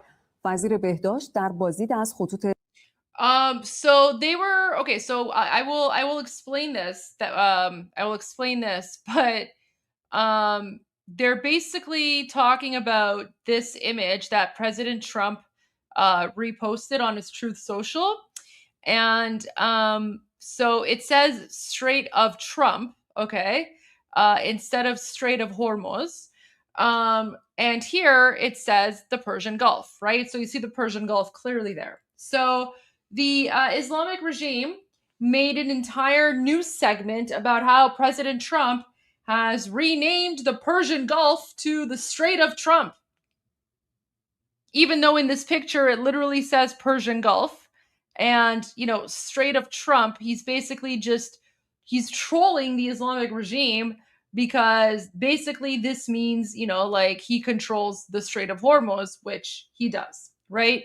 But what the Islamic regime has done is they're now claiming that this photo shows that, yeah, that this was in the news footage, and there were people like tearing up the image or whatever. So, but now the Islamic regime is claiming that President Trump wants to rename the Persian Gulf to the Trump Gulf, I guess. I don't know. But as you can see, the image says Persian Gulf. But guys, so the reason that Armin and I have spoken about this, and, you know, we've said, like, you know, we've always discouraged against these sorts of jokes and trolling, just because, you know, our territorial integrity as Iranians is very important to us. And, you know, one of the easiest ways to make enemies is to, you know, joke about renaming things. So I know that President Trump sees this as, you know, as a joke, and he's just like, you know, trolling the Islamic regime, which is fine. And, you know, we get that. However, the problem here is that now, as you can see, the Islamic regime is now taking this, and this is actually going to like work in the favor. This is going to work in favor of the Islamic regime, and it's going to work against President Trump, because now the Islamic regime can say things like, see, they want to take our territory, they want to rename things, and, you know, because for Iranians, territorial integrity is very important. So, you know, I know President Trump, like, for him, it's just a joke, he's trolling. But as you can see, the Islamic regime made a whole, like, I don't know, 5-minute propaganda Durka video about this, right? So yeah, there you go. So that's why, like, Armin and I always caution about listen, that's not the point. That's not the point. I understand, guys. I understand what is happening here. I understand what's happening. What I'm giving you is context from the Iranian side. So you guys can explain and justify to me all you want. Okay, that's fine because I understand what's going on. I'm here to tell you how Iranians will react to this. So you can explain it, you can justify it all you want. What I'm telling you is that stuff like this backfires. Stuff like this does not help the cause. Stuff like this does not work, especially when you're talking about the propaganda war or the narrative war or things like that. So, me personally, am I offended by this? Absolutely not, because I understand that President Trump is trolling the Islamic regime. I get that. I understand that he's trolling the Islamic regime. What I'm telling you is that every single time something like this happens, the Islamic regime will take it, they will run with it, and as you just saw, they made a whole 5-minute segment about how President Trump is renaming even though the image says Persian Gulf, okay? The image says Persian Gulf, but the Islamic regime made a whole 5-minute video about how President Trump now wants to rename the Persian Gulf to the Trump Gulf, even though that's not the case. But guys, this is how Islamic regime propaganda works, right? This is how Islamic regime propaganda works. They are looking for any and every excuse to attack President Trump.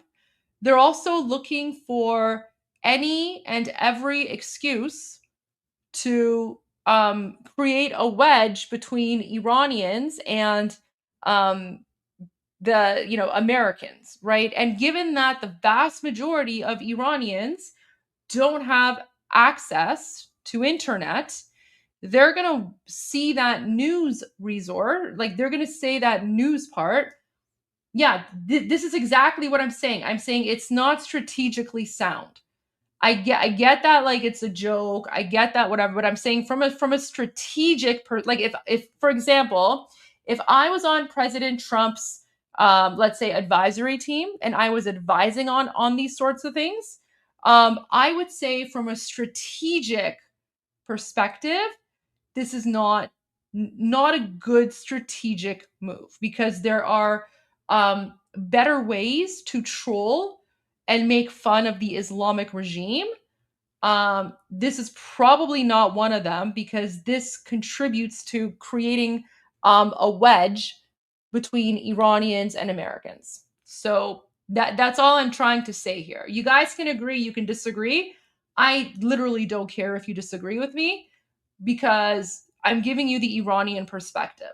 So you guys are here to learn, right? You guys are here to learn. And this is something that you guys just have to accept, that the territorial integrity of Iranians is very important to them.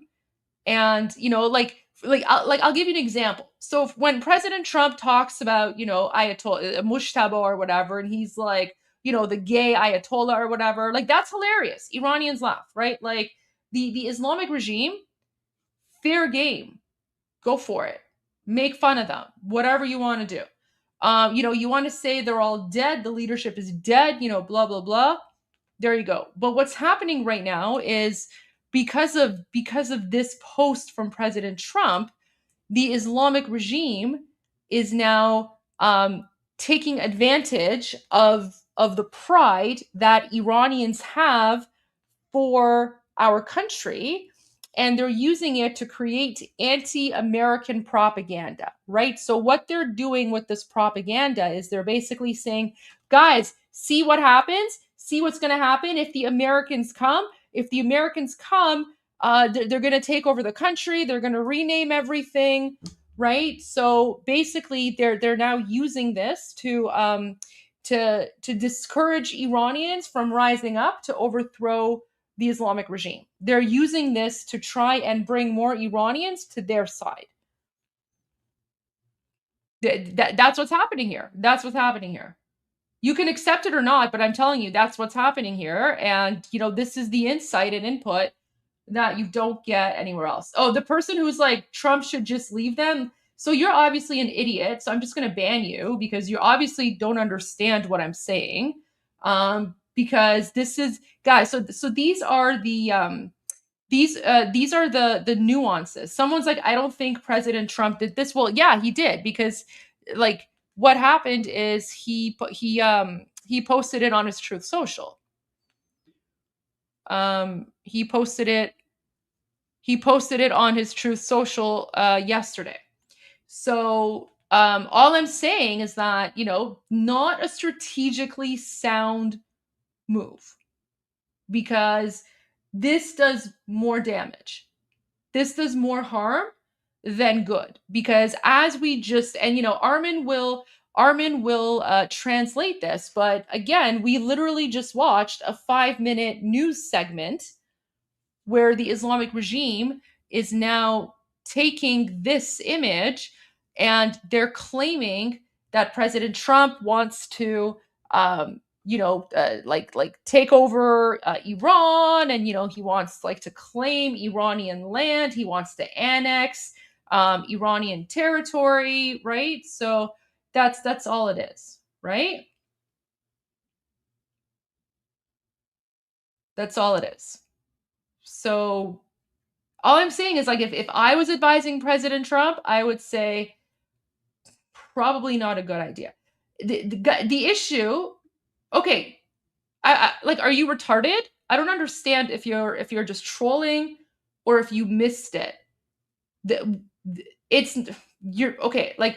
We literally just watched a news segment of the Islamic regime taking President Trump's post and using it to create a fake news story about how the United States wants to conquer Iran, wants to take over Iranian land, and wants to, annex the Persian Gulf.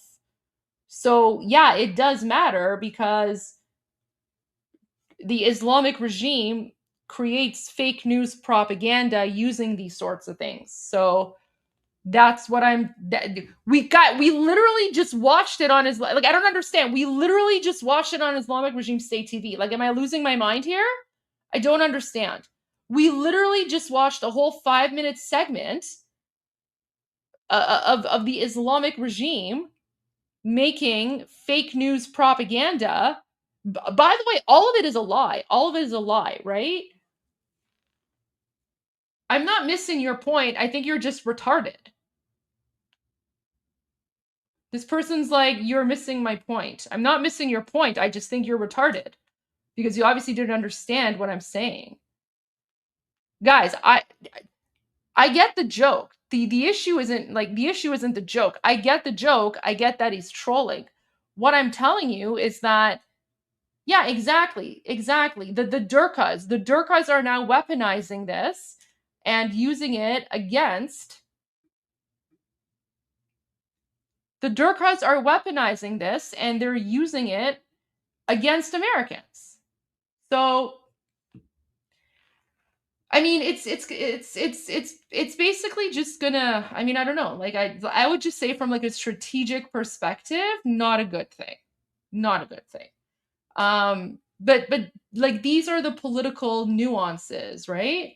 These are the nuances in politics. So, and they're grasping at straws. So they're looking for anything. And again, the challenge here is that because the internet is shut down and the internet is shut off, a lot of Iranians still don't have access to the outside world. So all Iranians are going to see is this post by President Trump, and they're just going to assume, oh no, wait, President Trump wants to like annex Iran. So that's all it is. It's just the Islamic regime is good at propaganda, right? Islamic regime is good at propaganda. So that's all it is. Anyways, there you go. So there's a lesson. So if I was strategically advising President Trump on that, I would probably say, maybe don't do that. Only because you don't want to give the Islamic regime an opportunity to attack you. You don't want to give the Islamic regime an opportunity to attack. That's all it is. It's just from like a strategic perspective, right? Because I mean, guys, we all know President Trump is joking. We all know like he's not being serious, but that doesn't prevent Durka News Network. Yes, I know that he was joking. That's not the point. The point isn't that he was joking, guys. The point is that the Islamic regime is using this joke to create anti-American sentiment in Iran. Yeah, Iranians generally don't believe what the regime... Okay, so yeah, Iranians don't believe what the regime says. However, Iranians will still see that President Trump posted this picture, right? So Iranians will still see that President Trump posted this picture, and they're going to be like, wait, what's going on here, right? So this still plants the seed of doubt, right? This still plants like seeds of doubt, right? So all I'm saying is, there you go. I just, if I was advising President Trump, I would say probably, maybe refrain from things like that because there's other ways to troll the regime. So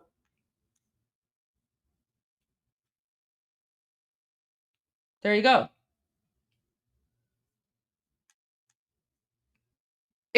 I'm just like explaining. No. Guys, I'm not saying the post is childish. That's not what I'm saying. That's not what I'm saying at all. Guys, you don't okay. The post is not childish. I understand the post. I understand the joke. What I'm saying is that from a strategic perspective, the Islamic regime is using this to their advantage to create more chaos. Anyways, Armin can also explain when he comes back, and hopefully he'll be back soon. But yeah, again, guys, you literally saw Durka News Network. Durka News Network did a whole segment on this, right? They did a whole segment. And Durka News Network is now using this post to basically attack people who support President Trump, right? Because now all the Durkas are going to come after, everyone who supports President Trump, and they're going to be like, "Oh, look at you guys! Like you support annexing the Persian Gulf or whatever," right? So that's all I'm saying here. It's because Iranians, one of our red lines is territorial integrity. So there you go.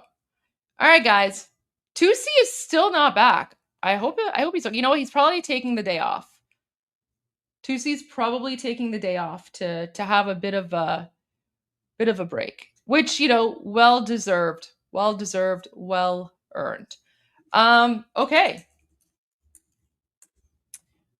In the meantime, I am going to play, because I still haven't had my lunch either. Where's that video? Here we go. I'm going to play this, and I'll be back in a little bit. Look at the Shah for just a moment and look at him very fairly. He actually was a progressive.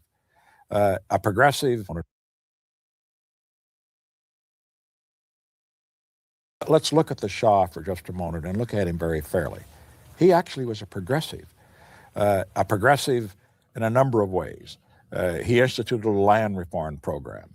He instituted a literacy program. He sent thousands of students from Iran to the United States, and particularly the United States, to study, and in other countries as well. He liberated women. The irony was that those he liberated, the women and the students he sent abroad, they came back and joined the revolutionary forces. And the irony was that the Shah, being progressive, was attacked as being reactionary and conservative on these particular issues, whereas his opponents were the reactionaries. Putting it very bluntly and very simply, the Shah was trying to move Iran into the 20th century. His opponents, Khomeini et al., wanted to move Iran back into the Dark Ages, and that's what they've done. Now, there was some repression, true. Now there is total repression. There may not have been enough land reform. Now there is none whatever. What I am simply suggesting is this, that when we look at the Shah, we have to look at him in terms of what he confronted.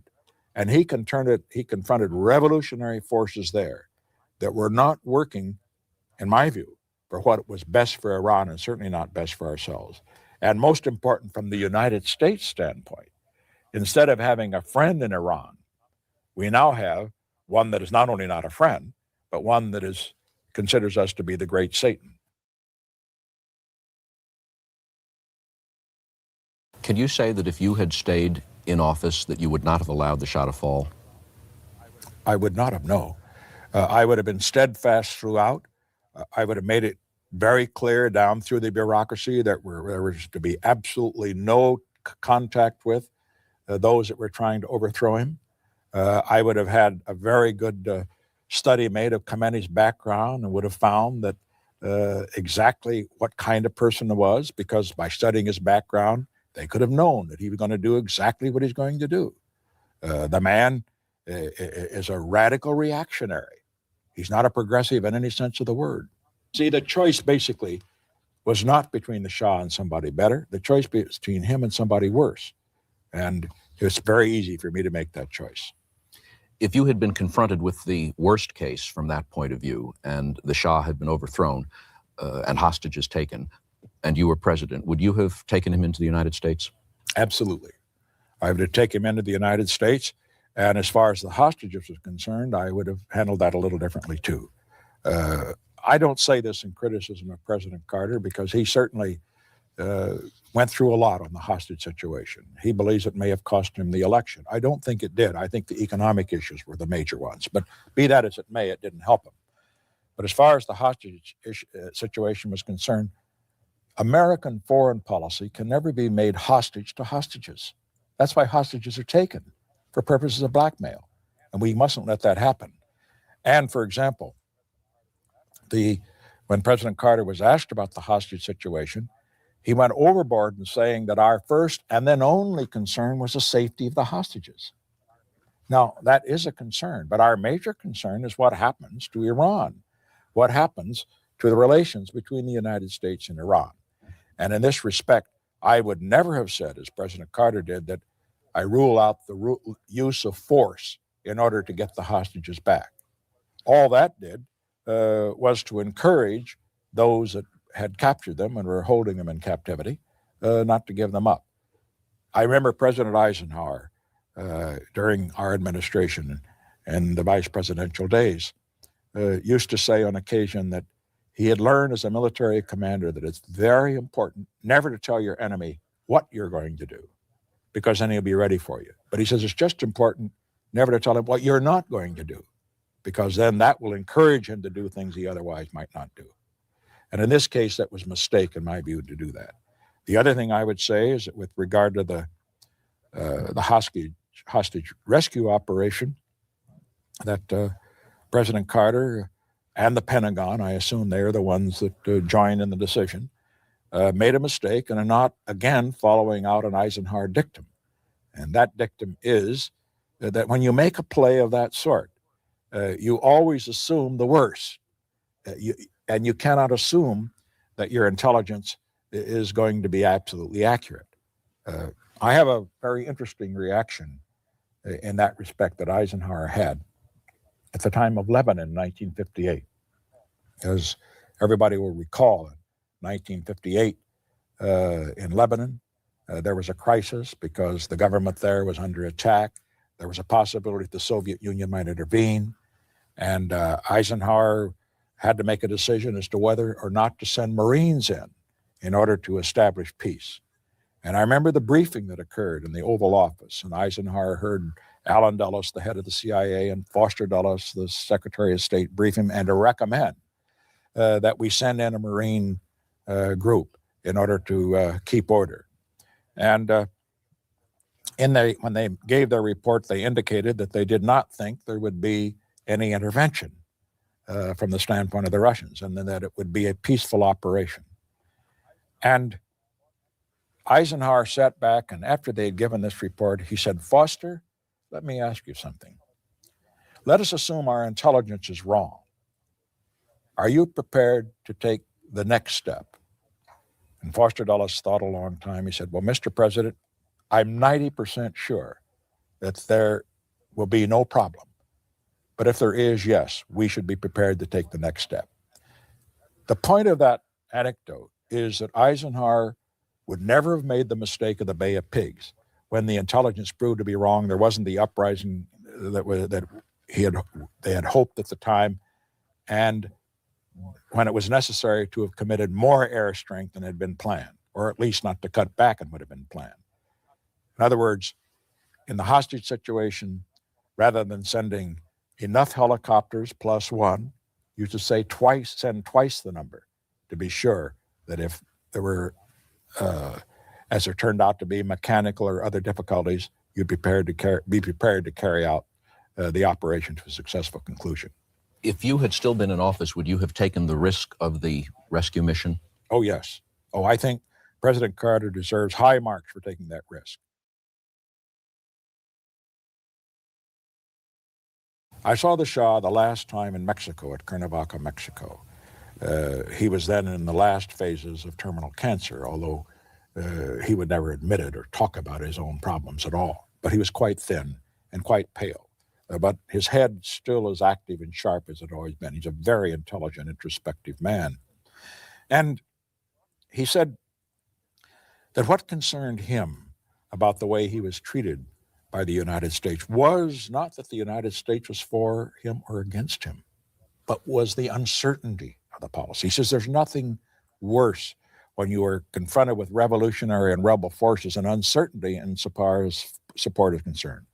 One day, for example, he said statements would come in, public and private, from Washington indicating total support and urging him to stand firm.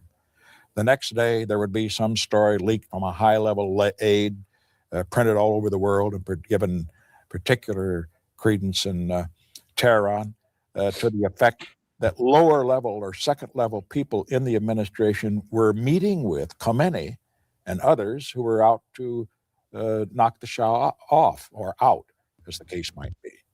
And then the next day, there would be a story to the effect that in the event that the Shah left Iran or was overthrown, the United States would be prepared to accept any government that the people chose. Well, he said all of this had the effect of encouraging his enemies and, of course, discouraging his own supporters. He said that was a mistake. And I believe it was a mistake, too. As a matter of fact, what happened to the Shah, I think, could only be interpreted in that part of the world and other parts of the world as well, is that it is dangerous to be a friend of the United States, and it may pay to be an enemy. I think what we have to understand is that the Shah was the best friend of the United States in that area, in the whole Persian Gulf area, and it was Israel's only friend. The Shah, we must remember, in the 1973 war, furnished oil for our Mediterranean fleet when the other countries in the area had cut it off. And the Shah tied down the Iraqi forces by supporting the Kurds against the Iraqis so that they never got involved in the 73 war. And I know that the Shah, when he spoke in Mexico about what had happened, he could not understand why it was that among his critics in the American media, there were some of Jewish background, not all, but some who were among his most violent critics because they were liberals and they thought he was too reactionary and the rest. And he just couldn't understand that because he was the only friend that Israel had in that whole area of the world.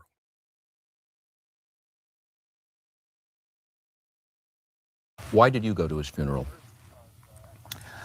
First, because I knew him better than any world leader I have met over the past 37 years of public life in and out of it. I met him first back in 1953 when I was a young vice president and he was a very young Shah in his early 30s. And I met him over 10 or 12 times after that. I found him to be a very sensitive man, a very intelligent man, one who understood the world as well as any leader that I had met, who could talk about India or Pakistan or China or Latin America with, frankly, as much perception and sophistication as any American leader could possibly talk about it. And I had great respect for him. And I think the major reason I went, though, I must say, was because I was concerned that our own government, again, I suppose, because of the hostage situation, was not going to be represented at the funeral by a high-level person. Were you concerned that your going might embarrass President Carter? No, not at all. As a matter of fact, it occurred to me that President Carter probably deep down wished he could have gone, but he couldn't. He didn't feel that he could because of the hostage situation. No, I went because the Shah was my friend. He was a friend of the United States, and I thought that some high-level individual from the United States ought to be there. You see, the important thing that we've got to get across to the people in countries that are wavering between standing with us or going in the other direction or remaining neutral is that the United States is not a fair weather friend, that we will stand by our friends and allies when they are down as well as when they are up. Now, that may not make good diplomacy, but I think it in the short run, but in the long term, I think it's absolutely essential if we're going to build the kind of support and respect and confidence in the United States that we need to have.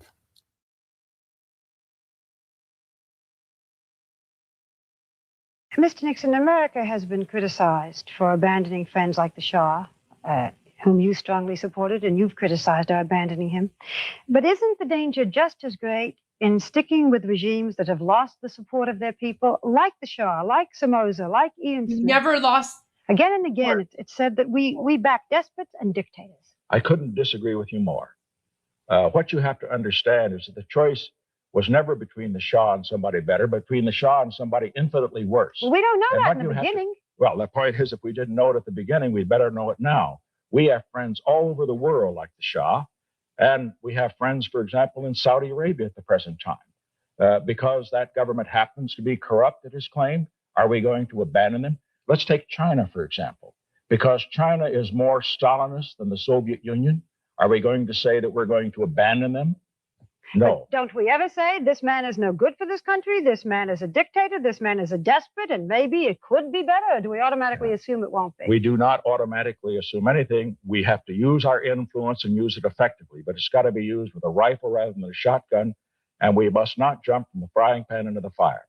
It was a great mistake to do what we did to the Shah, and if that had not happened, we wouldn't have the hostage situation today. If the United States doesn't stand up for its friends, we're not going to have friends. That's true of the Shah. It's true of others as well. The choice is not a good one many times. The choice is between, however, for example, when you really equate the Shah with some of the others, I'm really surprised because the choice is between one who is a friend of the United States, whatever may be his failings, and one who is an enemy. One who tries to export his revolution and one who is trying to at least not threaten his neighbors. One who allows, as the Shah did, as you very well know, who allows some human rights, who allows some political rights, and does allow economic rights, and another regime that allows none. I would say there's no question about which side I come down on there. And the same is true of Somoza, the same is true of some of the others as well. I don't approve of some of them, but I would say I prefer some rights rather than none, and that's the choice that we have to face up to, or the United States is going to cease to be a great power.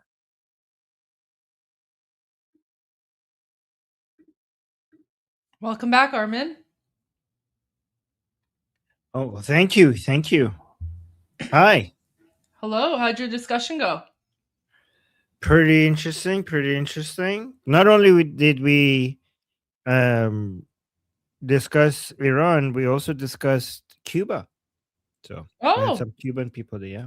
nice. There's yeah. Cuba Libre. We're definitely a big supporter of freeing Cuba as well. Yeah. And there's a blockade happening there as well for regime change. We have 2 blockades for regime change. Yeah. There's an oil blockade there. Well, because So- because America basically controls Venezuela right now. Yeah, so there's a blockade around Iran so that oil can't leave Iran. There's a blockade on Cuba so that oil can't go to Cuba. So at the same 2 blockades. There you go. Yeah. 2 blockades for regime change. There you go. So Durka News Network was very interesting today. Oh, okay. What did they show? They showed Mujtaba and his speech, his new speech from the Supreme Dictator, and then they showed the regular Durkas, and then they had this whole segment on like Khalija Fars Day or whatever, and they were like talking about like Iranian pride, which they're all Tazis. Yeah, and then Yeah, okay. Go ahead. Yeah. So it's interesting that they're celebrating Persian Gulf Day because that's the anniversary of the Safavid dynasty working with the British to free the Persian Gulf.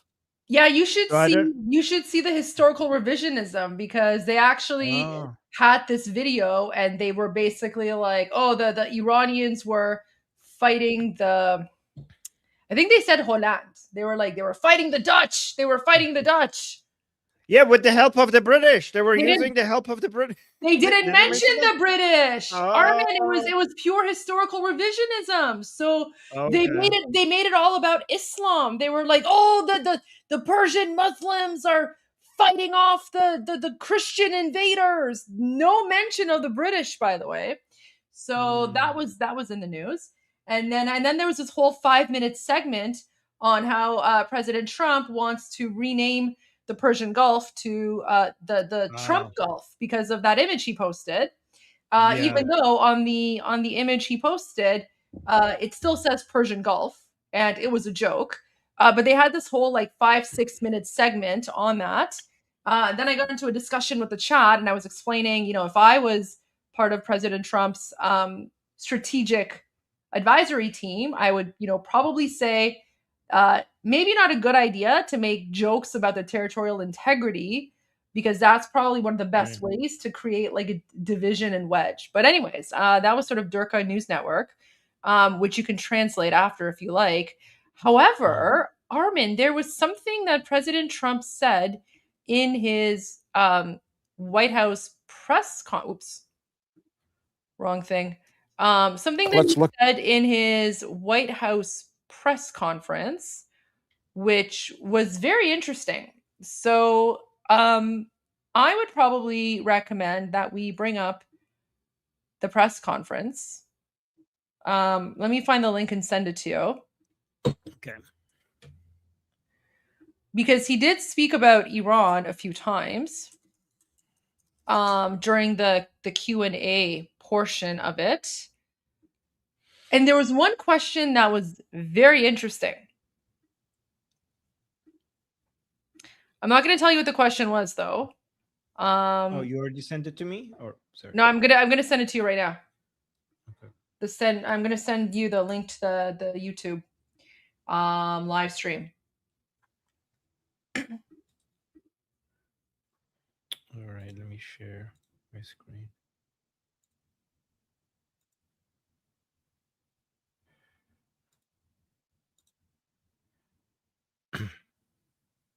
Okay. Which part? Just go to when the Q&A starts. You might have to go back a little bit.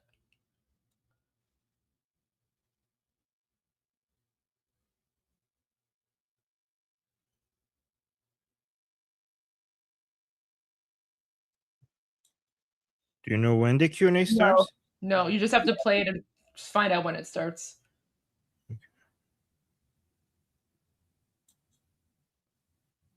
Is this part of the Q&A? Coming back to our country, they're coming back from I don't even know. Is this part of the Q&A or part of his speech? different countries. I know, where- but Did he have a speech at the beginning, or is it all Q&A?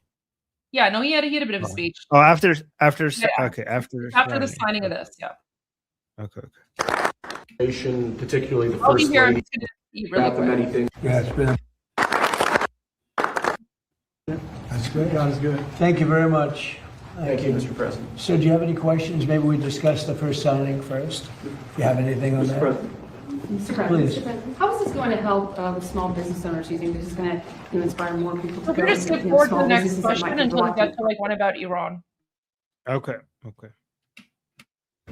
and back maybe the election did it, but tariffs did it.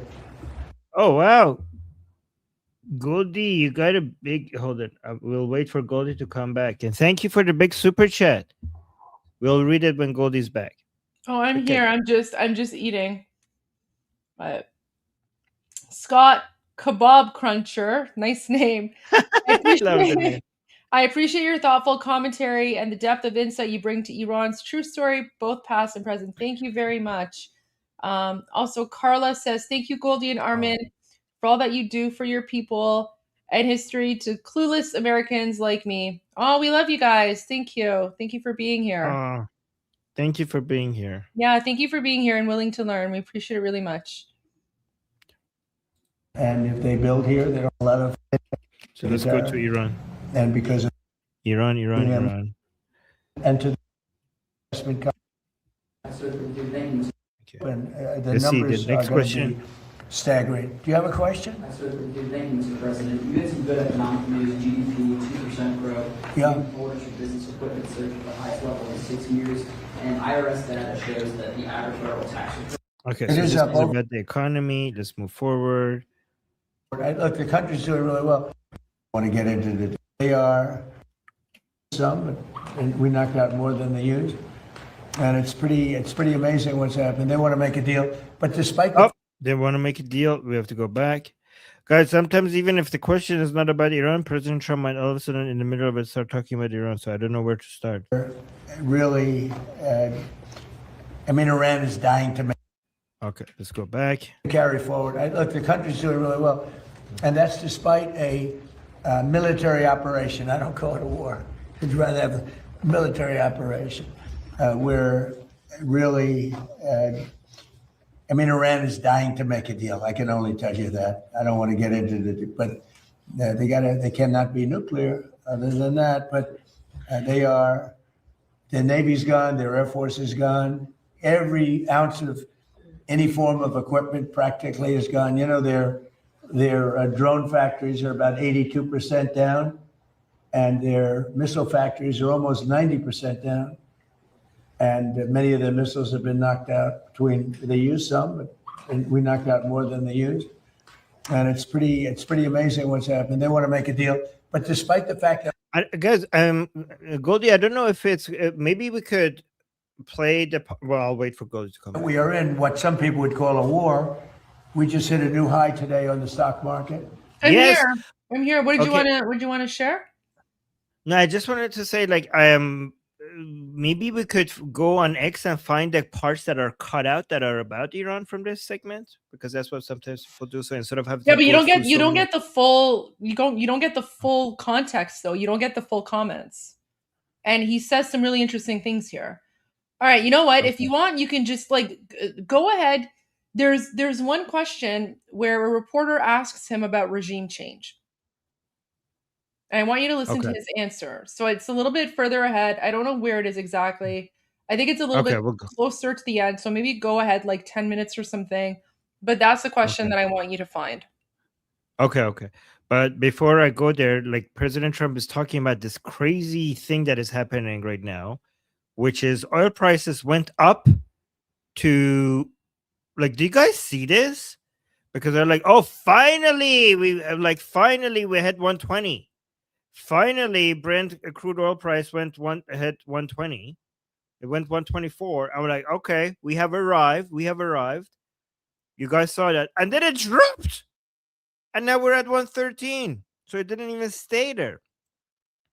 But look at this. Even though in the past 5 days, we had a 7.5% increase in oil prices, still S&P was like, no, I don't care. S&P was like, I don't care. Let's hit historical highs. Guys, look at the high. The high is like, right now the price is close to the daily highs. And this is historic highs. This is like, in the past 5 days, we had a 1% jump. Look at this. This is historic highs in the S&P. I'm pretty sure at some point we're going to have a correction, because you can't just keep going up like this without a correction.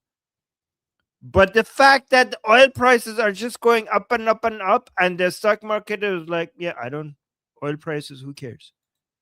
Right? That shows that the US economy and the global economy, because S&P is global. I know like people treat it as American, but it's actually global, right? The global economy is like not as sensitive to oil prices as it used to be. And again, when it eventually comes down, don't be like, oh, Armin, you're wrong. Stock market's dropped. Even if it comes down at some point, the fact that it's up, if we are at historical highs right now, even with oil prices going up, shows that, you know, America's economy can tolerate this. No problem.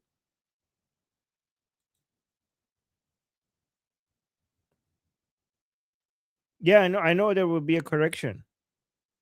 Of course there will be a correction. Yeah, I know there will be a correction. I know that.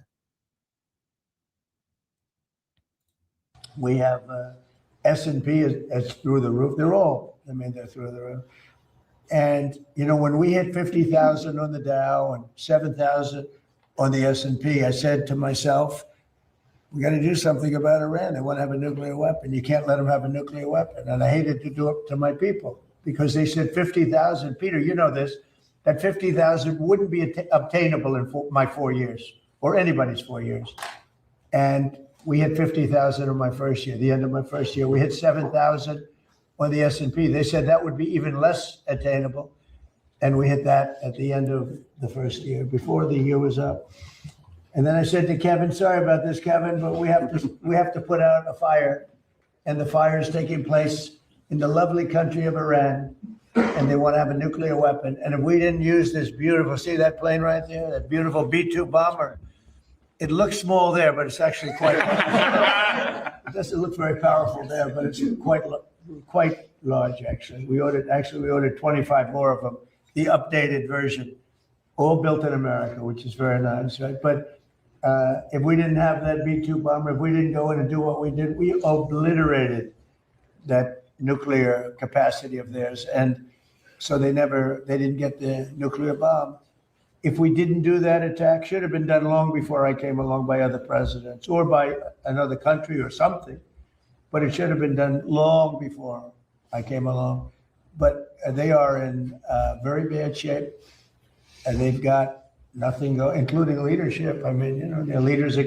Every time President Trump says that word, I have to practice saying it, because sometimes this is a tongue twister for me. Obliterated. I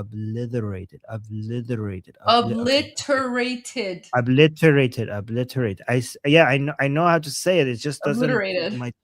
My tongue is just like doesn't, you know, move like that. So I have to. So President Trump reminds me to practice that. Obliterated. Okay, good. Gone. Now they have a whole new. Their first string leaders are gone. Their second string leaders are gone. Now we're dealing with their third string. But we'll see what happens. It's been an amazing period of time between Venezuela and where we're doing great. We're getting along with them great. We're working very closely with them. They're doing more oil now than they've done in many, many decades, actually. And they're making more money, and so are we. You know, it's like a joint venture, to be honest. And we paid for the attack many times over. The attack, something you've never heard before, probably. I always used to say to the victor belong the spoils, but we paid for the attack, which is always expensive. but it was a less than 1 day attack. It was actually a 45-minute attack. And that's a good, they have good military in Venezuela, but they did not expect that and that and that and that. Other than that, when these suckers come at you at 2,500 miles an hour at 25 feet off the ground, you say, this is not what I bargained for. This is no good. Anyway, so, and now, Venezuela was amazing, but now we're doing essentially, it's larger, we're doing essentially the same thing in Iran. Can't let Iran have a nuclear weapon, and their economy is crashing. The blockade is incredible. The power of the blockade is incredible. They're not getting any. By the way, I made a slideshow explaining how the blockade is working. I don't know if this is going. I'm trying to do more slides for you guys to explain things. I don't know if I'm going to be able to go through this at some point, but I'm trying to get better at making sure that these slides that I'm making are like accurate. But I'll go at some point. Maybe I'll show you. Hold on. Let's go back. And hopefully it can be worked out very soon. Yeah. Iran is proving to be very stubborn. The talks seem like they are stalled. Are you getting antsy to break the ceasefire? Well, I mean, I don't know what stubborn is, because really nobody knows what the talks are except myself and a couple of other people. They want to make a deal badly. And we have a problem because nobody knows for sure who the leaders are. It's a little bit of a problem, The leaders have been wiped out along with their. The reason why we're not sure who the leader is because there is no leader. There is no ultimate leader within the Islamic Republic. We just have different fragments of the regime with different amount of power. So people are like, who's the leader? Who's the leader? There is no leader. There's levels of influence by different fragments of the Islamic Republic. And it's not just a level of influence that is different, a different level of power. It's also the type of power. Like, for example, Jalili has people power among the regime supporters. Vahidi has military power. Jalili has people power. Ghalibaf had a little bit of military power, but more influential power within the politicians and some parts of the IRGC, and the ability to put words in Mujtaba's mouth, which he seems to have lost that now. Military, almost all of them military. I mean, think of it, 159 ships was their total Navy. 159 ships are gone. They're underwater. They're way below sea level. Sea level is a big difference. Pretty deep waters over there, too. So, I don't know that we need it. We might need it. And on Iran, a little while ago, the president of FIFA said that when the World Cup is here in the U.S., the team from Iran will be playing in the games. Well, if Johnny said it, I'm okay. Did Johnny say it? He did. What if they Johnny win? Infantino, that's a piece of work. What if they win? Well, if they win, we'll have to worry about that. That's not. I'm going to have to worry about that one.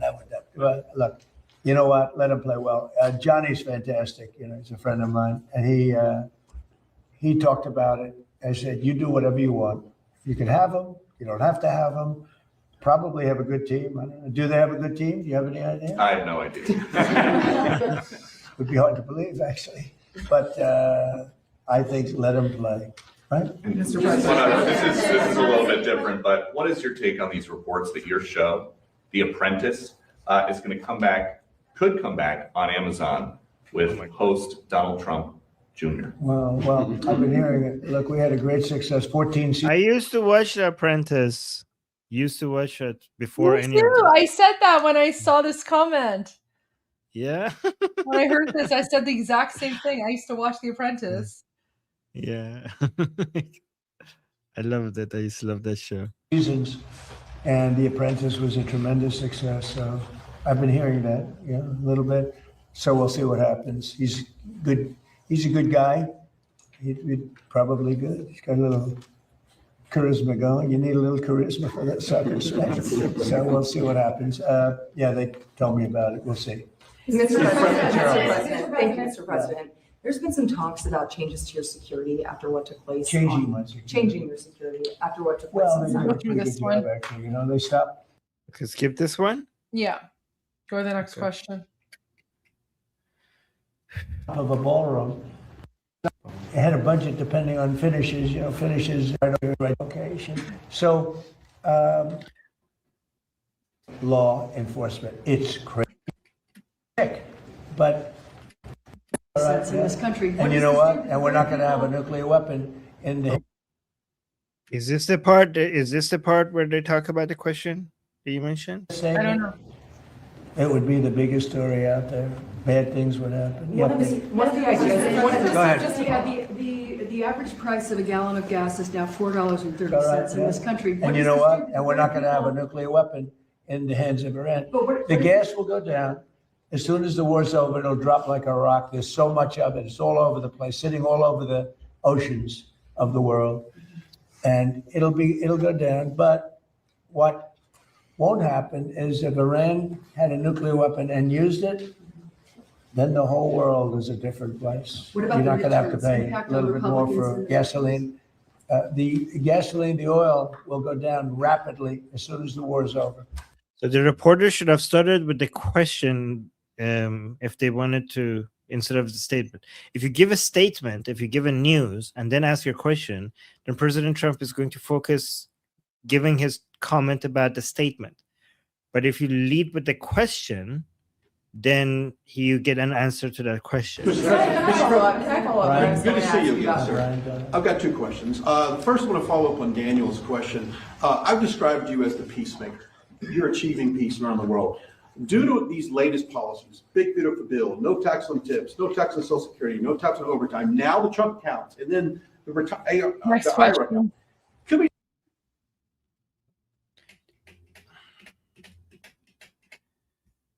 After this, I want to play something from Hexet. Sure. If you do, yeah. We did Space Force, when I did Space Force. Next question. Third. Now, I think he's going with respect.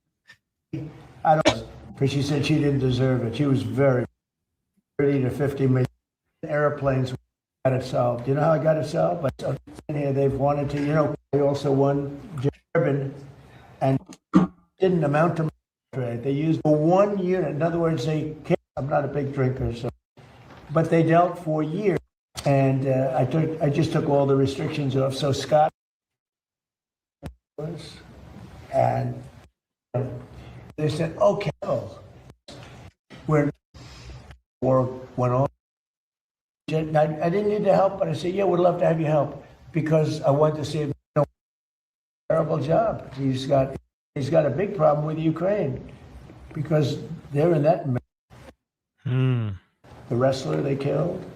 They killed the wrestlers. Tough. The military has decimated them. Yeah, please go ahead. Mr. President, two questions for you. Alina Shazi from the Daily Mail. You have called this the new regime before in Iran, but I think this is it. This is it, the one that you... I speak to Iranians on a daily basis, and they tell She says, I speak to Iranians on a daily basis. Okay. two questions for you. Alina Shazi from the Daily Mail. You have called this the new regime before in Iran, but I speak to Iranians on a daily basis, and they tell me that these are the same people that have murdered them, executed them, repressed them. I talked to them through the blackout, and they wanted me to ask you this question. And second of all, Secretary of State Marco Rubio, how come he's not involved in these conversations? He's very much involved. Marco is he's negotiating with them all the time. Oh Now, my look, God. Iran killed 42,000 people over the last few months, protesters. They were going to kill 8 women whose lives I saved, and I appreciate that they didn't do it. I asked them not to do it. They didn't do it. They were getting ready to hang the women. They were going to hang 8 beautiful women that were, it just caught the imagination of a lot of people. People were talking about it. You know, it was inconceivable. You saw those 8 beautiful people, and they were going to be executed that evening. This was a week ago. And I got on the phone very quickly, and I said, don't do it. Don't do it. The whole world is watching. Don't do it. And they didn't do it. I appreciate it. I guess 4 were released, and the other 4 are going to be released in a month. They were ready to be executed that night. So they take a tough, they knocked out the wrestler they killed. They killed the wrestler's teammates. He was a world champion wrestler. He was a great wrestler, great, talented wrestler. They killed him because he protested. He spoke. He wasn't wrestling. What he did is he spoke negatively about the regime, and they killed him. They executed him along with his friends. They killed 42,000 people. So when you say about, they say that I do the same, I don't do the same. I'm trying to save that country in a certain way. And nobody's ever seen anything. Think of it. They killed 42,000. I'm trying to save that country. I think what he's saying is that when I'm saying these things is basically I have a plan. Like I think he's saying I understand that these are monsters. Like the words that I'm using is my way of trying to, like, I understand that things, because he's saying when I say I'm trying to save that country, to me it suggests that he knows that this is not job done, that these are not the people, because he didn't say I saved the country. He says I'm trying to save the country. So I think he's saying, like, I know these people are monsters. I'm trying to save the country. That means that we're still occupied, that these are still an evil regime. When I say I did regime change, it means that I changed the regime, but I still haven't saved the country. These are monsters. I understand that. I think that's what he's saying. I think he's saying when he says that I'm trying to save the country, right? That's my understanding of it. So like he's saying, like, because he said he keeps saying I did regime change. People are saying, like, people say, like, no, these are still the same people, and he's saying I'm trying to save the country, meaning that obviously the country is still not saved, and I'm trying to save it. And he keeps talking about how evil these people are, which suggests that he understands the monstrous nature of these people. And the language he's using is just the language that he needs to use to basically confuse and divide the regime. When you say about, they say that I do the same, I don't do the same. I'm trying to save that country in a certain way. And nobody's ever seen anything. Think of it. They killed 42,000 innocent, not weapon-carrying people for protesting. 42,000. And the number they say is a lot higher than that. There's a rough group, but we have decimated them. And their economy is a disaster. So we'll see how long they hold out. We'll see. Mr. President. So we'll see how long they hold, meaning that it still hasn't collapsed. To me, that seems suggests that it hasn't collapsed. It's the same regime. This also, Armin, this also confirms our theory that when President Trump is talking about regime change, he's just trolling the regime. And what he's referring to is, like, sure, there's been like a change in leadership, but going back to that Truth Social post that he posted where he said, oh, there's been regime change, maybe this will lead to something revolutionarily wonderful. He's making a difference between internal regime change versus revolution. And I think this answer here that he gave really, really explained that, right? Because he didn't actually answer her question, right? If you notice, he didn't actually answer the reporter's question. Very similar to how prior to February 28, before the boom booms began, when people were people were asking him, well, are you going to attack? Are you not going to attack? What's your plan? President Trump wouldn't give a straight answer. He would just, he would say whatever. And then, of course, on February 28, they attacked and boom, boomed a whole bunch of people, including Khomeini. So I think like this is a very, very, like, he obviously knows what's going on, right? He knows what's going on. And to me, this just confirms my theory that whenever he's talking about regime change, he's trolling the regime. He's speaking about like an internal change in leadership, but he knows that's not the regime change Iranians are looking for. And, when he made that statement, I'm trying to save the country, like, the job's not done. Yep.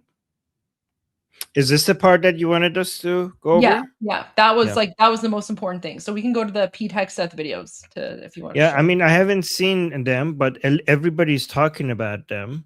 and I can't, like, I don't know what to. We can't watch the whole thing because it's 2.5 hours long, but everybody is talking about it, and I was wondering maybe if there are clips of segments of it that we could watch, because Well, the it's whole going. thing is pretty much about Iran, because this was his testimony from yesterday, which was actually really good. I watched parts of it. Yeah, maybe Goldie, sometimes that you're, taking a break or something, you could play the segments of the 2.5.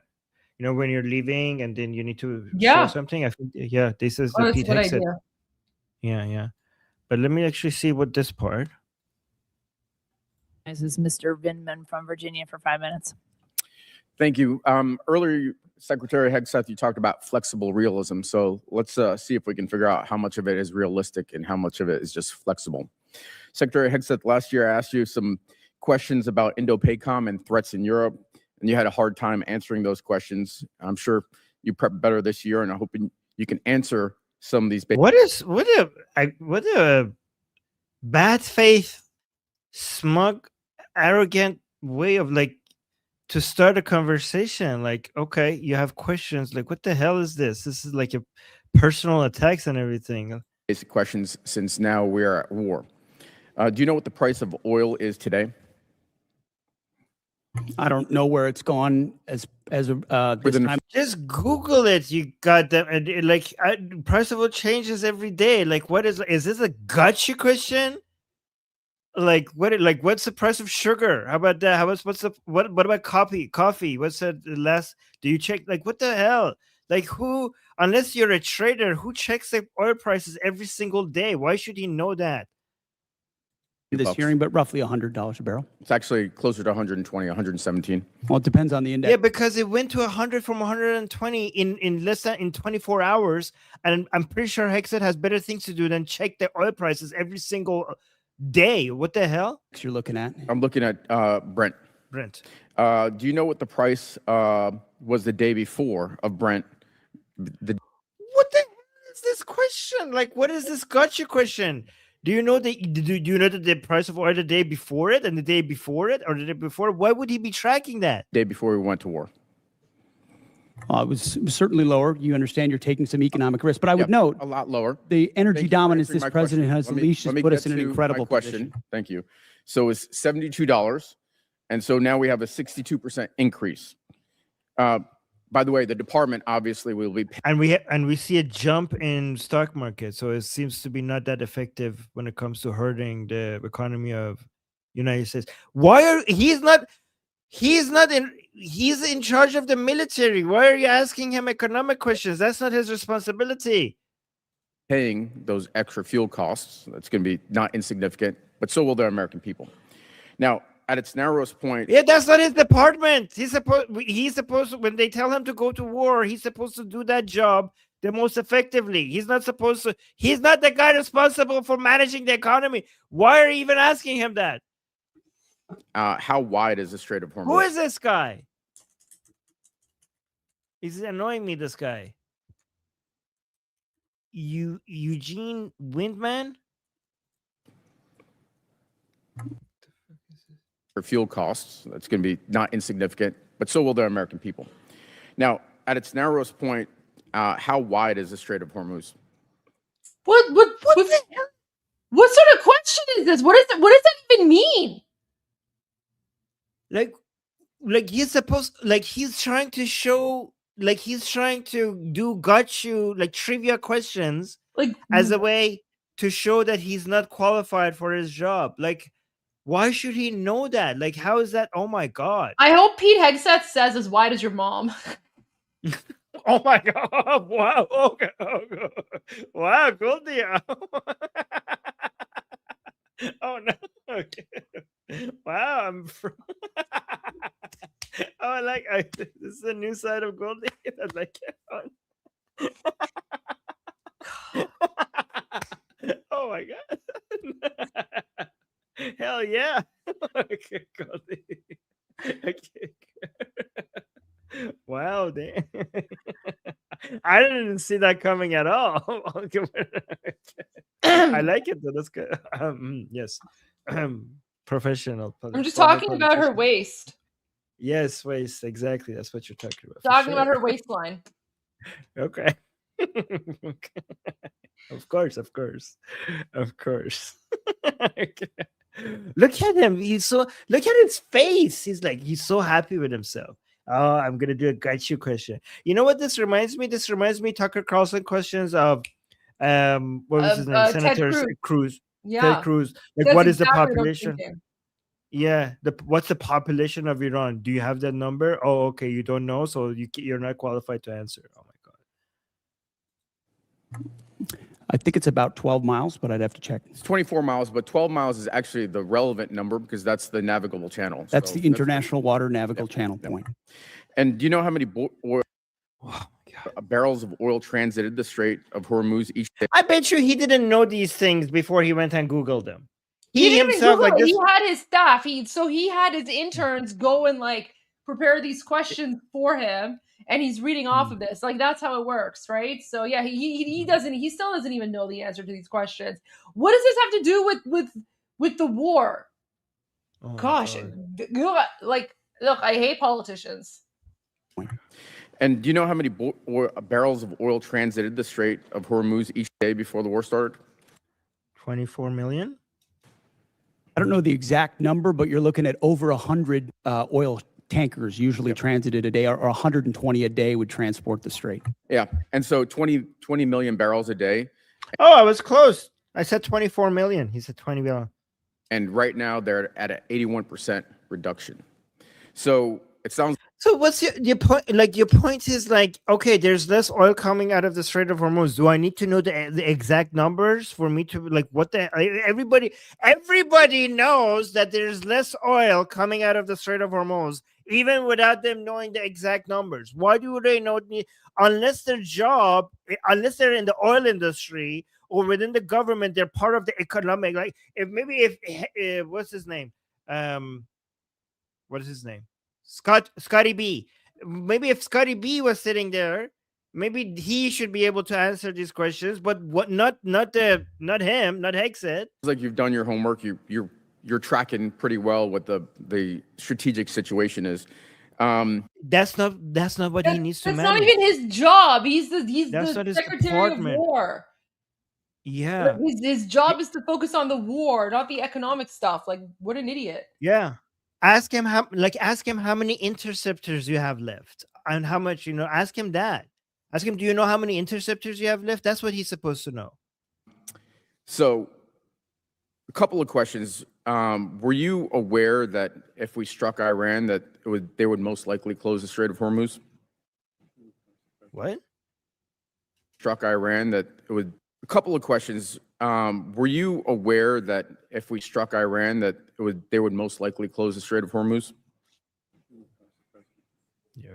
Of course, our department was prepared and planning for every possible contingency, being front and center as something they may do in a desperate state to attempt to, which is what they've done, some kind of control. And I appreciate that. And earlier you told Mr. Moulton that this department has looked at all aspects of the risk, and that the president got every possible perspective. And then recently, you just said that the president did understand the risks and had the courage to undertake the endeavor nonetheless, and that's leadership, or words to that effect, pretty close. And so I just want to kind of give you the state of play right now. I think is he going to quote President Trump saying that we were surprised by a certain something? Maybe he's going to do that. It's been 2 months of war. We have hopes for a resolution, but the war continues, really.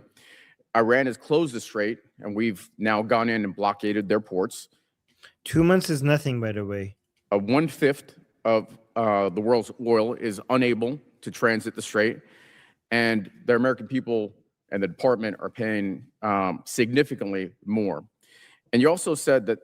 I mean, the American people, the economy is doing pretty well in the United States. Here, look at this. Well, great to know that for this Democrat politician, he cares more about the price of oil than, Iranians being murdered by the regime. Maybe someone should tell him that, if the Islamic regime continued on down this path and got a nuclear weapon, they would close the Strait of Hormuz forever, and then the price of oil would be 300, 400 a barrel. How about that, you idiot? Yeah.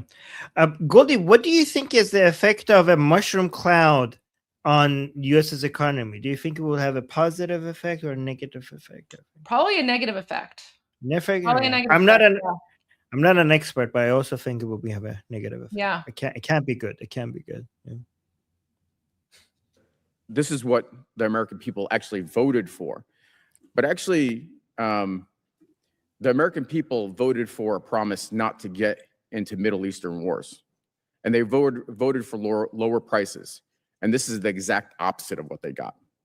So let me ask. Wait, they voted for lower prices? Like, how does that work? Inflation, you voted for negative inflation? Deflation? Like, prices will always go up. You're trying to reduce the inflation, but you can't get zero inflation. You can't get, I mean, if you go into the negative territory, that's actually horrible. So you're trying to bring inflation to a 2% level. So even in the best situation, prices will still be increasing. How is that? How did the American people vote for the impossible? Like, for the actual ideal situation for inflation is around 2%. So in that situation, prices will still be increasing. Do this. The president ordered the strike. Is that correct? The president's been saying for over 30 years that Iran can never have a nuclear weapon. So he's been very clear as a position. When the American people voted for President Trump overwhelmingly, they voted for that position. But the president ordered the strike. Is that correct? Which strike are you referring to? The strike on Iran, the war that we're in. Oh, of course. I mean, he's the commander in chief. What kind of a dumb question is that? The president ordered the attack on the Islamic Republic. Do you need to ask him that? Like, everybody knows. It sounds like the calls. It sounds like you're blaming Daddy for the mess we're in, and I don't think he's going to be particularly happy with you. I see. You're blaming Daddy for the mess we're in?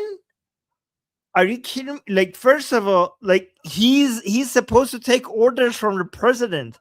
He's doing his job. Or like, you ask him who ordered the strike, and he answered your question, and like, it seemed like you're blaming Daddy for the mess. He answered your question. What is he supposed to say? No, it was me. I decided to go to war with the Islamic Republic. Like, what did you expect him to say? Oh, answer this question that everybody knows the answer. Who ordered the attack on the Islamic Republic? Well, the obvious answer is President Trump. Like, oh, it sounds like you're blaming President Trump. Well, like, no, it was your mom who ordered it. Like, what do you want me to say? What the hell do you want me to say? Like, I told you who ordered it. Like, I'm not blaming him. I don't even think. Oh my god. You're like, oh my, this is so retarded. You're like, I am going to frame it as if this is an economic disaster. So far, it doesn't seem to be. Yeah. Sorry, can I just share something really quick, and then we can go back to this? I just want to share. I'm not going to go back to this, but yeah, go. Sorry. This is just, look at this, Armin. So this account, okay, this is an account based in Iran. Okay, so they're using a VPN from Germany and connected via Iran Android app. So the last time that this account posted was February 27. And on February 27, this woman posted, "Life isn't fair at all." Okay. Now look at this. 16 hours ago. So February 27 was the last time she was connected to the internet. 16 hours ago, she's like, after a long time, I was finally able to connect with great difficulty. Only got 22 likes. And then this one just came on my timeline. She's like, I connected from Iran. Does anyone hear me? And she's crying. So yeah. So now everyone is, like, responding to her, and, people are basically like Iranians that are outside of occupied Iran are, basically letting her know, we're here, we see you, we hear your voice, we've never stopped speaking on your behalf. So yeah, there you go. So I just wanted to share that. What do you mean hacked account? That's not a hacked account. Who said that's a hacked account? That's a stupid comment. This is not a hacked account. this girl was able to buy, like, probably purchase like VPN, which is very expensive on the black market. So yeah, Armin, there you go. So من از ایران وصل شدم. کسی صدامو میشنوه. It's just heartbreaking. Heartbreaking. I've been connected from Iran. Does anyone hear my voice? Does anyone hear me? Right? So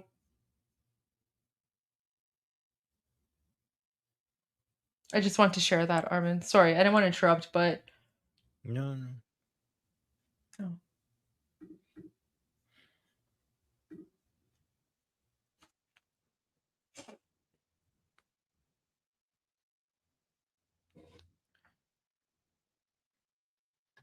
All right, back to you. Can you send me the link to that? Yeah. And also, can you post it in the chat so that people could amplify her voice? Yeah, absolutely. Yeah, thank you. I'll send it to you on WhatsApp. Thank you. Let me just retweet it.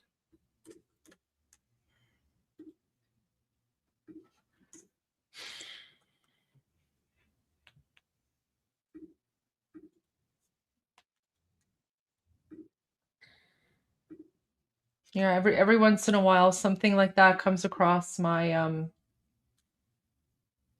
my live stream.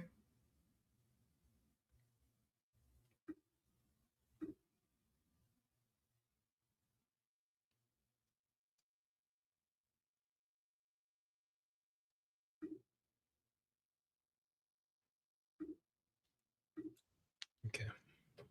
Let me just finish this and I'll go to the next video. What you're trying to do, there's no daylight in this administration on this Secretary, I'm campaign, asking and I'm questions. happy You've been to admonished stand for this shoulder to shoulder before. with this administration. Reclaiming my time. You're not asking questions, you goddamn effing moron. You're making statements. These are not questions. These are statements, and they're not very intelligent ones. So let's shift gears. Last time we were here, I asked you if you'd apologize to the mother of an F-18 pilot whose son you endangered for sharing classified information on a signal chat. You refused. On March 1st, 6 Army soldiers, including a constituent of mine, were killed by an Iranian drone strike. Do you take any responsibility for those deaths? I was there at Dover when they came back. Of course, I take responsibility for every aspect. Well, I appreciate that because let him finish the sentence. You also complained about the fact that tragic things happen.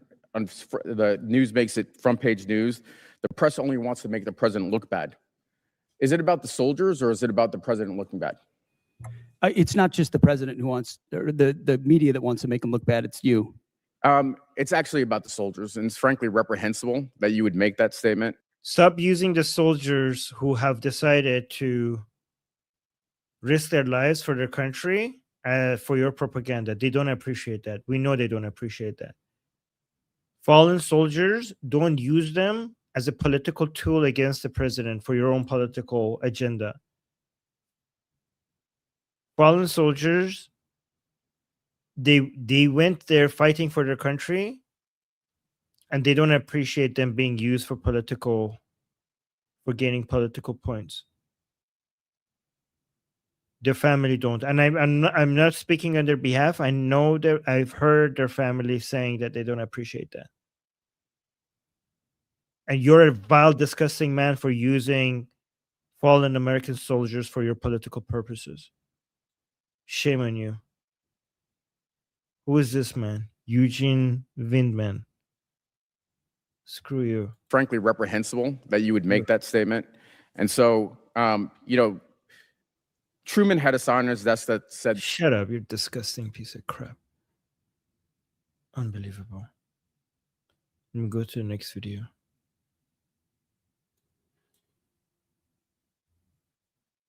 Goes back, Chair, and I recognize the gentleman from Missouri, Mr. Bell. Thank you, Mr. Chair. Mr. Secretary, Wait, was that guy a Democrat or a Republican? This guy, hold on, let me see. Eugene Vindman. Who is this guy? I want to make sure we know our enemy. This guy's our enemy. Democrat. Okay. Let's go to this one. Oh, thank you. Somebody's saying in the chat, Armin, love you, bro. Well, thank you. I love you too. Goes back, Chair, and I recognize the gentleman from Missouri, Mr. Bell. Thank you, Mr. Chair. Mr. Secretary, I don't trust your judgment. You made the comment. Why do you even start like that? Are you here to get information? Like, this is your opportunity to understand the situation a lot more. But like, why you make it so personal? This is like, guys, these politicians, this is an opportunity for them to gain information regarding more details regarding what's happening, right? But instead of using their opportunity to get more detail and basically get some more understanding of the situation, they are seeing this as a political campaign. They're like, how could I compete with the other politicians here in trying to look more anti-Trump? And this is your tax money being wasted, because this was a great, this time that they're billing you for right now as these politicians would have been most effectively used if they treated it as a way to gain a better understanding. But they're wasting every single second of it by instead treating it as a way to demonstrate to their voter base that they are better at being anti-Trump compared to the other politician next to them who was attacking Hicksett.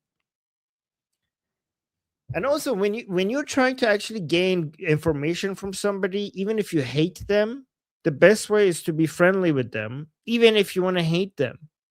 But if you want that person to actually provide you with good information, at least in that time, it helps if you're friendly with them. So look at the way he starts the conversation. Goes back, Chair, and I recognize the gentleman from Missouri, Mr. Bell. Thank you, Mr. Chair. Mr. Secretary, I don't trust your judgment. You made the comment to my colleague that there's... I don't trust your judgment. I don't trust your judgment. Okay. Okay, look at him shake. Look at this. Mr. Secretary, I don't trust your judgment. I don't trust your judgment.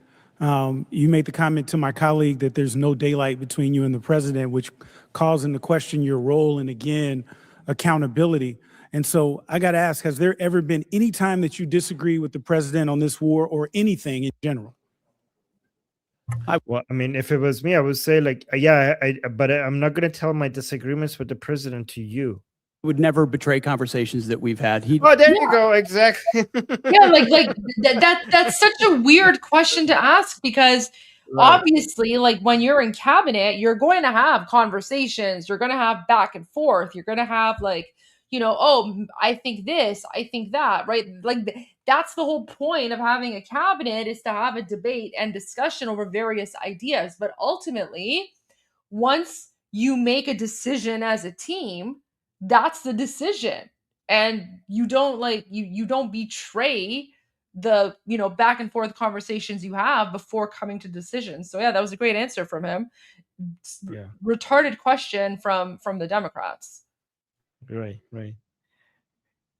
Guys, I'm closer and closer to being a good politician, because I said I'm not gonna, like, I basically said give the answer that Pete Hegseth gave as well. So Goldie, you should be proud of me. Anything in general. I'm very proud. I would never betray conversations that we've had. The commander you can't even deserves acknowledge candid that you've discussion ever in private. even disagreed with the man, like his choice of tie, that dance, anything. You haven't dis. Wow. Okay. Oh my God. What a great question. Do you disagree with the president over his choice of ties? Like, why would I even tell you that if I did? Like, how is that? Basically, guys, this guy is trying to point that Pete Hegseth is like a blind follower of President Trump. That's what he's trying to point at. But even if he is, like would disagreeing with the choice of his tie be like relevant here? Like, oh my God, what a... Disagreeing on anything. I've never relayed the discussions I had with the commander in chief. Okay. Because it seems to me that rather than being Trump's Secretary of Defense, that sounds like you're just being Trump's secretary. And We need someone who's going to be there that is actually advising, that is also pushing back when necessary. Well, you don't know if he's not doing that. How do you know if he's not doing that? He told you that he's not going to tell you the conversations that he has with him. So you just here's what he's saying. He's like, I'm going to make an assumption that when you are talking to President Trump, you are not going to push back against anything. And that's just my image, the assumption that I made. And I'm going to ask you if that's the case. And even if you don't give me any information, I'm just going to continue with that assumption.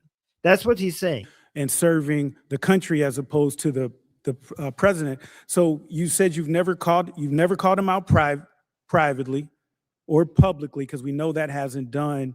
But have you ever said the word? What? How do you mean? What? How do you know that? He just told you he's not going to give you that information. So how do you know that? So like, we know that. No, you don't. You don't have to tell me what it was about. Have you ever said the words, Mr. President, I disagree with you? No, I'm not going to answer. I'm going to go F off. I'm not going to answer that. As I said, I don't relay the private conversations that a commander-in-chief You can't even acknowledge deserves. that, like if you've just said, Mr. President, These questions are like this. out of order. These questions are out of order. Like I don't know how these committee rules work in the United States, but like guys, so when I was a politician, I was a committee chair for 5-6 years. So I ran my own committee. These questions are out of order because these have nothing to do like you don't get to ask you don't get to ask a member of cabinet the confidential discussions that they have in private. Like that's wild. Like this guy is so unqualified. And he's so stupid that he doesn't even understand how idiotic he looks. Like I feel secondhand embarrassment for that Democrat. I feel secondhand embarrassment for him because this is so idiotic. Wow. Completely out of order. I wonder if Pete Hegseth could say, I'm not going to tell you. And by the way, that's a very stupid question. I don't know if you're allowed to say that. I wish you could say that. You're wrong about that. You can't even acknowledge, you can't even admit that if that's happened. Okay, Pete Hegseth should just repeat what he just said before. I'm not going to. You can ask it again if you want, but I don't relay the private conversations that commander-in-chief deserves. What I would do if I was Pete Hegseth? I would just I would rip my shirt open and be like, "Dus Volt," and show my Kafar tattoo and be like, "Do you know what this tattoo says? Do you know what this tattoo says? It says Kafar." Dus Volt. Oh God. That's how I would respond if I was Pete Hegseth. Is that the most professional thing to do at that moment? In that situation, yes. Like when you're dealing with retarded questions like that, you just want to give an answer that's going to shut him up. So I would just tear off the shirt and be like, "Do you see this tattoo? It says Kafat. Go look up what Kafat means." Yeah. Okay. That's the only reasonable answer to that question. That's it. Yeah. Guys, when Goldie says that's the most, she's a former politician, so she has a lot of experience. Okay, when she says this is the best answer, that means that's the best answer. Okay? It really Don't is. doubt In this situation, it really is. It really is. Right. Now that if you've just said, Mr. President, you're wrong about this or you're wrong about that. You can't even acknowledge. So guys, look at here. When I said that if I was Pete Hegseth, I would just repeat what I just said. I would just be like exactly what I said before. He keeps saying can't you just tell me that? Or which I'm I'm not going to relay private information that I had with President Trump. Just line by line, I would just repeat that. And look at what Pete Hegseth said. Can't even admit that if that's happened. You can ask it again if you want, but I don't relay the private conversations that a commander-in-chief deserves. Asking the same dumb question, I'm going to keep giving you the same answer. Objectives of this war have constantly shifted and changed. You see that though, right? You can acknowledge that because 1 minute it was to dismantle the Iranian nuclear program. It's still that. It's still that. It has always been that. It has always been that. It hasn't changed. But how, I don't know how that objective has not now been the listed objectives as far as I understand. What? Like he doesn't know Does how he to speak English? Like, what is going on? he forgot how to speak in the middle of the sentence. He forgot to English. Right. I think he just realized that that's still the objective. I think he just realized that it's still the objective. Look at this. Oh my god. What? But how, Like, let me go back. He's like, the objective used to be like nuclear, remove it, not allowing the Islamic Republic to nuclear, but now, and then all of a sudden, like, oopsies. you see that though, right? Like you can acknowledge that because 1 minute it was to dismantle the Iranian nuclear program. Still that. But how, I don't know how that objective has not now been the listed objectives as far as I understand. How that objective is now, how it's not as the listed objective. What again? I don't know. Armin. Wait, let me chat GPT this. I just want chat GPT to like record this as he's speaking because what we have to bring up. What is this sentence, guys? Okay, we're gonna translate American for you. We're gonna translate American to English.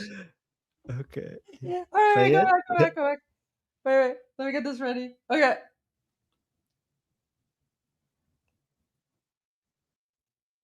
Shifted and changed. You see that though, right?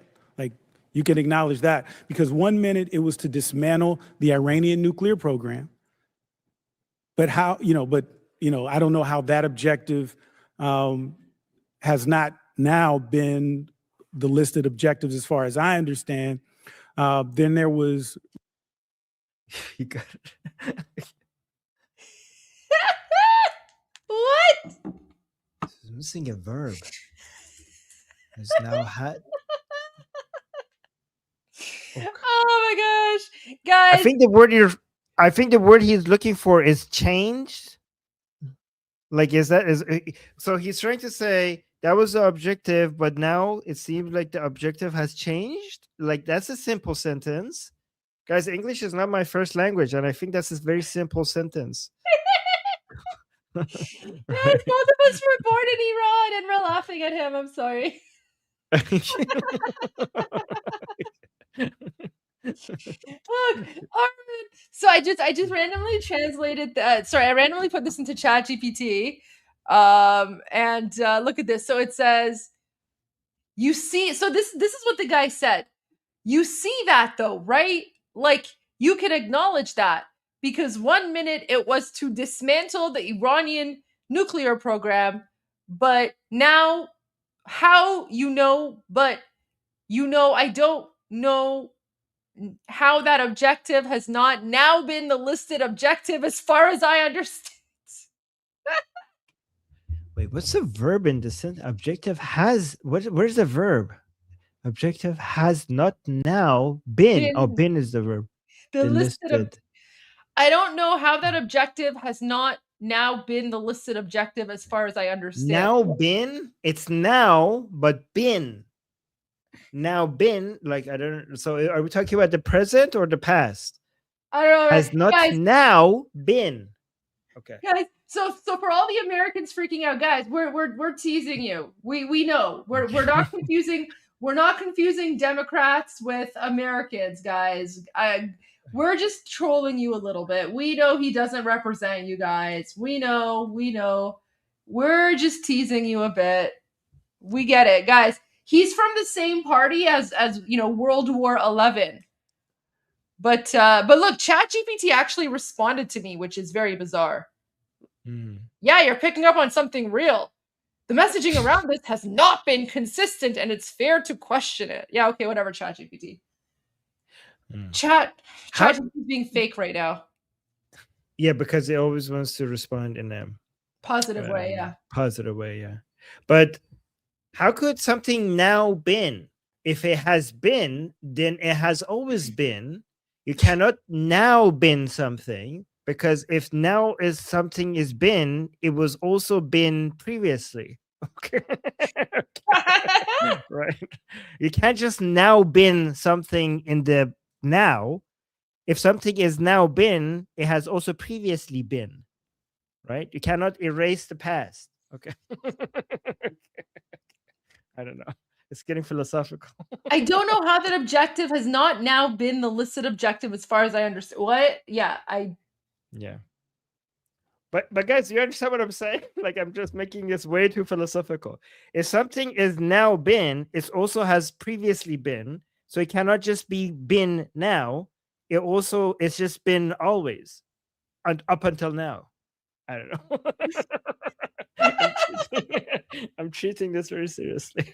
you know, Armin, to be fair though, there is one example. There is actually one legitimate example where when you observe something, its past state actually changes. Did you know that?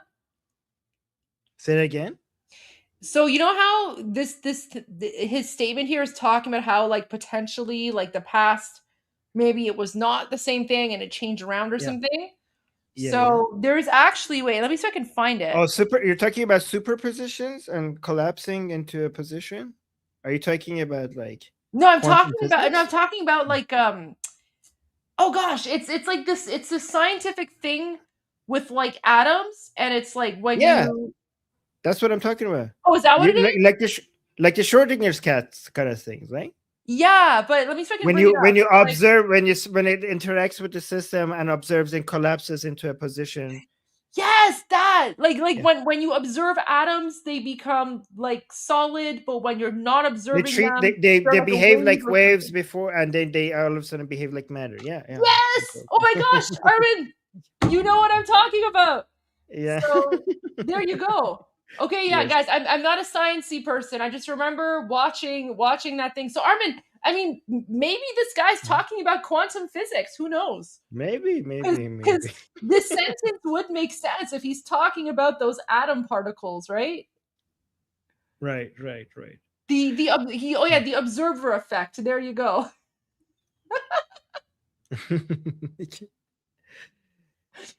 But even in that case, guys, the observer effect is like only a human-centric perspective of the universe, and maybe in reality things are more deterministic than we realize, and things only look like a possibility formula, but only because we're looking at it from a human-centric perspective, and it's our lack of understanding of what's actually happening that makes it seem undeterministic, especially if you take into account parallel universes, and then maybe those possibilities are a range of everything that happens in multiple universes, and every single one of those things that happen is more deterministic than we realize. It's not a range of possibilities. All of those possibilities do happen in different universes. Okay. Sorry. Yeah, no, I agree with you. Okay.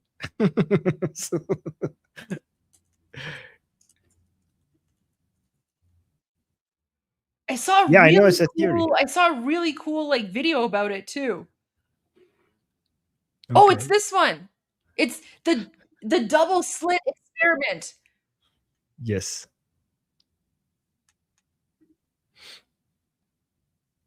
Guys, maybe the Democrat dude is talking about this. Watch this. Experiment defies our understanding.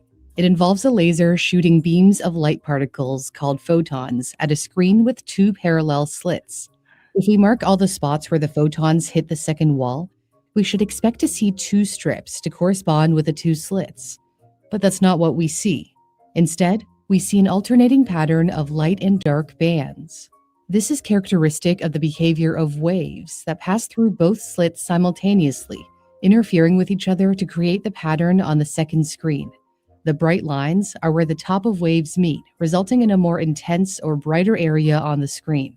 The darker bands are where the top of one wave meets the bottom of another, so they cancel each other out, resulting in a less intense or darker area on the screen. Here is a photo of a real interference pattern. The original double slit experiment was conducted in 1801 by British polymath Thomas Young. Since then, it's been performed with various types of particles, including electrons, and they were found to behave in the same way. This phenomenon occurs even if the photons are fired one after Why was there a random mouth with a mustache? That was very weird. Because no, that's the thing. That's like you're thinking. Okay. Which suggests that the photon is interfering with keep doing that itself for you. as it passes through both slits at once. Physicists were so stumped that they decided to observe which slit the particle went through. And that's when things get really weird. Yeah, When guys, scientists used a measuring device to observe the slit that each photon passed through, the interference pattern disappeared, and the photons started behaving like particles. Instead of the spectrum of light and dark bands, we see two bright bands, indicating that the photons chose one slit or the other. So light can display characteristics of both particles and waves, known as wave-particle duality. It appears that Okay, guys. So basically, long story short, what is basically happening is that when you're observing the photons passing through, when you observe them, they go through one or the other. But if you're not observing them, then they act like waves. Wait, where's the wave the thing here? photons chose one slit or the other. So light can display characteristics of both particles and waves. But if you're not observing them, then they act like a wave. Okay, so if you're observing them, they act like, solid. If you're not observing, they act like a wave or whatever. But the crazy part about the experiment was that at one point they waited for the photon to pass through, and then once it passed through, then they observed it. And when they observed it, the photon went back in time and went from being a wave to being solid. And it was very weird. And they haven't been able to figure it out. So This is because time is an illusion, and time is a human-centric perspective of the universe. And the universe doesn't go through time. The universe just is.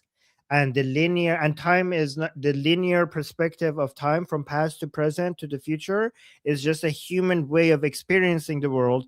But the universe, present, now, and the past, all of it is. There is not going through the time. It's just all is. It basically is kind of like what is it called in the past? How did it watch? guys, Armin's being real. This is not Jerka. He's being real. Yeah. He's being What is serious. that? What a film? What, how you watched in the theater? You Like had the film. a film reel. Yeah, like a movie reel. Yeah, so when you're watching a movie in the theater, the light hits a certain part of the film that puts it on the screen, and you're watching that part of the movie. And life, like we humans experience life as if the light is basically highlighting now, and the film before it is the before, and the film after it is the future.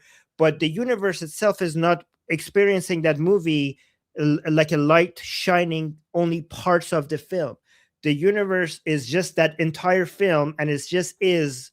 It doesn't go through the film. The human-centric perspective of only highlighting parts of the film is our way of observing the universe. But the universe is. The past, the present, and the future is. All of it. There you go. So guys, that was a preview of what you can expect on Alien Revolution Live whenever we do our special live stream.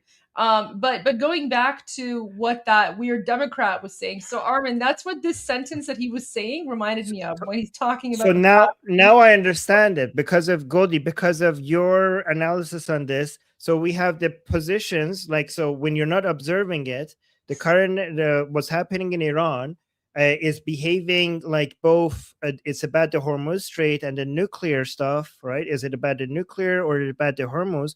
But once you observe it, it collapses into the position of being about regime change, right? So it basically, before you're observing it, it acts like a wave that is going, like a wave that is basically oscillating between nuclear or Hormuz, nuclear Hormuz. And then when you observe it, it collapses to regime change. So that's what I think of policy, right? Right. That's exactly what that's what's happening. Talking about. Okay. Oh my gosh! All right, so let's go back to that guy. So now that we have deconstructed his sentence, now we know what he's talking about. So let's go back. Okay. So this man is not retarded as we assumed. Apparently, he's like a genius now. We are like he's just speaking like on a higher level. All right, we just Armin Einstein is here, and this guy's like up here. So. over here. Okay, right. Okay, now okay. Sorry for insulting you, sir. We didn't. Now we understand. We bow to your genius. Yeah, teach us your ways, master. Okay. Oh my god. All right. So let's go back to this part. Change, you see that though, right? Like you can acknowledge that because 1 minute it was to dismantle the Iranian nuclear program. But how, I don't know how that objective has not now been the listed objectives as far as I understand. Then there was regime change. True. Trump even said when announcing the start of... See, he said announced regime change. He said announced regime change. It collapsed to the regime change. Your Armin, we were right. was right. You're right. It collapsed to the regime. Armin is always... You were correct. He said it.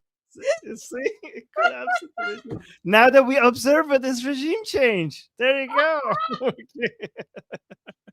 Okay. See. The war, the hour of your freedom is at hand. It's yours to take.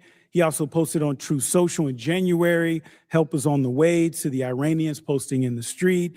Do you still believe in this particular objective?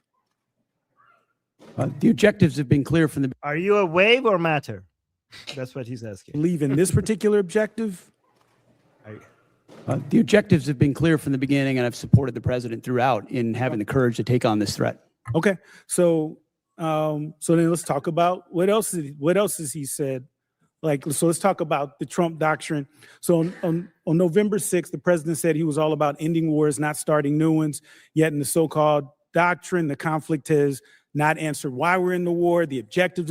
The war started 47 years ago. He's not starting a new war. He's ending an old war. Yeah, great job, Democrats. Great job supporting the Islamic regime, Democrats. Thank you. Yeah. Traitors.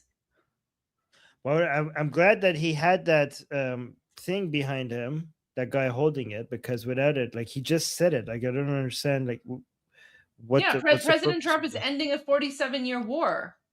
Yeah. The conflict has not answered why we're in the war. The objectives have changed. We're not sure about the exit strategy. This, to me, is the definition of open-ended or forever war. And you cannot claim to end forever wars while engaging in one.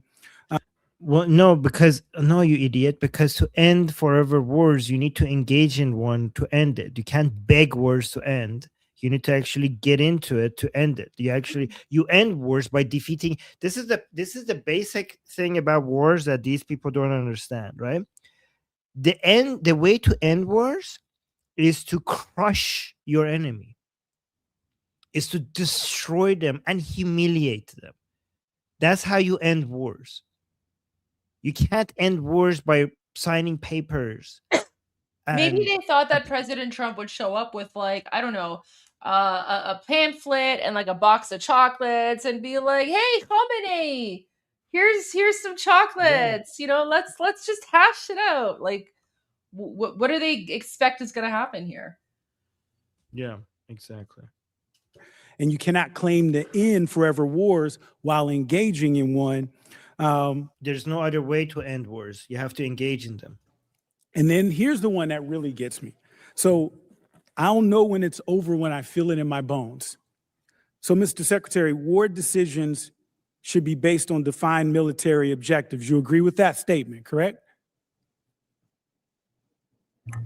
It's the commander-in-chief makes the call on behalf of the American people when our objectives are completed. There should be clearly defined military objectives. That's safe to say? Ultimately, the commander-in-chief makes the decision about when our objectives are achieved. Okay, because I'm just trying to figure out, like, what kind of analysis, evaluation are we looking at with objectives when it's just what the president feels? This is what this person doesn't understand. Whatever, like, you don't come when somebody asks President Trump, where are you going to know when the war is over? He's not like, yes, obviously, when it comes to talking to his military advisors, there are going to be strategic objectives that need to be accomplished, and you have different scenarios that you're evaluating, and whether or not, every time you're making in one step depends on whether or not you accomplish a previous objective and how successful you were with it. But here's what you don't do. You don't communicate that with the media, where your enemy will be able to know exactly what your planning is and basically give them the upper hand. Why would you put that out in the open? Why would you tell your enemy, this is when we will start, this is when we will stop? Don't you understand that you're giving them so much advantage? If you do that, of course, you have to put out something vague out there instead of actually defining the objectives and exactly when and how you're going to achieve them. You're not going to put that out there because your enemy is listening. Don't you get that? And just because the president is giving a vague answer to the media, that doesn't mean that that's how the military decisions are being made. It just means that they're being responsible enough not to communicate that publicly. Feels in his bones. Like, are we talking about like some Da Vinci Petruvian man or what? Like, what are we talking about when we just talk about feeling it in your bones? Because my thing is, we're not sit up here to trust. Did he say, are we talking about a Da Vinci Petruvian man? Like, oh my, is he just trying to sound like, he didn't even pronounce it properly. Go back, listen to, go back a few seconds. Are we talking about like some Da Vinci Petruvian man or what? Like, what are we talking about? What is it? Vitruvian man. It's the Vitruvian man. I don't even know this. What is this? Is that the guy that goes like you know the image? You know the image. It's that famous image. This guy? Is this guy, right? Yeah, this guy. This guy. But Armin, he called it the Petruvian man. What is the actual name? It's Vitruvian man. Oh. What does that got to do with feeling it in your bones, though? I'm not connecting the dots here. First of all, I have no idea what it has to do with feeling it in his bones. But second of all, he mispronounced it. He's trying to sound smart, and he called it the Da Vinci Petruvian man. Oh my god! I'm still not getting what does that got to do. I know this guy is above our level, so I'm not like. But what does it? Can somebody explain to me what does that Da Vinci painting have to do with President Trump feeling it in his bones? Is it a connection that we're missing here, Goldie? I don't know. Okay. I just want to know, like, is there actually a Petruvian man? Like, am I missing something, guys? Maybe. Am I missing something? Is there a Petruvian man that we don't know about, but this Einstein genius knows? Like, he's literally an idiot. When I search for Petruvian man, Google corrects me to Vitruvian man. Because there's no such thing as a Petruvian man. Maybe he's joking? No.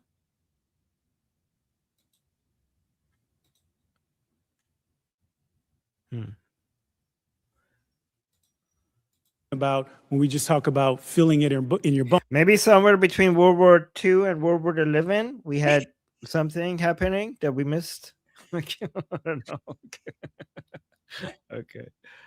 Petruvian man or what? Like the people in the chat who are spamming with all caps and saying "Let it play," I want to hear it all together. Go and watch it on your own. You don't have to watch it here. Armin's giving commentary. I don't understand why you guys are complaining. Like, you can go watch the videos on your own. They've been out there for a while. So please stop spamming the chat. This is our channel. We're giving commentary. Yeah. Armin, please continue. What are we talking about when we just talk about feeling it in your bones? Because my thing is, we're not sit up here to trust anyone's judgment. We're here to represent our districts and the American people. And so my next question is, the problem that I'm concerned with is that Iran continues to increase their negotiating leverage with us. And so, oh really? How? This is going to be interesting. We've been told that we've won this war. It'll be over in a few days. But now they didn't control the Strait of Hormuz, and now they do have leverage in the Strait of Hormuz. I remember even in the strikes in June. It's been 2 months. What leverage does the regime have in the Strait of Hormuz? Goldie, did they expect for the United States to go into a war and their enemy basically not being able to do like anything at all? Like, do their understanding of war is like the only way to show success is that not only we destroy so much of their capability, but they should be able to do absolutely nothing. Like, is that how you define a victory? It's like beating somebody close to death, and then while they're dying, they spit in your face. I'm like, you didn't have spit in your face before you went into this fight, and now you have spit in the face. Like, what are you talking about? I have punched his teeth out. His eye is on the floor. Like I've smashed his skull in. I broke every single bone in his body. Like, not literally, sure. not literally. This for Yes. YouTube purposes. This is not literally. Yes. I'm just giving an example. But you did not have spit in your face before this started, and now you have spit in your face now. Like, oh, wasn't it great when you didn't have spit in your face? Like, okay, you're not a serious person. After the strikes in June, I should say, they struck Al-Udeid, and we never responded to that. As a matter of fact, Trump even said, "Wait, what?" June, in the Strait of Hormuz. I remember even in the strikes in June, after the strikes in June, I should say, they struck Al-Udeid, and we never responded to that. Because they called President Trump and they were like, this is only going to be symbolic. Give us a time that is convenient for us to strike, and we will only do like a very minimal strike. Wait a minute, Goldie, is this not a contradiction? So, like, we never responded to that. So, wait, do you want military operations against the Islamic Republic, or are you against it? Because Armin, it's the dual wave theory. Because it's like we shouldn't get militarily involved with Iran, as he says. But now it's like, why didn't you respond earlier? Okay. Right, okay. What is it? The Al-Udeid military base in Doha that he's talking in Qatar that he's talking about. The reason why President Trump didn't respond that time is because he humiliated them first. First of all, this is after President Trump has already destroyed 3 of their enrichment nuclear facilities. So, guys, let me tell you what he's complaining about, because this is absolutely retarded. President Trump bombed Natanz, Fordo, and the nuclear facility in Isfahan. Basically, decades of investment of Islamic Republic just went up in the air in a matter of like minutes. And the Islamic Republic in response was like, damn, we cannot respond to the Americans, but it would be humiliated to our followers if we don't do anything. So they communicated with President Trump saying that we need to actually save face. We're going to bomb the Al-Udeid airbase. Let's come up with a time that is more convenient for you guys, so you could actually stop our missiles, so that nothing significant happens there, so that you don't come and F us up after because we did something significant. They arranged the time and they symbolically bombed the Al-Udeid airbase, and that was it. So what do you want to respond to? Like, the military operation, this is Operation Midnight Hammer, and it was very successful. They struck Al-Udeid. It's not Al-Udeid. I think he's talking, guys. I'm assuming he's talking about the Al-Udeid base, right? And we never responded to that. As a matter of fact, Trump even... So apparently now he's switching to thinking that President Trump needs to be more aggressive with military operations. He switched his stance. Said he knew that strike was coming and he allowed it. Do you agree with that? So what should he have done? You wanted him to be more aggressive? Okay. Yeah, he allowed it because he already effed them up. He destroyed decades worth of investments on enrichment of uranium. Ultimately, the president's been clear about his objectives. And if Iran thinks they're going to outdeal the best deal maker on the planet, they got another thing coming. But they struck us and we didn't strike back, and you're okay. Because it was a strike the strike that the Islamic Republic did was a strike as a way for them to be able to get out. It was a face-saving strike. It was a de-escalatory strike. So I don't understand. This guy seems to be more war demanding for more military operations. Like, why didn't we respond to that? So you just started complaining for why do we have continuous wars, and now you're complaining that President Trump saw as the Islamic Republic strikes as a way to de-escalate the situation, and you wanted President Trump to escalate that, even though the Islamic Republic was trying to de-escalate. So you are actually more. Wait, this is actually more aggressive than neocons. That he even like said he authorized, like he allowed it. He said that, and you're okay with that? The president has done many bold things for this country to ensure Iran never has a nuclear weapon. Okay, well, allowing another Like, guys, this guy doesn't understand even what happened. country to attack us, isn't that treason? Allowing a country to attack us, that was a de-escalatory. They arranged it. They talked with each other. So if you want to, if you listen to this man, it's interesting because you're like, why President Trump is taking us into continuous wars. So if we listen to this guy, I mean, actually, I don't mind listening to this guy now because he thinks that we should have, the United States should have continued with military operations after Operation Midnight Hammer and shouldn't have stopped. Like, I don't think he understands what he's saying. But if he did understand what he's saying, he means that after Operation Midnight Hammer, United States should have just continued military operation with the Islamic Republic from June up until now. That's what he's saying. It's like, isn't that treason? No, it's not treason to realize that your enemy is trying to de-escalate and you go along with it. Like he allowed it. He said that, and you're okay with that?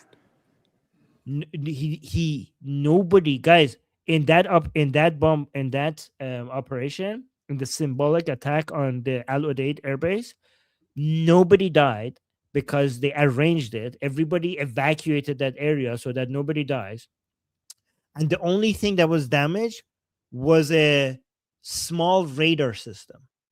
It was like a part of a radar system was slightly damaged, or maybe more than slightly damaged. I don't know. That's all. The only thing that happened. This guy started by saying like, "Oh my God, you guys are taking us into war," but now he wanted the United States to go into like full head-to-head, full like. At least President Trump is waging war against the Islamic Republic because they're trying to get a nuclear weapon. This man is now saying that they should have waged war against the Islamic Republic over a radar system that got partially damaged. I don't think these people actually understand what's happening. I think they just look these things up and think that this is a smart question. They have no idea what they're asking. The president has done many bold things for this country to ensure Iran never has a nuclear weapon. Okay, well, allowing another country to attack us, isn't that treason? Allowing Iran to get a nuclear Gentleman's weapon. time's Obama was expired. willing to Chair now do, recognizes a gentleman that's what from you want. Arizona. Yeah. No, we shouldn't allow the Islamic Republic to get a nuclear weapon instead of being worried about like a radar system that was partially destroyed. Unbelievable. This guy has no idea what he's talking about. Like, he has no clue. How do these people become politicians? Goldie, is it this easy to become a politician? Yeah, because you run on your identity, right? So he's a DEI politician. He probably like his campaign was probably like, I'm black, vote for me, and then people just voted for him. That's basically how it works to the left, right? It's all about identity politics. So yeah, when it comes to like politicians on the left, literally some of the most retarded people because they run on identity politics. I actually myself personally made a point of never running on identity politics. So, you know, even though I literally like I fit all of the DEI boxes or whatever, I never, all of them. Well, I guess I'm not LGBTQ. Are you handicapped LGBT? I mean, sometimes I feel like I'm Mongol, so does that count? Okay. You need to be trans, handicap, the darker the skin, the better.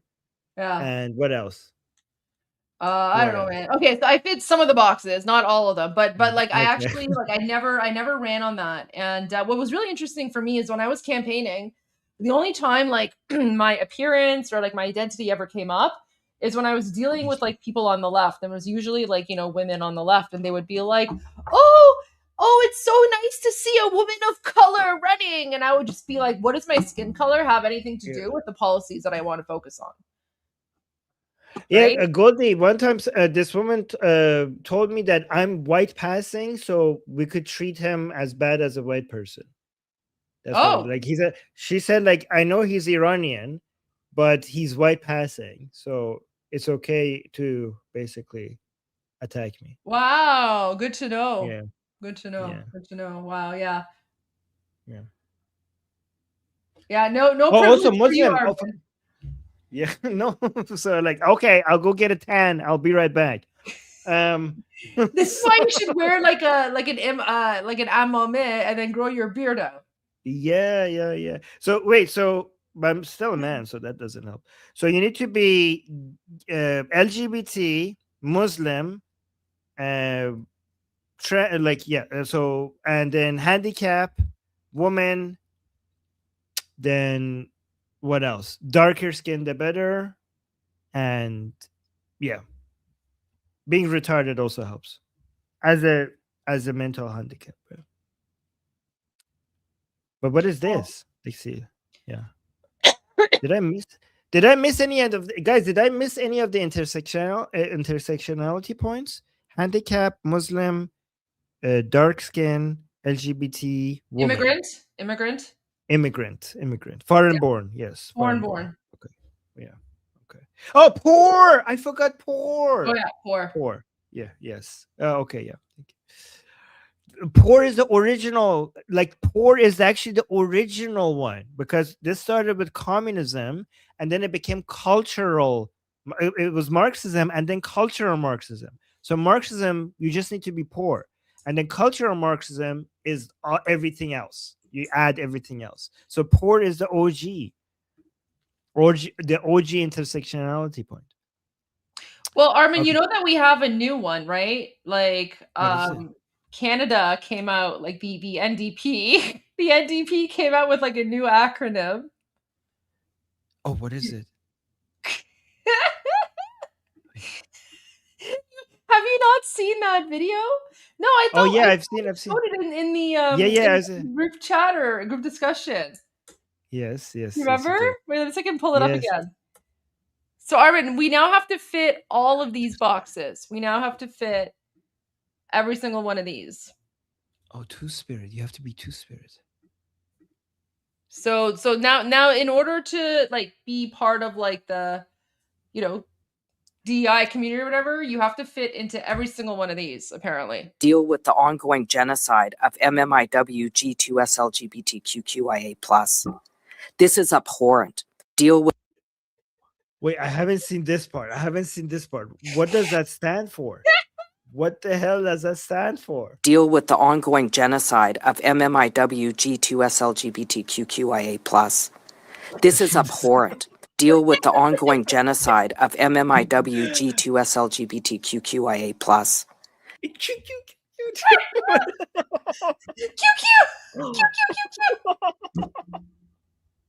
Oh no. Oh my Canada God. is not a real country, guys. Guys, rescue us, please. Americans, rescue us. Guys, this is why we have to free Iran, so that we can we can go back to Iran, because Canada is not a serious country at this point. Like, oh my God. If there was ever a case to free Iran, this right here, especially for us Canadians. Deal with the ongoing genocide of MMIW G2SLGBTQIA+. This is abhorrent. Wait, can you go over what that is? Like the whole thing? What is this like? What's that stand for? Oh my gosh. Okay. I'll pull it up. So MMIW G2SL GBTQQIA+. There's a number in there too now as well. Okay. And a plus sign. Okay. Oh wait, my browser lost access to audio. Let me It's turning into a mathematical formula or something. We're going back to physics, Armin. Yeah. Back to Alien Revolution Live. Okay. So MMIWG2SLGBTQQIA+ is an acronym used in Canada to represent missing and murdered Indigenous women, girls, two-spirit, lesbian, gay, bisexual, transgender, queer, questioning, intersex, and asexual plus individuals. So, Armin, we have to add murdered to the DEI list. So, in order to tick off, they should put H for people like why this is not like if you want to include everybody who's suffering, put H for whoever has hemorrhoids. Like put an H's there. I don't know. Right. What? Murdered Indigenous woman. Okay, so murdered Indigenous woman. Guys, if you are murdered, you don't matter. You have to murdered Indigenous woman. What about Indigenous women who, I don't know, been robbed? Why don't you include them? I don't know. No, why not Indigenous women who have been wronged in other ways? This is not inclusive enough. This is not inclusive. What is two-spirit? Is that people who think like they're a squirrel or a cat? Is that what they are? Two-spirit? No, I think two-spirit is the Native American way of saying like trans or bisexual or asexual or something. So it's Armin, it's not enough to say bisexual or transgender. We have to include two-spirit. Also, if you want to be included, like if you want to tick off all of the diversity boxes, Armin, so when you're running, if you're ever running for office in Canada and you want to tick off all of the diversity boxes, just make sure that, you're somehow murdered, because, that's apparently being murdered is now part of the LGBTQ community. Yes. Yeah. We have to make sure at least certain percentage of every boardroom in Canada has murdered Indigenous women in it. At least 2%. I don't know how they're going to. Oh, but also, what about the people who actually identify as cats and dogs and foxes and squirrels and stuff like that? That should be in there. Wouldn't that be under like queer or questioning? Or Wouldn't all of that be under questioning? I don't know. Maybe that's most of what's there would fit under questioning. Except the murdered people, they're not questioning anything. Anyways, so we need to make sure that everyone is included, because it's abhorrent that they're not. Deal with the ongoing genocide of MMIWG2SLGBTQQIA+. This is abhorrent. Furries, they forgot the furries. That's abhorrent. How dare you? How dare this politician forget furries? It's abhorrent. It is abhorrent that she forgot furries. What about murdered Indigenous furries? Oh my God. Murdered Indigenous furries. I'm sure there are some murdered Indigenous furries. We need to include them. Yeah. Anyways, I can't believe you hadn't seen this, Armin. No. Yeah. Well, welcome to Canada. And you know what's really frustrating about this? What's really frustrating about is that by speaking this way, they're literally making a mockery of it, and they're actually, like, in my opinion, they're contributing to making a mockery of all of this. It's just, ridiculous. So there you go. But all right, I know I want to share this with you. This is a video. I thought, we could, unless you have more breaking news, we could probably just end the live stream here.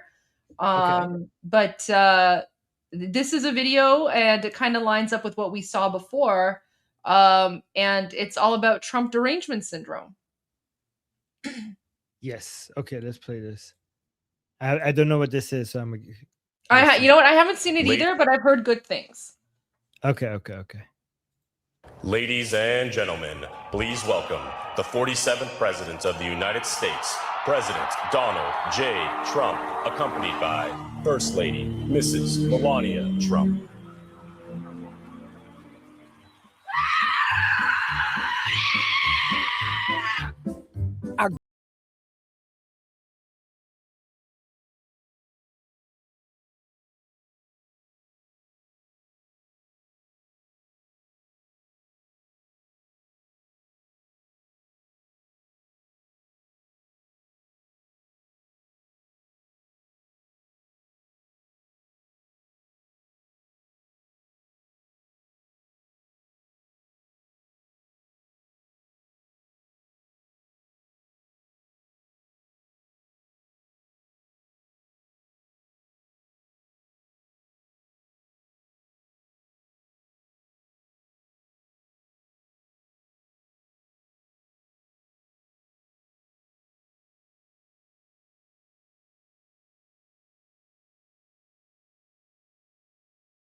And I'll just end with this. I would rather stick forks in my eyes than be here tonight to listen to Donald Trump. I got Trump derangement syndrome. And you know what? I don't want to get rid of it. I don't want to get better. I want to get worse. I want to hate him more. I pray to God in heaven, God reign the righteous reign of Trump derangement syndrome. Pray for me, Lord. I'm your vessel on this earth. Pray for the people that listen to this. We want more. We want to hate the son of a bitch so much that we can't see straight.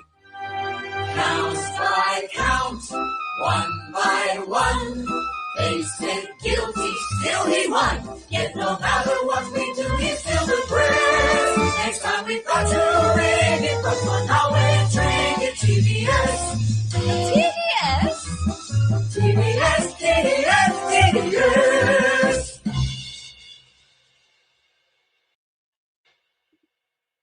That was pretty good. Yeah. Oh my God. Did he put this on his YouTube? I don't know. Like, is Disney going to go after him?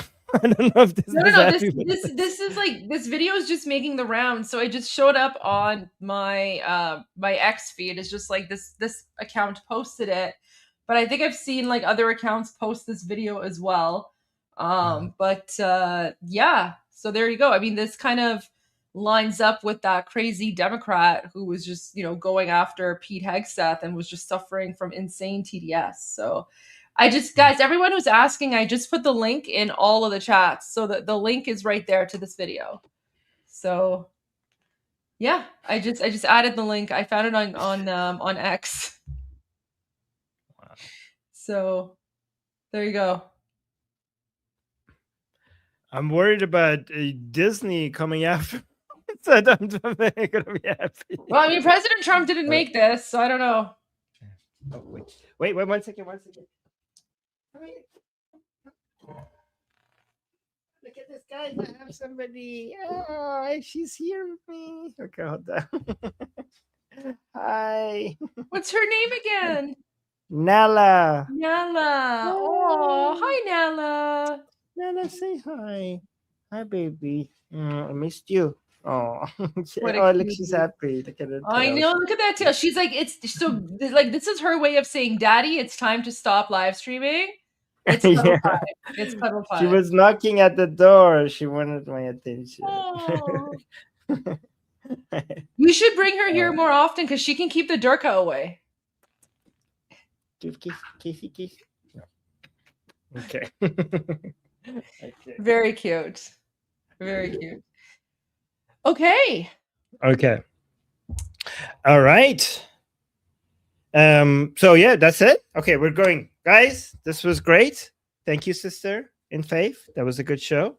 I hope Allah is pleased with us. I mean, I hope. Yeah, I mean. And guys, we'll see you guys tomorrow, same time. So I'm Israel Chai. Long live America. God bless America. Javisha. Payande Iran. Iran. See you guys tomorrow.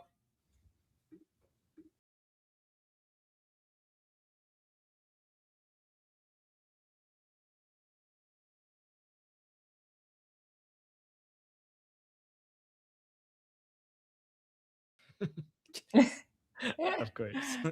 Obviously. All right, guys. But for real, see you all tomorrow. Tomorrow. Bye, guys. غرق انقلاب است.